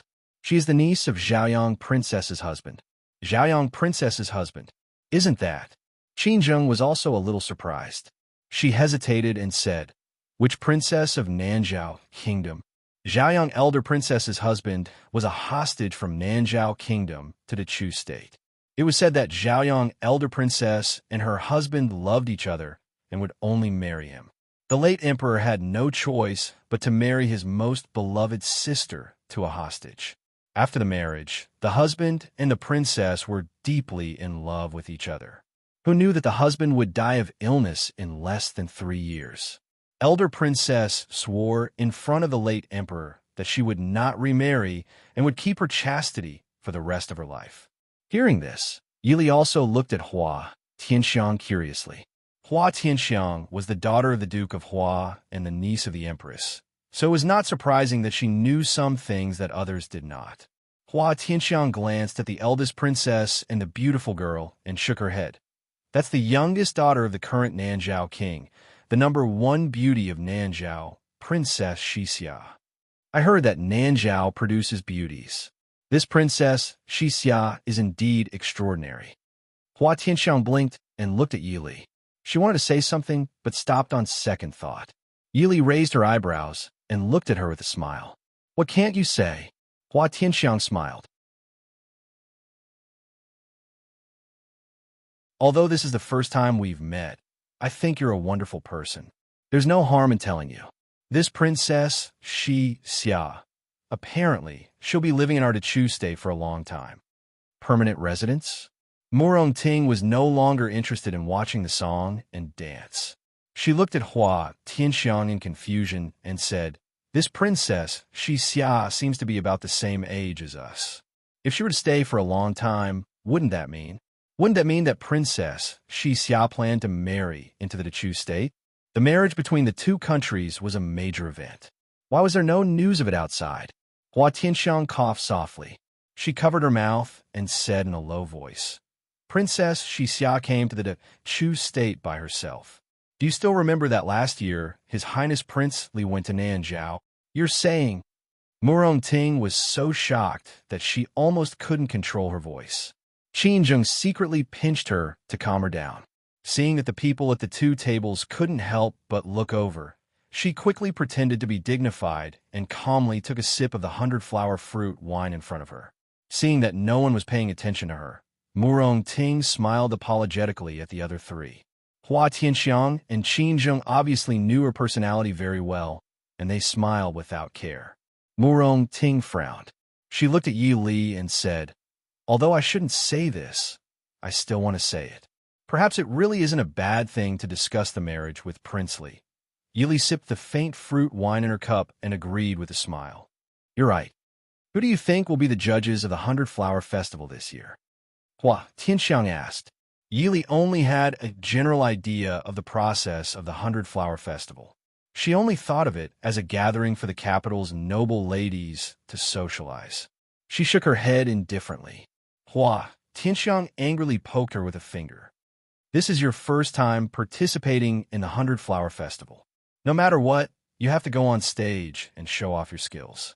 Otherwise, those arrogant fellows will look down on you." Yi Li blinked her eyes and looked at the dancers on the stage.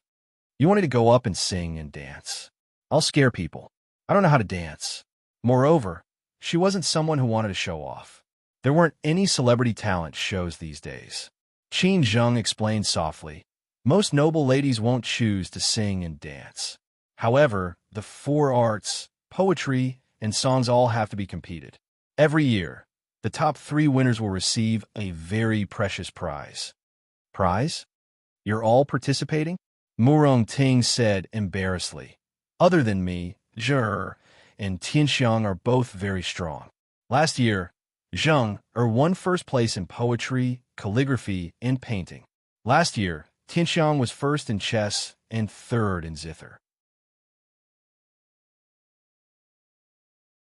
Last year's first place was your 4th sister, the future princess consort Li. She was first in zither and dance, and 5th in poetry." Yi Li glanced at Ying, who was sitting across a table and talking to someone. She smiled and said, "I know this, but I didn't know that Zheng and Miss Hua are both rare talented ladies." Hua Tianxiang waved her hand. "Madam, Yi was the most talented lady in the capital. This year, Zheng and I won't be participating. We'll be depending on you." Yi Li was helpless. "I'm really not good at these things." Qin Zheng held her hand and smiled. "This year, Ying will definitely participate. Li can't lose to her." Hua Tianxiang was also in high spirits. "That's right. Yi Li must avenge me. Last year, I worked so hard, but I lost to Ying. So embarrassing." Murong Ting didn't forget to join in the fun. She looked at her eagerly. "In martial arts, I can take first place every year. Unfortunately, no one can compete with me. Li, you have to work hard." Yi Li didn't know whether to laugh or cry at these new people she met. She really wasn't good at these things. Although she had been taught by her mother since childhood, she knew some things. However, compared to those who had put in a lot of effort into training, he was nowhere near as good as them. Take Yi Ying's dance, for example. Although she didn't see it, it was said that there were 5 or 6 dance masters who were specially hired for Yi Ying. Every dance was specially choreographed, and Yi Ying had indeed put in a lot of effort in this aspect. As for her, ever since her mother passed away and she regained the memories of her previous life, her interest in these things had decreased by more than 10%. Moreover, Madame Wang wouldn't specially hire good masters to teach her. "This year, I'm afraid you have to participate even if you don't want to." Murong Ting ate the exquisite snacks on the table as she said, "The winner of the 100-Flower Festival has the right to choose anyone present to spar with. Believe me, if it weren't for the fact that you didn't go out all these years, I'm afraid the person who gets the most challenges every year would be you." In the past, she was Prince Li's fiancée. Now, she was the future Princess Ding. In the eyes of many people, Yi Li's life was so good that it made people jealous. They were probably waiting for her to make a fool of herself.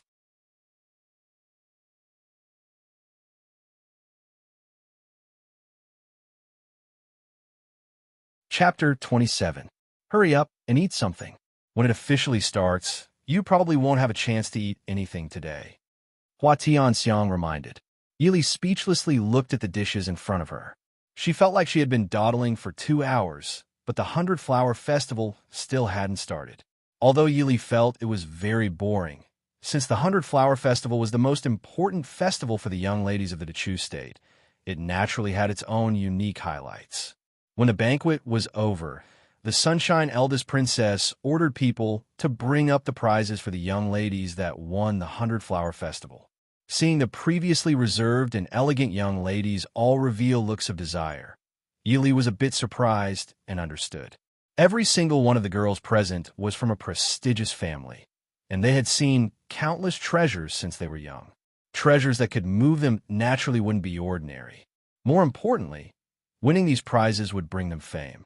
Whether it was in their boudoir or when they married into their in-laws' families, it would be enough for them to look down on their peers.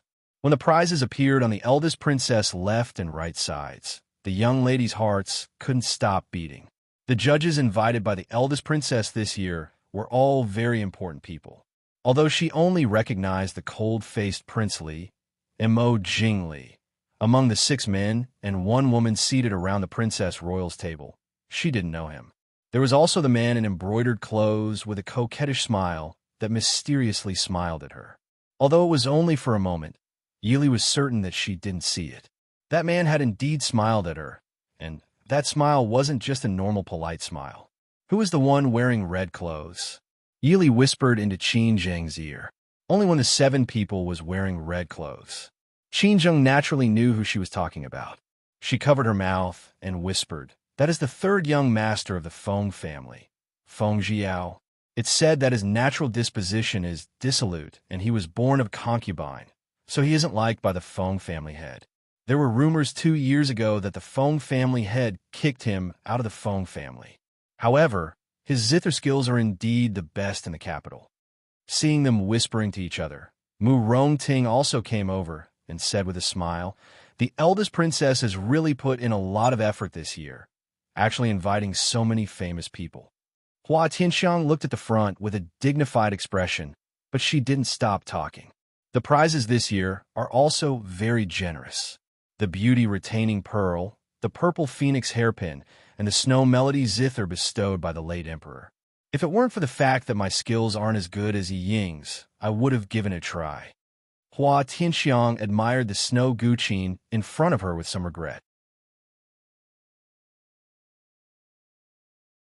It was ranked 3rd among the 5 most famous zither in the world.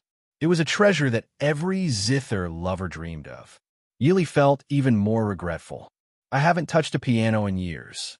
The 4 of them looked at each other and shrugged helplessly, admiring the prizes and people on the stage.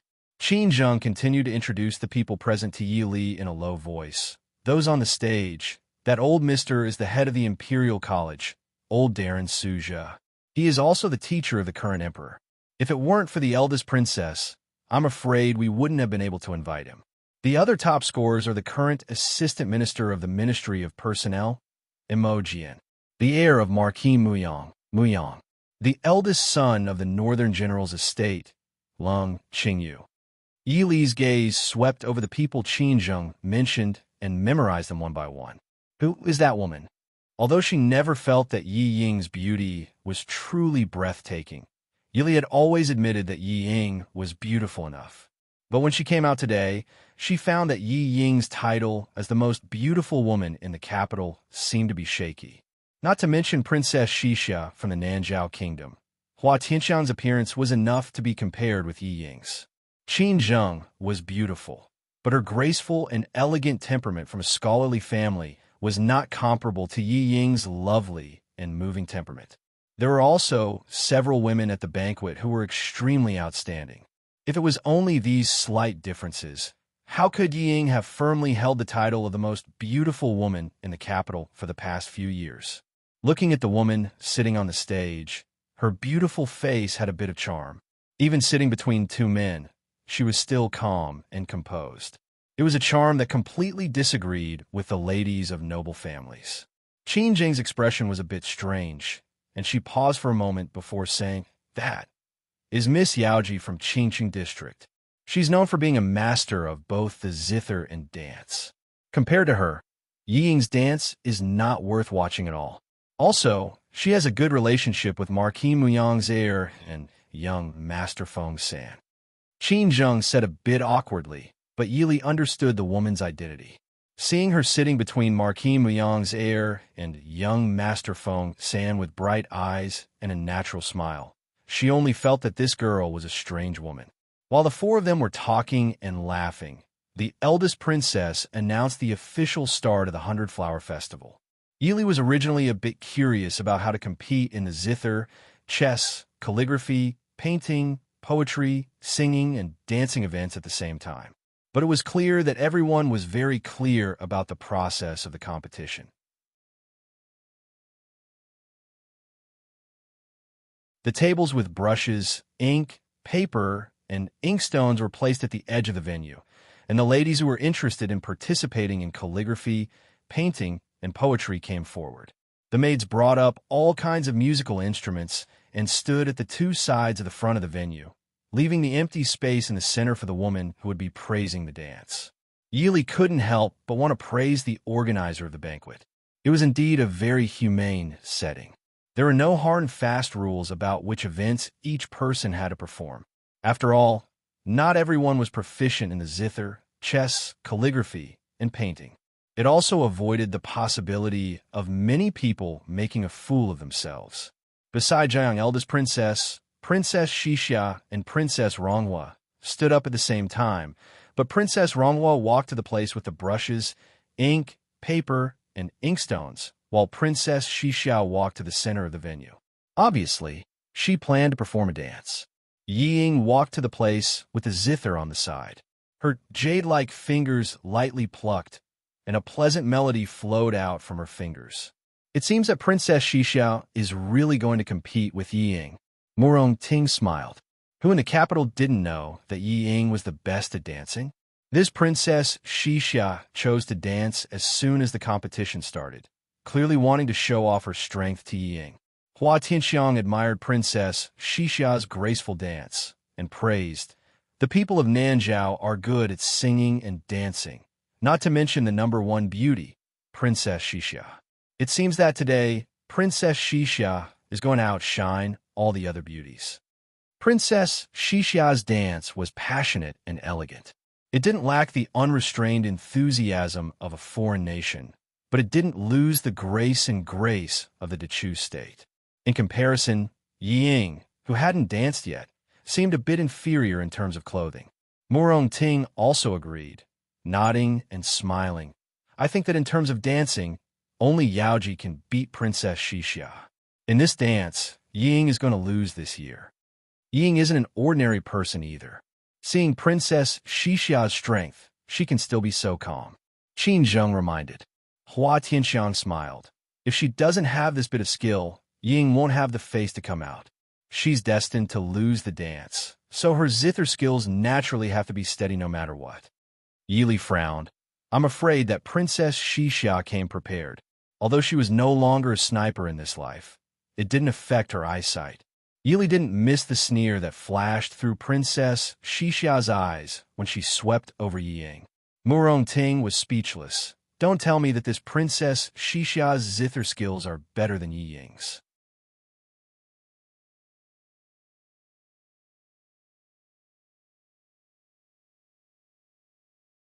Chapter 28.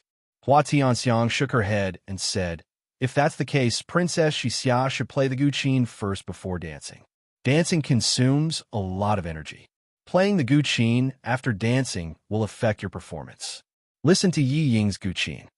The originally melodious and mellow sound of the zither suddenly changed direction, and the music became urgent and passionate. Princess Xixia's graceful figure moved even faster.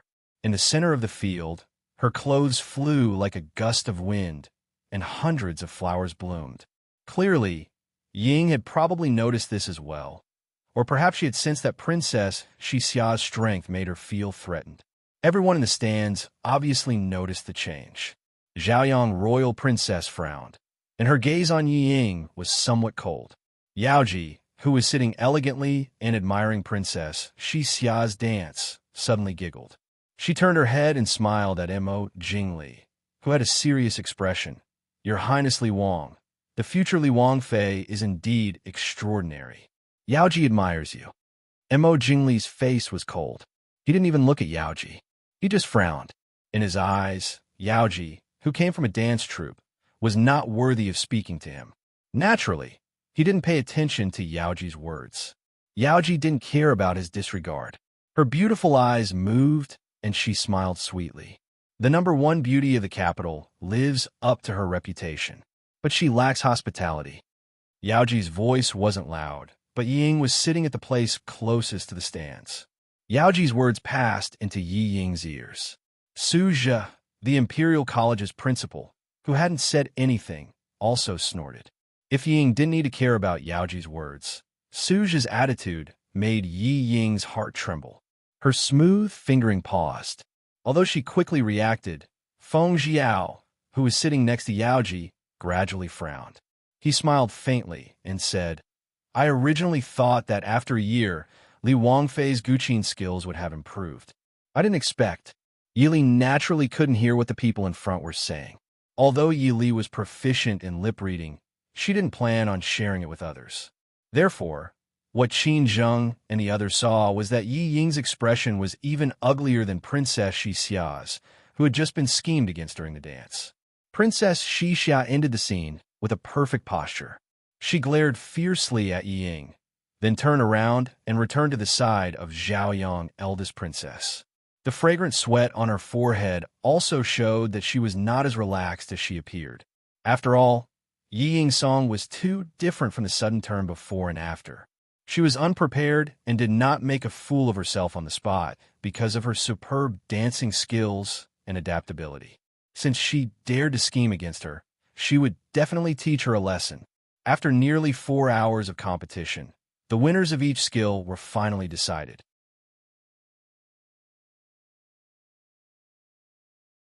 Yi Ying's results were slightly worse than last year's. Although she did her best to display a flying immortal dance, she barely tied with Princess Xixia for first place. However, young Master Feng San, who was known as the Zither Master in the capital, vetoed it. He lost to Lu Ruyun, the daughter of the Lu family, and was placed second. After that, she got third place in the poem competition, but it was difficult to hide Yi Ying's aggrieved and defeated expression. On the other hand, Princess Xixia, as an outsider, shone brightly in the later competitions. She got third place in Zither, first in calligraphy, and second in chess.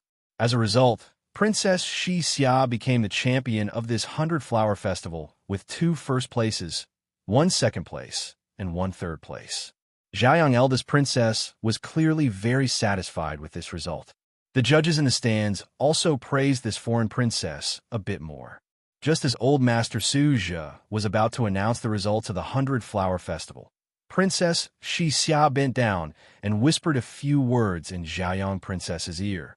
Then she stood up and bowed apologetically to old Master Su. She turned around and looked at the gloomy Yi Ying below the stage. A cold smile flashed across her face. Everyone, please forgive me. Xixia requests to redo the dance competition with 4th young Miss Yi. Princess Xixia said in a clear voice. The venue suddenly became noisy. Feng Jiao lazily leaned in his chair and looked at Princess Xixia with a smile. To be able to see the dance of the princess and the capital's number one beauty again, I believe everyone here will be very happy. But why do you want to redo it?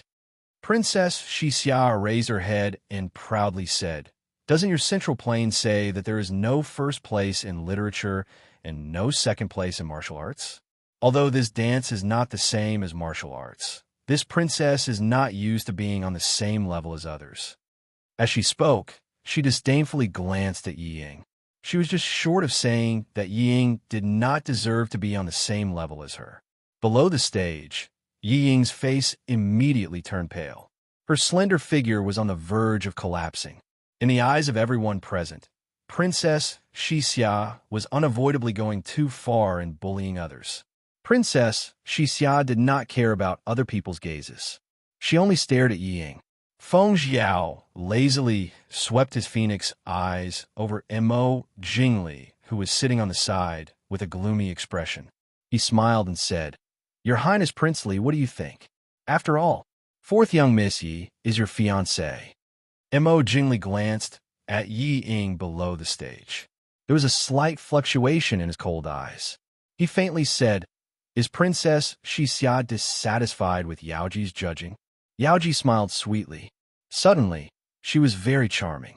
If Princess Shixia has an even more beautiful dance, Yaoji is naturally willing to appreciate it. But I don't know if I have the honor. Mo Jingli was silent. Although he did not know much about dancing, Mo Jingli naturally knew that Yi Ying and Princess Shixia's dancing skills should be on par with each other from Yaoji's previous results. But dancing was a skill to be appreciated with one's eyes. Even if the two people's skills were almost the same, Princess Shixia's enthusiasm was obviously more moving than Yi Ying's grace and elegance. This situation could be called a high standard and a low standard. If Yi Ying lost to Princess Shixia again, Mo Jingli's handsome straight eyebrows gradually furrowed. Seeing that he did not speak, Zhaoyang royal princess on the main seat frowned with some displeasure. Jingli. Ah! There was a low cry from below the stage. Then there was the crisp sound of porcelain falling to the ground. Everyone looked towards the sound. The maid beside Yi Ying was kneeling on the ground and begging for mercy. Yi Ying's face was pale as she covered her left arm. Her left arm was already wet. It was obvious that the maid who served tea had accidentally spilled the tea on Yi Ying. Inger. Mo Jingli got up and jumped down from the stands.